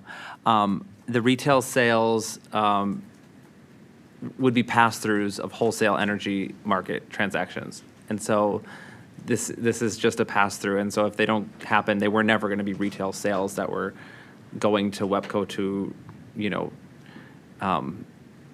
for costs that were being incurred. These are going to be now full benefits, resources, and wholesale market transactions. And so the scope of what the financial risk was is smaller when we have a market-based rate. So that was another reason why I did not think it was necessary. I think that was a good catch in the role that the financial ring fence plays and what it would pertain to. I'm still, again, comfortable with what we've done thus far and don't feel compelled that we need to do more. Especially, I appreciate what you just raised, Commissioner Hawkins, and Commissioner Yato, the concerns that you raised regarding the fuel reconciliation process. I think that was a good catch as well. So I think if it's okay, we're probably all at Alt2 for the three. Okay, wonderful. Thank you. We will move then to issue 20, which asks if revenues from VLCs should be included in the applicant's earnings sharing mechanism. So you've heard a little bit from us about this already today. But specifically, this was proposed by one of our interveners. And so it is before us now about whether or not we would accept this intervener's proposal to include the VLC revenues in the applicant's existing ESM, reject those revenues, reject the proposal to include the revenues or take other action. So So as written right now, as filed, the VLC tariff, under the VLC tariff, the VLC customer would not be subject, or the VLC period would not be subject to the existing ESM that the commission has created in a prior rate proceeding for this applicant. But if anyone has paid attention to what we've done in those prior rate case decisions over the past 2 years, you'll recognize the importance of the earnings sharing mechanism as part of that capital structure, and ensuring that any profits over and above are shared with customers and not just kept at the utility. So the commission has established those at the various IOUs that we regulate over previous rate proceedings. This is one of the tools that we use to kind of balance those needs. I am okay here with the earnings sharing mechanism language as proposed as filed, which would be to reject the intervener's proposal to include the revenues in the applicant's ESM. So right now, as filed, this tariff would be exempt from the ESM, and I'm fine with that being the case. I think it's important to note that we have what sounds like a grab bag issue coming up in 22, where a number of reporting requirements facilitating the gathering of data necessary to demonstrate certain things are going to be discussed. I think if we needed to, that could be a good informative place to fully analyze what this ESM preclusion language does or doesn't do, or what this proposal does or doesn't do. Again, I think when we're making those kinds of decisions, it's important to have data or information to base those decisions on. So I would not adopt the Walnut Way proposal today. I would reject that, but it doesn't mean that we don't have other options to gather additional information to help inform decisions in the future. So for those reasons, I'm at L2, but I'm also interested in hearing from my colleagues on this one. Again, we've had lots of robust discussions about capital structure, including ESMs in rate cases, and so we're curious to hear what they have to say on this. Commissioner Nieto. Thanks, Chair Strand. I was at Alt2 as well. I am a big proponent of the utilities ESM that it currently has, and it shares back earnings with its customers who paid into them. And here, this one just wasn't aligned in the same way. The customers who are funding the earnings aren't the customers who would receive the sharing. And so I could see something like this coming into play if we, for some reason, didn't have credit protection or something like that. But even then, it's just kind of trying to fund something out of another pot. It would just be a little misaligned. And I understand the intent of it as well, but it's I wouldn't kind of redistribute that fund in that way. So I'm at Alt 2. Thank you. Commissioner Hawkins? Thanks. I was at L2 as well. I hadn't quite considered it the way that Commissioner Nieto just explained, but that makes a lot of sense to me. The main point that I was focused on as it relates to why I didn't think this was necessary was because so much of the revenues in this type of rate are direct pass-throughs, and the opportunity to have major windfalls are limited because everything is either spelled out in the bespoke resources and the distribution agreements, and then there are wholesale energy and or capacity market pass-throughs. So another reason why I thought this type of protection was not necessary. Okay. Sounds like we're in agreement on that one. Thank you very much to both of you for your comments. We are on issue 21. Should the applicant be required to file for additional tariff provisions in its 27-28 test year rate case? So our commission staff did recommend that the applicant be required to file for the creation of a rider-style tariff that would be mandatory for customers receiving service under the VLC and Bespoke resource tariffs, and that this rider-style tariff would grant the commission broad discretion to assess charges and rates to VLC and Bespoke resource customers. And if it's discovered that there is a misalignment of cost incurrence and cost recovery, then we would have the opportunity to make those adjustments. So commission staff ordered this recommendation in surrebuttal, and given the timing recommended, I don't know that we would have time to do this for the current rate proceeding that was filed in April of this year, but that does not mean that we could not order it to be developed in the applicant's 27-28 test year's rate case. Actually, that is this year's rate case, so never mind. We'll see how the timing of that goes. I know that when I thought a lot about mechanisms for adjustment and the creation of this type of rider-style tariff, that to me, this made, the creation of this made the most sense for giving the commission the opportunity to have that ability and that mechanism going forward. I think I really kind of searched for the right kind of thing to ensure that we could continue to adjust things based on, again, one of the things that we talked about is that a lot of the decisions based on the VLC tariff are speculative. They're theoretical. They're not actually, no one is under this tariff now because it has not been established yet. So we don't have any data about how it's working or what it means or like if it needs to be adjusted, right? So once the tariff is established, VLC customers take under it and we start to develop data showing how it's working, the types of reporting requirements, the information that we want.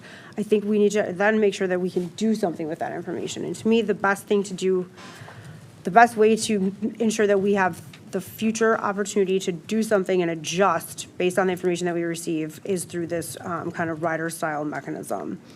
So I think also there is another kind of obligation of ours to ensure that that what is happening under the tariff is what's happening, especially as it relates to the recovery of costs, providing service, if there's a mismatch, all those things. And I think that the unprecedented nature of this in scale and in novelty further kind of compels some sort of option or opportunity for us to continue to adjust or have oversight over this in case we do need to further protect or further insulate these non-VLC customers.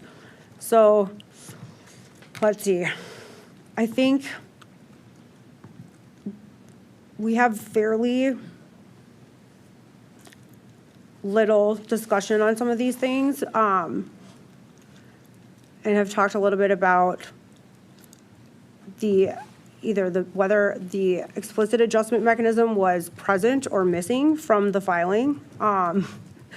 So I think that it's important for us to probably take more of a creation role in here, given that it's not it's not obvious that it exists. Okay. So timing, I know I was a little not unclear on that initially. I think we don't need it in place today, but I think that we could require a supplemental filing, given that that rate case that I said is ongoing. And I think the supplemental filing would allow the rider to be put in place prior to the next rate case, which would have to be filed in 2028 for the 2029-2030 test year. So this would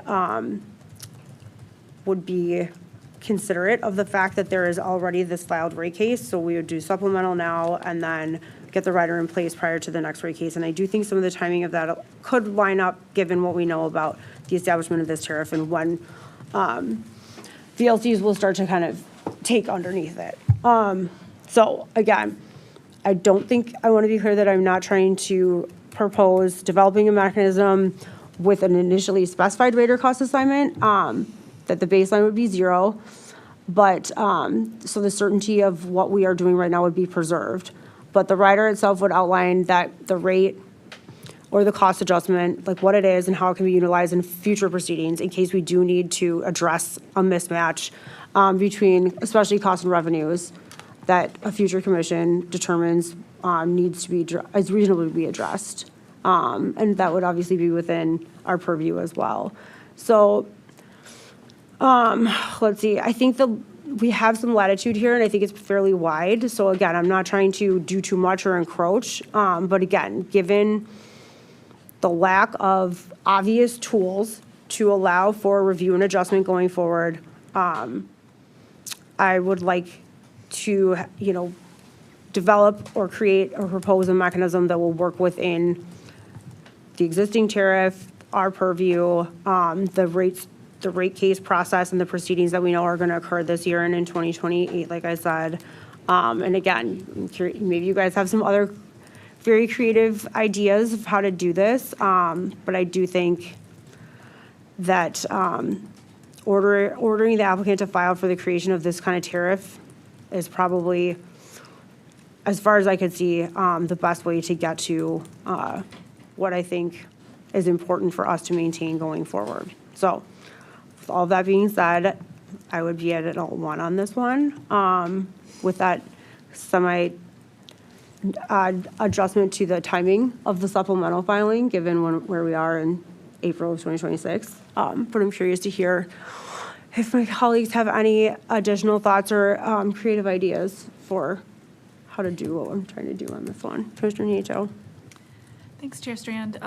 To make sure that I'm on the same page with you in terms of how you're interpreting this functioning and rolling out, you would envision a supplemental filing, establishing a rider-style tariff. It would not be timely to hit in this rate case in terms of having any sort of effect or impact or decision.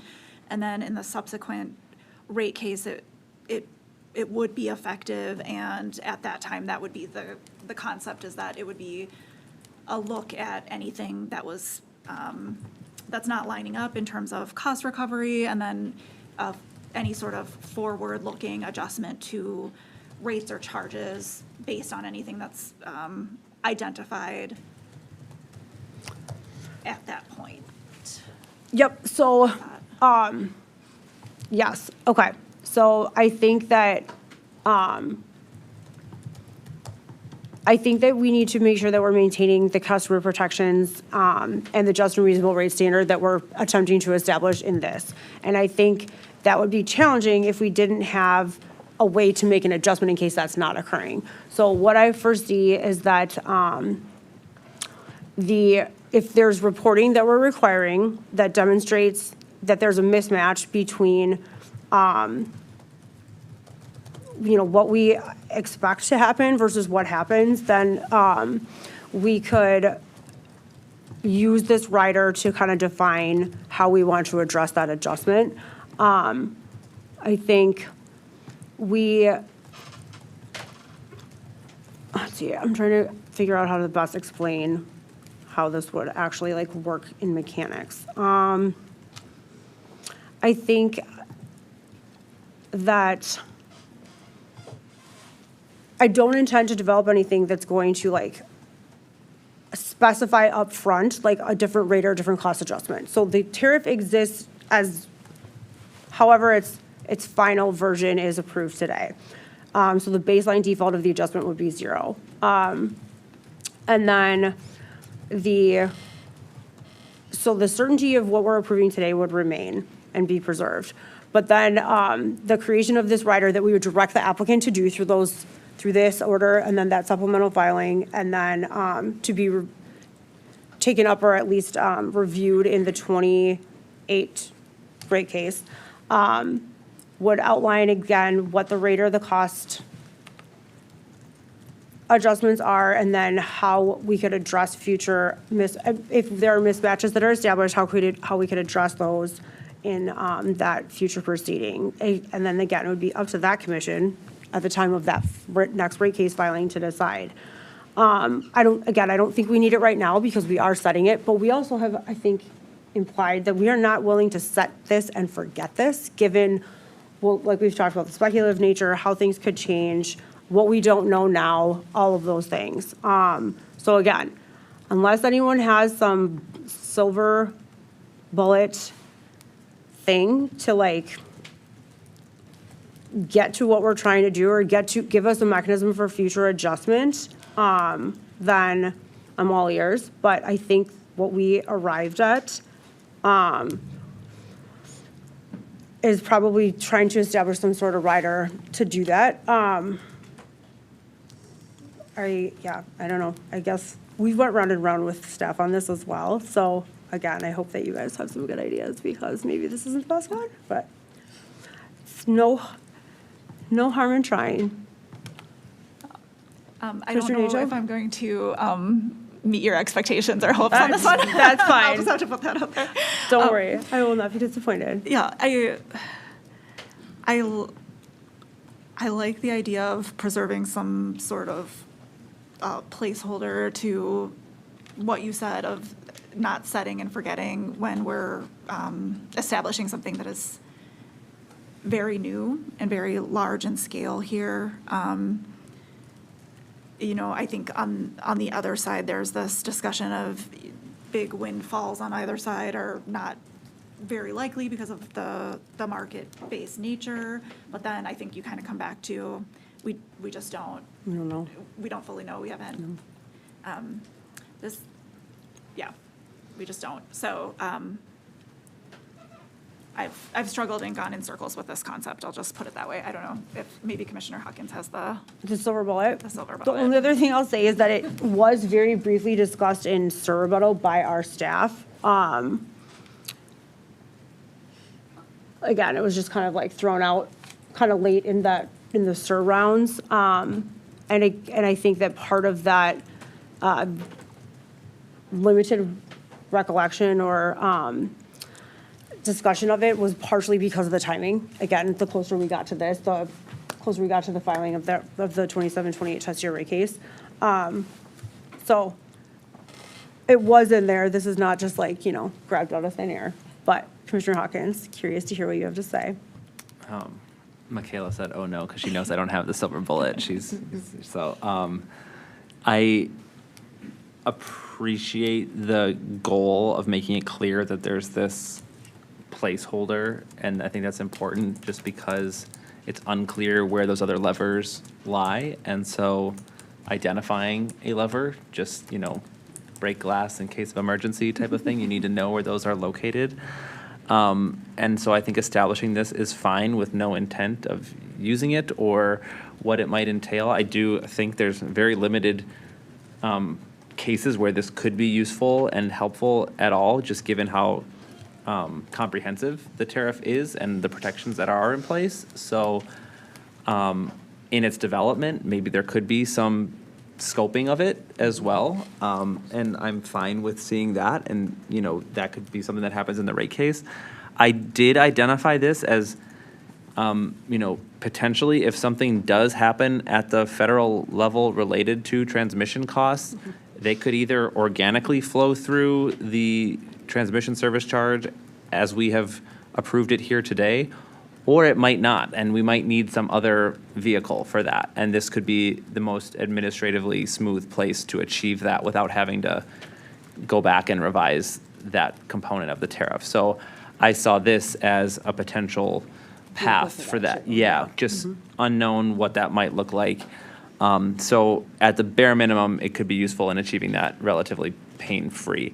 I do want to say that I'm not sure waiting for the 28-year rate case is the right time. We talked about, or I did in my exhibit, you know, we have multiple $100 million cost shifts, you know, staring us down here in the near term. And so I think having this in place earlier in the hopes that something shakes out would be beneficial.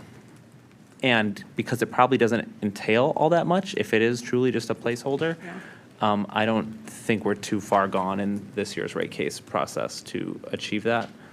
But I'm the least familiar on this commission for how that plays out, so.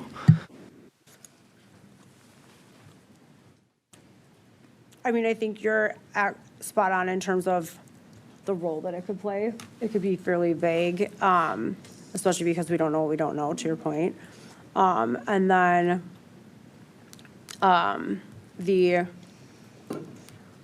place, you know, I think to your point, vague enough to account for some of these other unknowns, right? It's not just this mismatch. It's also if there are policy changes or other major significant events that could affect how the VLC operates. I don't know, Commissioner Nieto, anything else specific you want to add? I know obviously Commissioner Hawkins brought up some good timing considerations, and we can talk a little bit about that as well. Yeah, I think you're both bringing up really good points, and I would join you both on that just in case placeholder. And to Commissioner Hawkins' point, there could be things happening even outside of our jurisdiction with transmission that could impact something that we're not taking into account here. We just don't know. So I like having that option in place, so I'll join you there. In terms of making it, developing it and making it effective, I think I do think it could be made effective sooner, potentially than the next rate case. It could probably be developed and made effective in this rate case. It might be a pretty simple tariff sheet, tariff addition.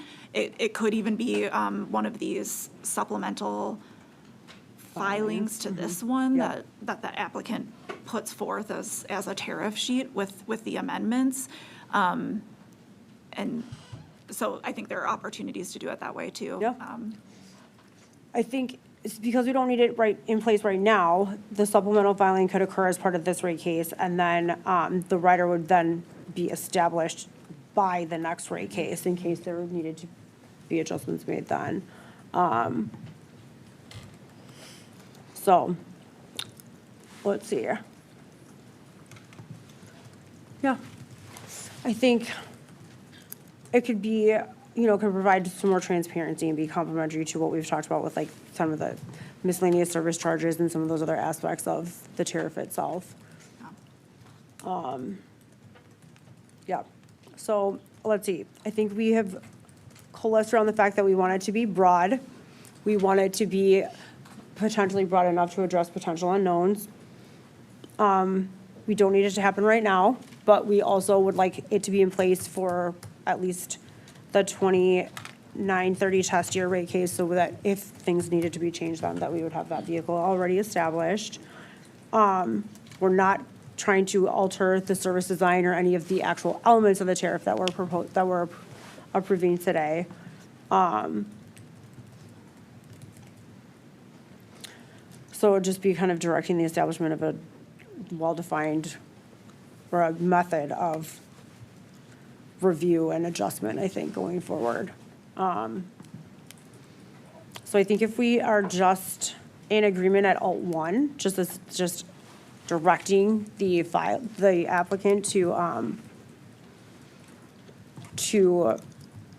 file for the additional revision, which is, again, not a revision, it's just a placeholder for future adjustment, that then the design itself, and to your point, I think the scope could be further articulated as part of that actual process between the supplemental filing and the next rate case, if that makes sense.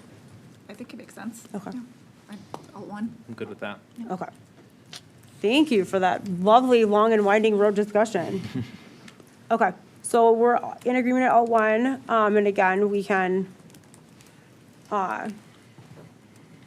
start broad and then figure out where. I think it's just the important thing is that we have it now, or we will be establishing it, so that it's in place. All right, issue 22. Here we go. Other additional reporting conditions or requirements reasonable and necessary for approval. So very quickly, I will say that we have a couple here. I will go through at least one that I'm going to propose, and then I know that both of you have teed up that you're going to have other things to discuss here as well, so we'll just kind of take it person by person. Okay, so first, our staff and various interveners suggested reporting requirements to consider. We have also in 22A, a specific question about if the applicant should be required to provide a separate revenue requirement calculation for each VLC in future rate case proceedings. So I'm going to go to that one first, and then we can, since this one is specific and it's teed up, we'll discuss that one, and then we'll go back to kind of the grab bag of 22. Okay, so 22A asks about that separate revenue requirement.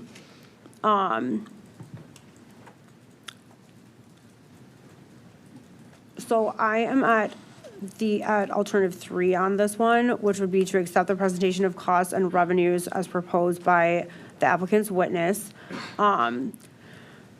as you've heard us say before, that this application is novel, and we don't have historical data to demonstrate how this tariff works. So I do think it's important for us to direct reporting and gather additional data to understand how the program's working once the tariff's established.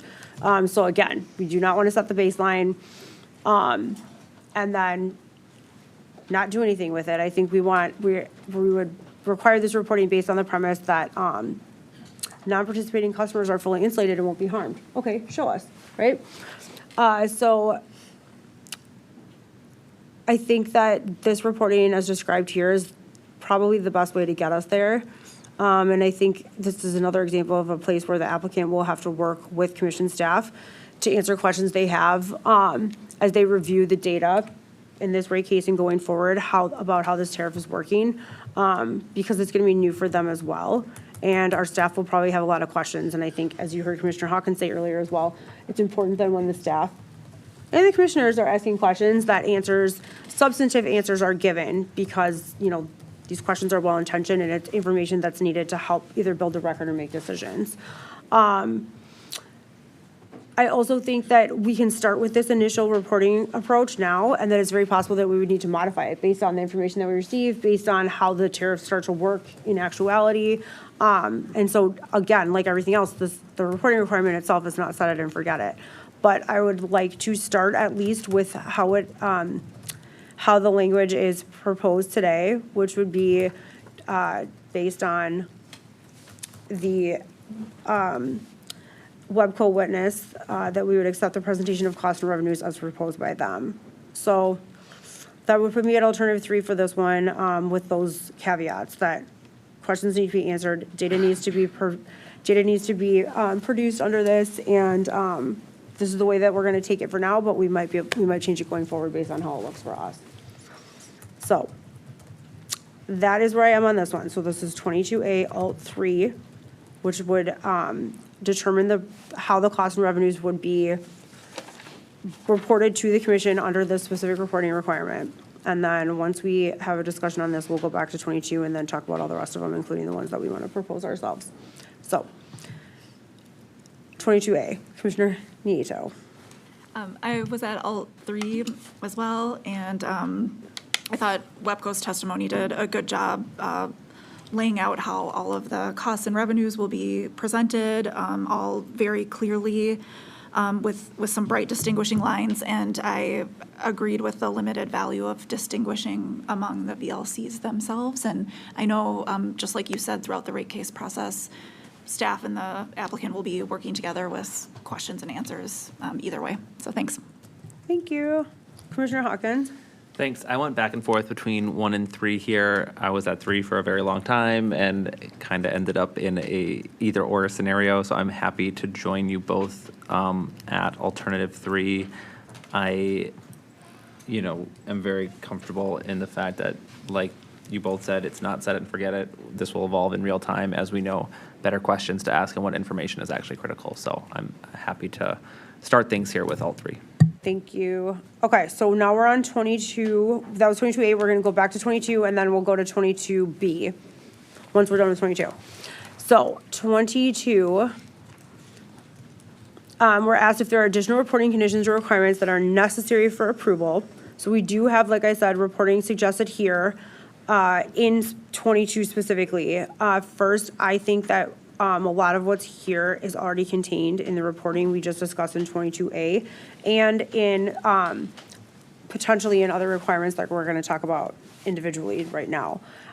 So I think that it's similar to the discussion we just had. We're going to evaluate the reporting we received through 22A and then make determinations if that needs to be modified or what additional information we may need beyond what is going to be provided there. So because of that, I did not think that the additions in 22 itself were necessary. However, I have an addition, and then I think we're going to talk about some other ones, so let's just go from there for now. Again, I think 22 is probably the most appropriate place to bring up some of these additional reporting conditions. And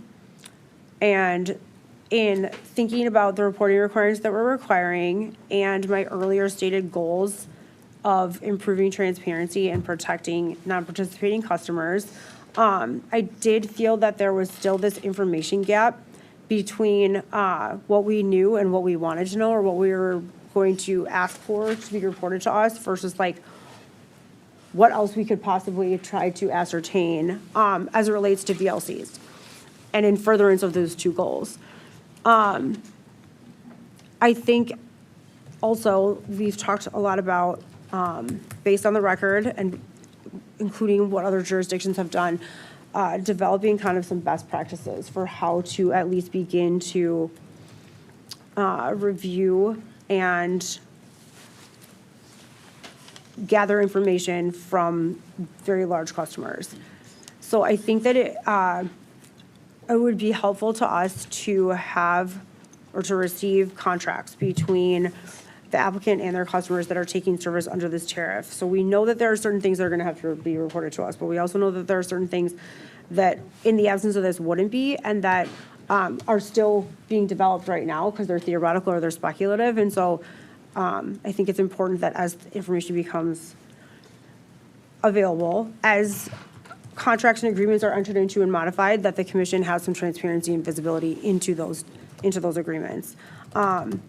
I'm not saying we have to approve them at all, because I don't even think I don't necessarily think that that's something that we have the authority to do, but I absolutely think that we should have access to them, and that we should be able to review them, and that they should be filed for our visibility and for, again, increased transparency, and given how we know that these are important and that they have broad impacts. So to get to that requirement, the language that I'm suggesting is that, quote, "The applicant shall file with the commission copies of any contracts entered into between the applicant and any individual customers who propose to take service under the VLC and Bespoke resource tariffs." So fairly straightforward, fairly simple, but just kind of similar to what we talked about earlier, belt and suspenders, or one more tool in the toolkit in terms of broadening the type of information that we have access to in order to review everything that's going on within our state related to those customers. So that is my proposed addition to the reporting requirements. We can, since we issued a decision on 22A, we can talk through any other ones that you guys want to propose, or you can respond to this one, and then we can go from there before we move to 22B, if that works. Commissioner Nito? Yes, thank you.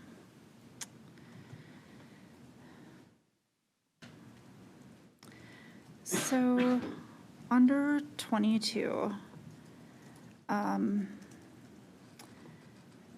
just to address a couple of things here, and you addressed a few of these, and thanks for your walkthrough of these. I thought just going in order, the ELPC's suggestion was a good recommendation, but it can be covered through other areas in the rate case and construction cases. Walnut Way had a suggestion that I think that the applicant covered well, where each item in the suggestion would play into reporting. And into the next rate case. And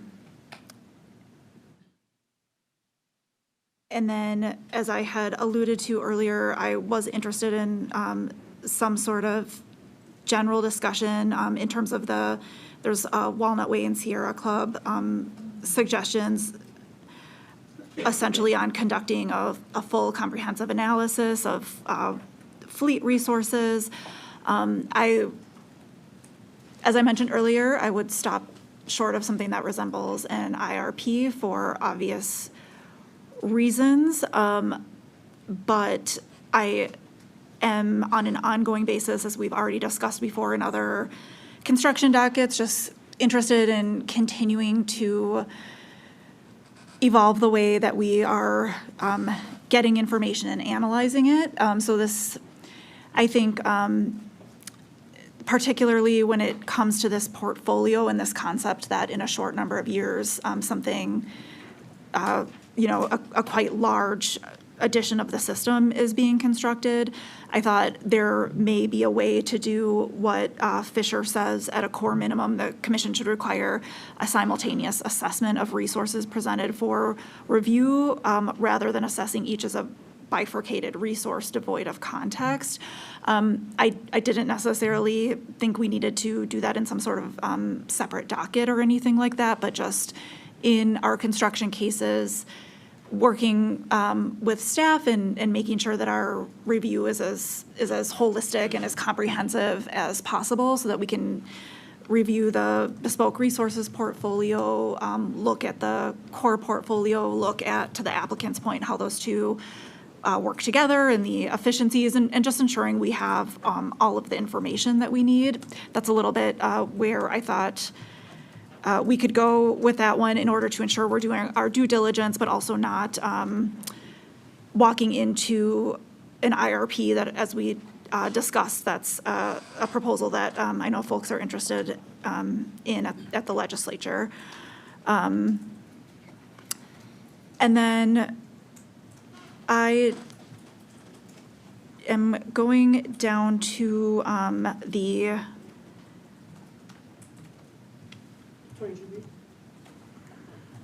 still, I think this is still in the 22 list. Yeah, this is multiple pages long here. So I did not have a strong opinion on the comparison of such values to an estimated share of LRZ2 LCR associated with the VLCs. And then going to the next one, the AFRs, I was open to that one. I think that's on the timeline that staff can do that on, and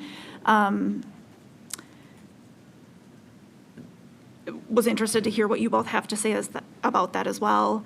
And then my one addition that I would make here is for staff as well. This is for staff on the water side. Looking at having water utilities in their annual reports, report on water usage for data center customers. Per some of the comments that we've received in this record about just transparency of water use, and in light of the fact that we regulate municipal water utilities, and we regulate all the water utilities in the state, and we're a pretty unique state in terms of we're a leader in water utility regulation. I just thought I would put it out there while we are discussing this matter in general that it could be useful for staff to look into that for our annual reports on the water side. Did you have a specific language that you wanted to use for that? I would say direct staff to update annual reports for water utilities to report on water usage for data center customers.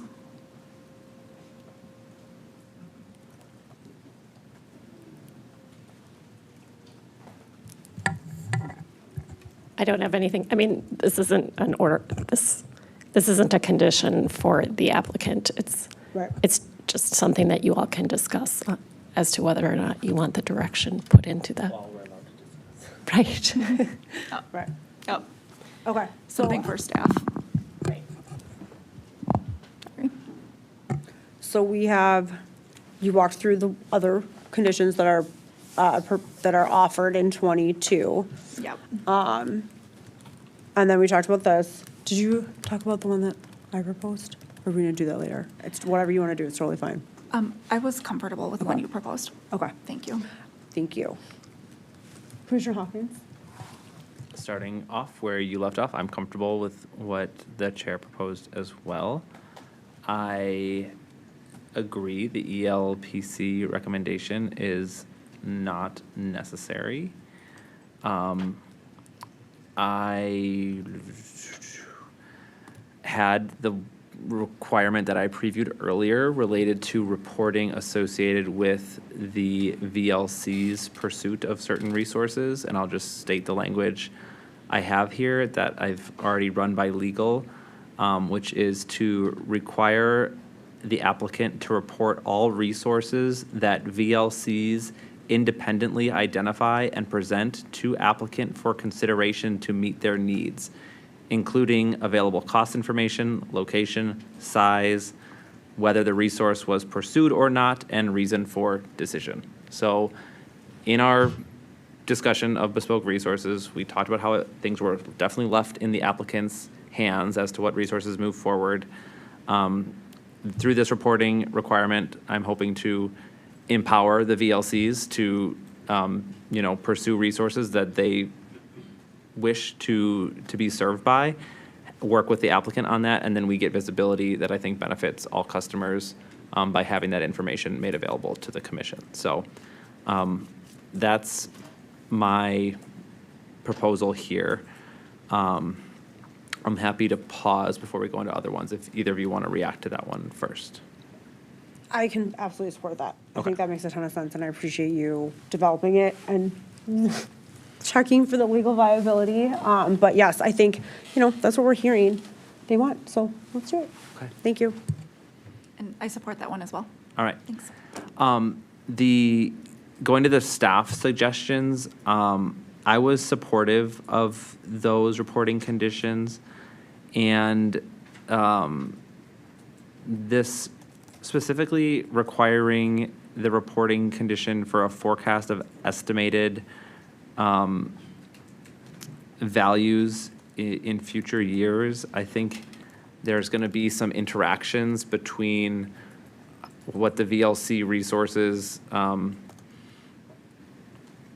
accreditation values might be and how that will impact the rest of the fleet. And so just getting that sort of visibility might be useful. So this was the Whistling condition, a reporting condition. I was fine with that. And I was also fine with the future bespoke resource project applications, working with staff and interested parties to develop the filing requirements.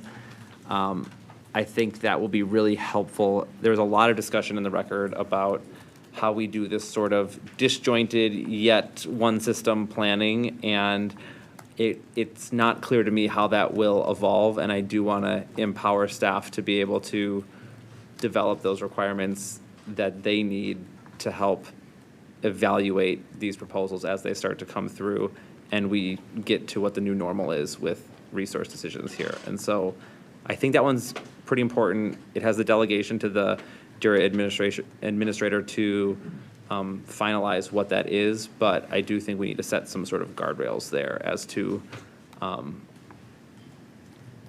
what's required for those resource decisions. In the reporting requirement, or once we get information from there? No, just the requirement is that for future. Yep. Yeah, just the one that was So leave that as written? as written. Okay. Yep. So super quickly, for the 3 staff recommended conditions at the top of page, I think it's technically page 126 of the DM, but I'm sure everyone has different numbers. So it is, I'll just read them. So it's, the applicant shall in future rate cases include a report detailing how VLC capacity needs were met. So that's 1. 2 would be the commission may also wish to require as part of this reporting condition. Oh, that might be the same one. That's the Whistling one. Okay, so that's 1. So the Commissioner Hawkins is supportive of including or requiring that staff recommended condition. So the applicant shall in future rate cases include so that is on the table for inclusion from Commissioner Hawkins. And then the other staff recommended condition that's on this page that I believe you also said that you support is for future bespoke resource project applications, the applicant shall work with commission staff and interested parties to develop applications, so these are the AFRs, to support an evaluation of non-participating customers' need for a share of a proposed bespoke resource, and delegates approval of the filing requirements to the DARE administrator. And I believe you were supportive of the AFR condition as well? Yes. Okay. So, go ahead. I scrolled down and realized I've missed one that I want to talk through. So if you were Yeah. planning to comprehensively review all of them, I So, have so for one. those 2, so those are all in this box above the party positions in issue 22, so it's the Whistling, there's 2 parts of that, and then the Greshel. Yep. So I think all 3 of us are comfortable supporting those. So those are approved. Back to Commissioner Hawkins. Thank you. Just quickly, one other thing that I think is important to capture in a reporting requirement, because I am not confident it would be captured in rate case reporting that some of these other items would fall into that were raised by the interveners. I would like the applicant to submit to the commission any FERC filings that attempt to address transmission cost allocation issues that we've discussed, just so we have that requirement that if anything happens out there in the world, we get it sort of filed in this docket. And then related, I think we should require the applicant to annually report all transmission revenues from VLCs, as well as the annual ATC revenue requirement impact caused by transmission facilities required to interconnect VLCs. So what this reporting requirement is to just make the numbers that were forecast in that analysis that I showed earlier in my handout, those were all projections of things. Let's just get for every one of those years what the real numbers are.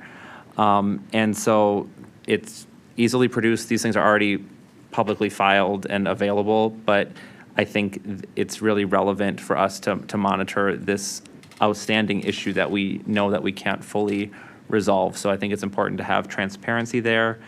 And those broken out transmission costs aren't typically part of how we would see it in a rate case.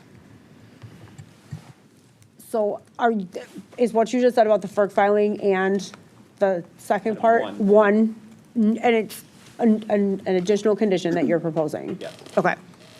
So, and that would be just for this applicant because in this docket, yes? Yeah, yes. Okay. So we now have, okay, so we are all supportive of the staff ones we talked about. We now have two Commissioner Hawkins proposed requirements. We'll just say the FERC transmission ATC one that you just said, and then your earlier one about the reporting as it related to the reporting of the resources. Yep. Okay. I don't think we've weighed in on that one yet, correct? Legal counsel, did we? I support that one, and for you, right? Yeah. Okay, yes or no?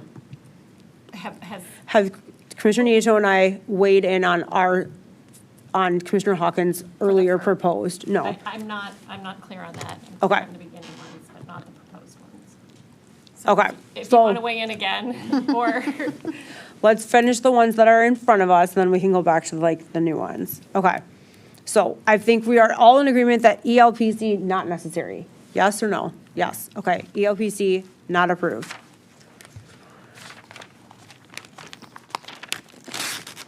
Commissioner Hawkins, do you want to just weigh in quickly on the first Walnut Way recommended condition on page, or it's the second condition listed under the issue 22?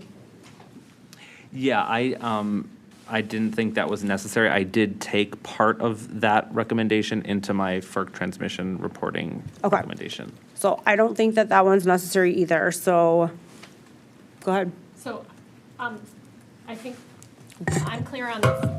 It's just the commissioner proposed. I don't think we've gone around for all, Okay, okay. so we're here. Okay. Okay, so ELPC is a no. We have two no's against the first Walnut Way condition. The third condition on that page is the combined Walnut Way Sierra Club condition. I'm gonna no on that one. Commissioner Hawkins, I don't even think you've gotten to weigh in on that one yet. I have not, and I'm also at a no on that one, and it's partly because I think we already see a lot of that analysis in our resource applications. We do get full fleet analytics that look at everything. We don't always get, just based on the timing, everything that we might want to see, but I believe the applicant has been providing very fulsome, fleet-wide analysis and modeling that already gets at exactly what's asked here, and I don't think we need to do anything more beyond that. Okay. That is helpful. I appreciate that. Thank you. I will also say that I appreciate these two interveners attempting to address this. I also appreciate the talking points that Commissioner Nieto shared with us. I will just say, I think we've all talked about the challenge of not having kind of this integrated planning process in our state. I also would hope that if and when the state of Wisconsin is going to pursue an IRP, that it is robust and that it is, it's not piecemeal, it's not on the fly in a tariff docket, I think, given the importance of this, I think it would be great for it to be done right and to be done thoroughly and correctly the first time. And so I don't think that can happen here, but that doesn't mean that what was part of the record and presented to us was not important, and it was helpful. And so I appreciate, if nothing else, that the conversation is continuing to occur. And again, Commissioner Nieto, I really appreciate your comments there. I know that this is something that has continued to kind of pop up here and there in our dockets and in the constant discussion about what we're going to do about all the uncertainty and speculation that we're dealing with. So that would definitely help. But again, if we're going to get tools, let's get the actual well-developed, correct tools. So we are now through the intervener proposed conditions, and I believe that we have agreement on the two staff conditions from the second page of conditions for 22. So Commissioner Nieto, did you have a chance to weigh in on those? So the Witzling condition and the Gruschel condition? I'm good with both of those. Okay, great. Yep. So we are in agreement for the inclusion of those. Now, before we go into them specifically, we have, Commissioner Hawkins has two. He has the reporting resources condition that actually was teed up in his earlier discussion. And then he has the FERC ATC transmission filing condition that we need to discuss. I think you guys agreed on my reporting requirement one? You did. Did you have a chance to read that? Okay, so that one's off the table, so we're good there. And then, do we have anything else besides the water situation that we need to discuss from Commissioner Nieto, condition-wise? I think all that is left is the staff water. Staff water, okay. That's not a condition. I know, but I think, Sure. yeah, okay. Commissioner Nieto, does it work for you if Commissioner Hawkins restates his two proposed conditions, and then we go from there? Because I think that we need to make sure that legal had those down. That works great. Okay, thank you.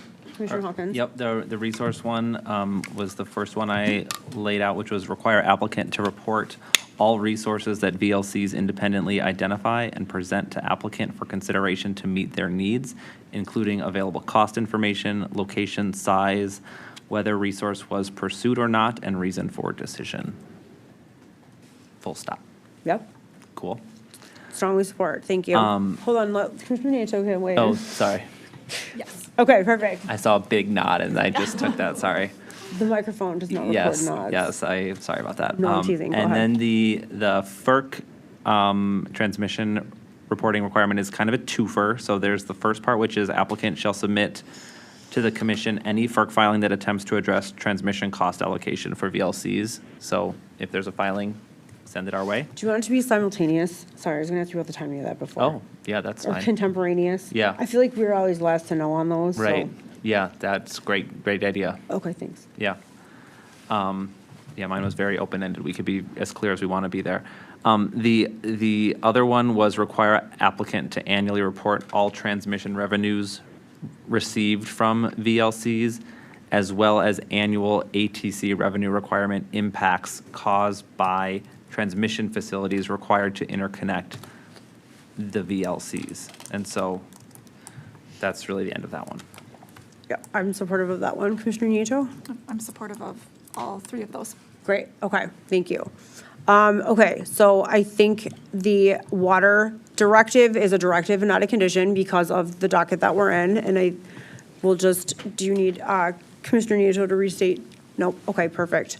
Okay, so I think that it makes sense for us to go next to 22B, and then we'll go back to 18 and make sure that we can wrap that discussion up regarding credit metrics, and then we'll finish the rest of the items. Okay, wonderful, thank you. Okay, so thank you for the discussion of those conditions as well.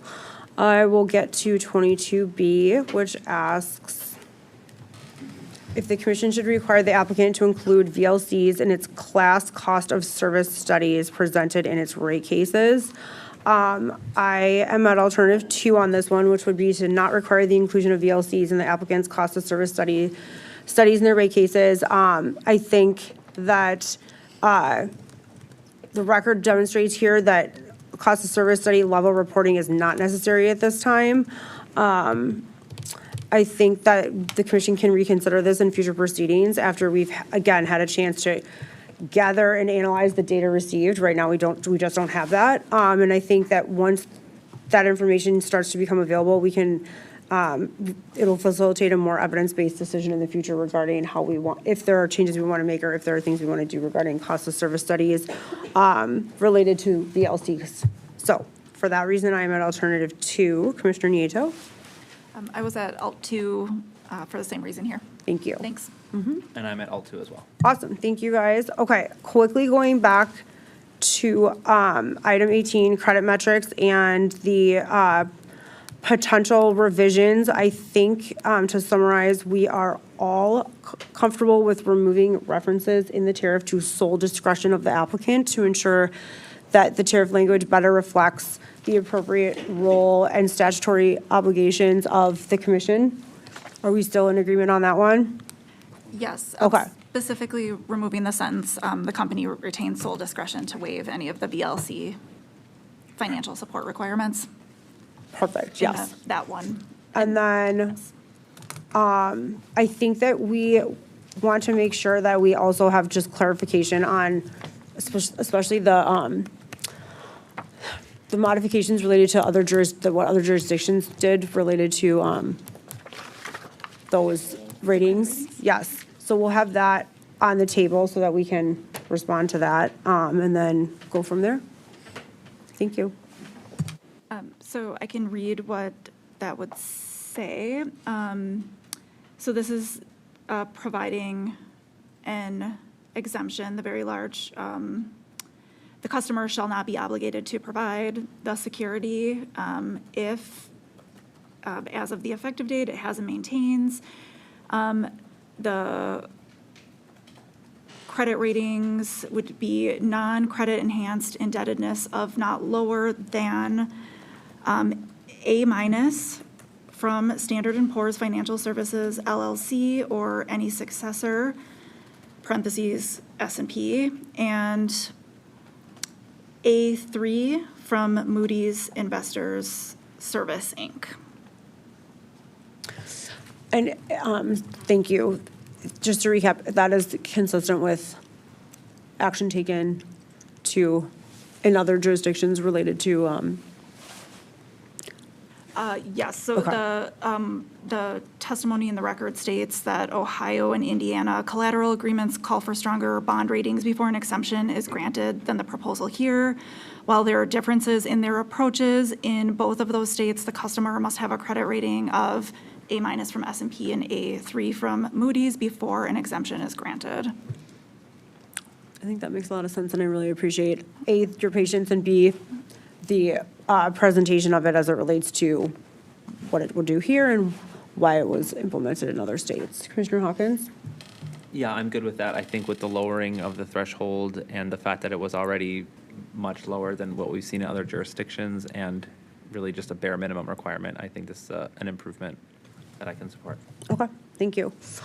I'm going to move on to 23 unless anyone, if there are other conditions or revisions to this that we need to talk about, or, No other revisions or conditions, just wanting to make the note to be abundantly clear that this financial security provision appears in both the VLC tariff and the Bespoke Resources tariff, so we'd have to have the same edits in both, but it's the same language, so that's so just no note. differences. Yep, so note our desire for the same changes to occur in both tariffs. Yes. Okay, thank you. Okay. Okay, anything else that legal needs on conditions? Okay, so moving on to 23, large dynamic digital load issues. This issue raises that topic and suggests a number of recommendations for the commission to consider. Here I'm at alternative 4. I don't recommend adopting CUB's recommendations as if they relate to large dynamic digital load issues. I don't think that evidence in the record demonstrates how these are necessary for approval. I think that the applicant And the transmission utility and MISO already have to follow a robust set of standards to ensure the safe and reliable service, and that it's not clear that the recommendations here would add value to those requirements as compared to the potential cost of these recommendations. So I would not adopt those, which is again is alternative 4, and I will turn it over to Commissioner Nieto now. Thank you.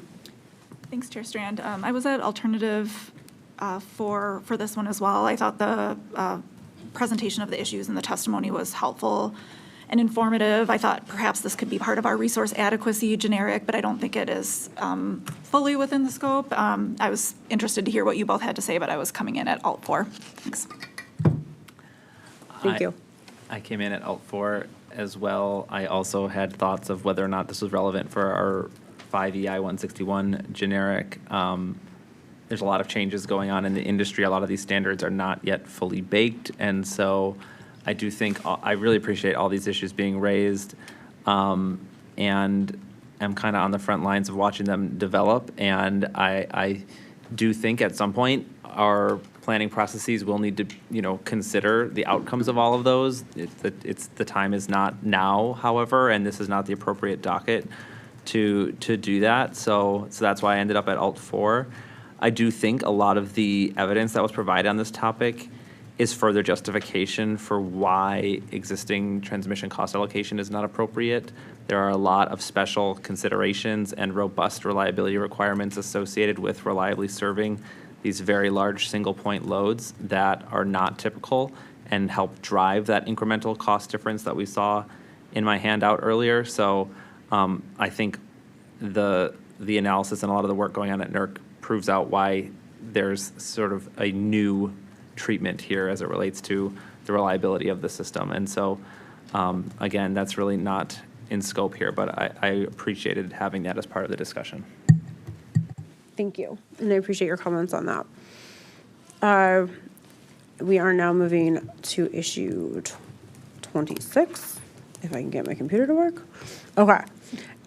Issue 24, that was issue 23. Issue 24 asks if the commission should clarify which document governs in the event of a conflict between filed tariffs and the accompanying service agreements.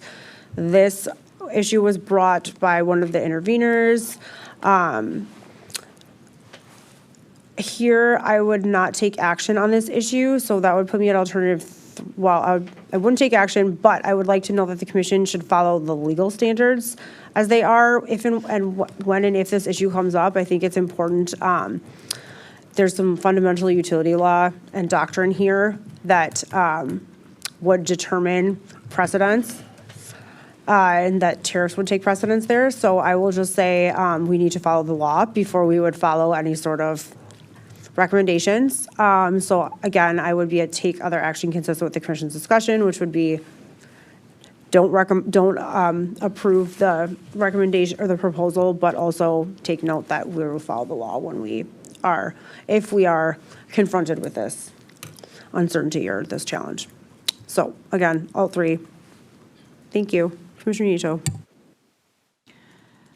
I can join here at alt 3 as well. I don't know that we necessarily need to establish like a really nuanced declaratory ruling on this kind of complex legal matter here today. I would just say there's a lot of discussion in the record about having a lot of certainty and visibility going into the future and not wanting future tariff changes, disruption. And I think we've spoken to that already today.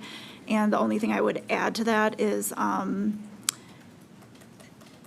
in future proceedings, whether they are rate cases, future tariff proceedings, discussions about a rider, what have you, all of those proceedings would be subject to the same open process that we're deliberating on here today, with hearings, opportunities for comment, opportunities for interested parties to participate, in opportunities for the VLCs to participate, and would be subject to the same kind of remedies that any of our orders were. So I just putting that out there too, that we have also an ongoing duty to preserve and ensure just and reasonable rates, and we're also balancing that here with with an ongoing duty to balance some of that rate stability and some of this long-term structure that we're dealing with here today. Thanks. Thank you. Commissioner Hawkins? And I am comfortable joining at Alt 3. I think the reasons you both just expressed make a lot of sense to me, and I don't find a need to further clarify at this point. Thank you. Issue 25 asks if we should require the applicant to follow through on all commitments made in testimony and data request responses. This also comes from an intervener. I am at alternative 4 on this one, which would be do not approve any of the modifications proposed by CUB and do not specifically require the applicant to follow through on all commitments made in this proceeding. I think we do this in construction proceedings, but this is not a standard practice in tariff proceedings. I think it would be premature then for us to support this at this time without understanding the full weight of an impact of this. Like, for example, let's say that we had some sort of document that it contained an error, a typographical error as part of this. We would not want them to be committed or held to that if we knew it was something that we needed to change or that was not reflected in some sort of future situation. So I just think we need to be careful here.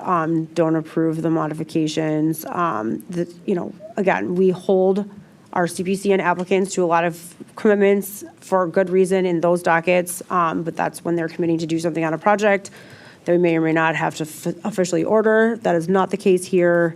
We have numerous opportunities to ensure that things are occurring and that requirements are being adhered to. And we have added now a number of reporting requirements to ensure that even more so for all aspects of this. So I am again at Alt 4. Commissioner Nieto.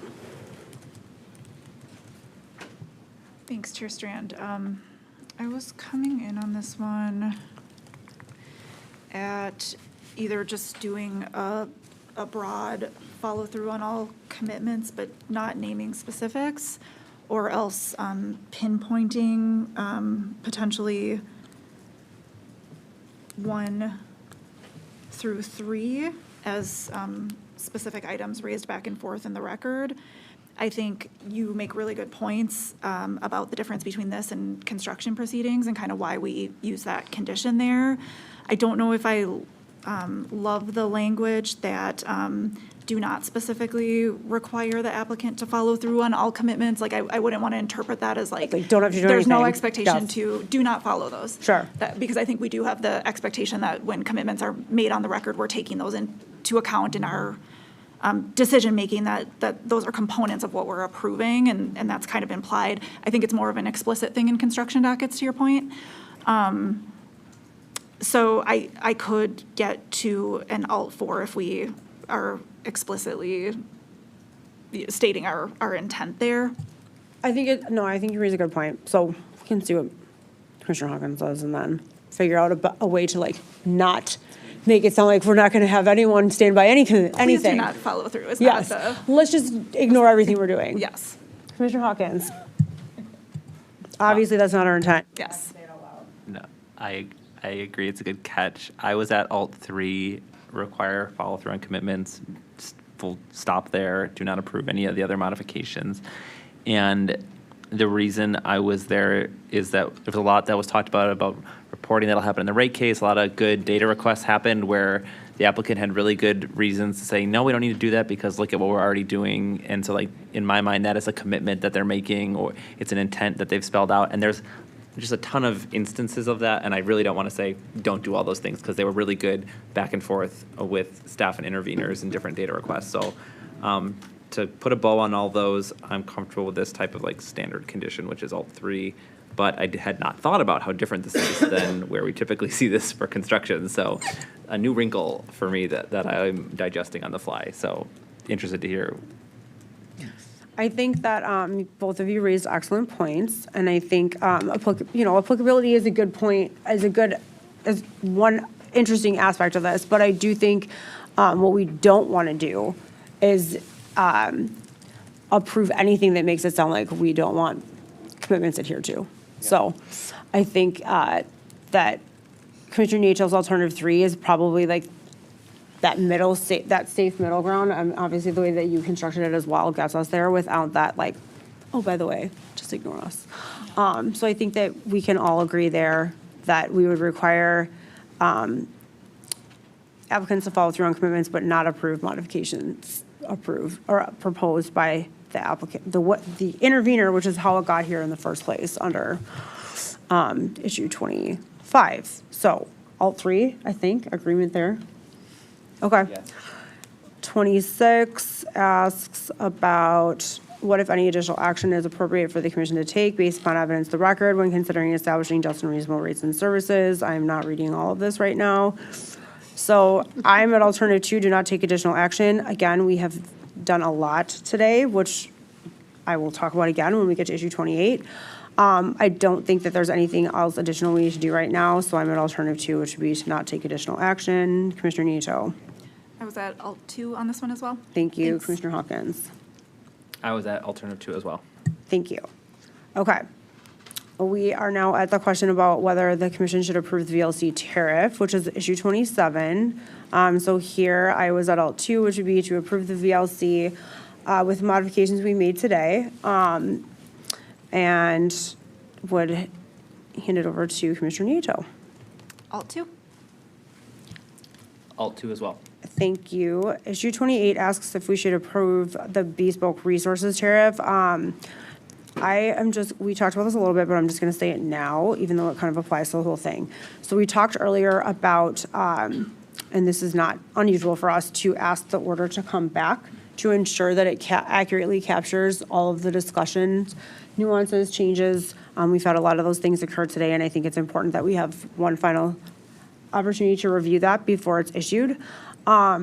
So in order to do that, we do have to move very quickly and recognize that especially the applicant has a deadline to get to in order to file this with MISO, and we do not want to be the reason that that is delayed. So what you heard today, let's get working on that filing for those staff of ours who are going to put that together without waiting to have an order in hand. That's for the applicant. For the staff, get it going. We'll keep eyes on it. If any, I think we have this recording. We all have very meticulous notes, so we can help provide clarity when clarity is being sought, and then ensure that the order itself reflects the actions that are taken today. So I would just add that to item 28, but it does refer to all of the actions taken today. Commissioner Nieto?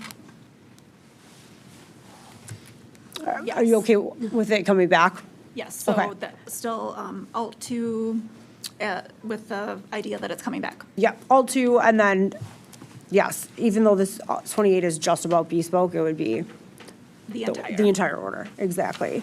Thank you, yes. Mr. Hawkins? I am comfortable with that as well. Awesome, thank you. Alt 2 for 28. Okay, I believe, Lord help us, we are ready for a motion. In docket 6630 TE 113, I move we approve Wisconsin Electric Power Company's very large customer and bespoke resources tariffs consistent with our discussion. Second. All in favor? Aye. Thank you, thank you, thank you to both of you and to everyone. That doesn't conclude our official business for today. Our next open meeting is scheduled for Thursday, April 30th, 2026 at 10:30 a.m. May I have a motion to adjourn? I move we stand adjourned until Thursday, April 30, 2026 at 10:30 a.m. Second. All in favor? Aye. Thank you, we're adjourned.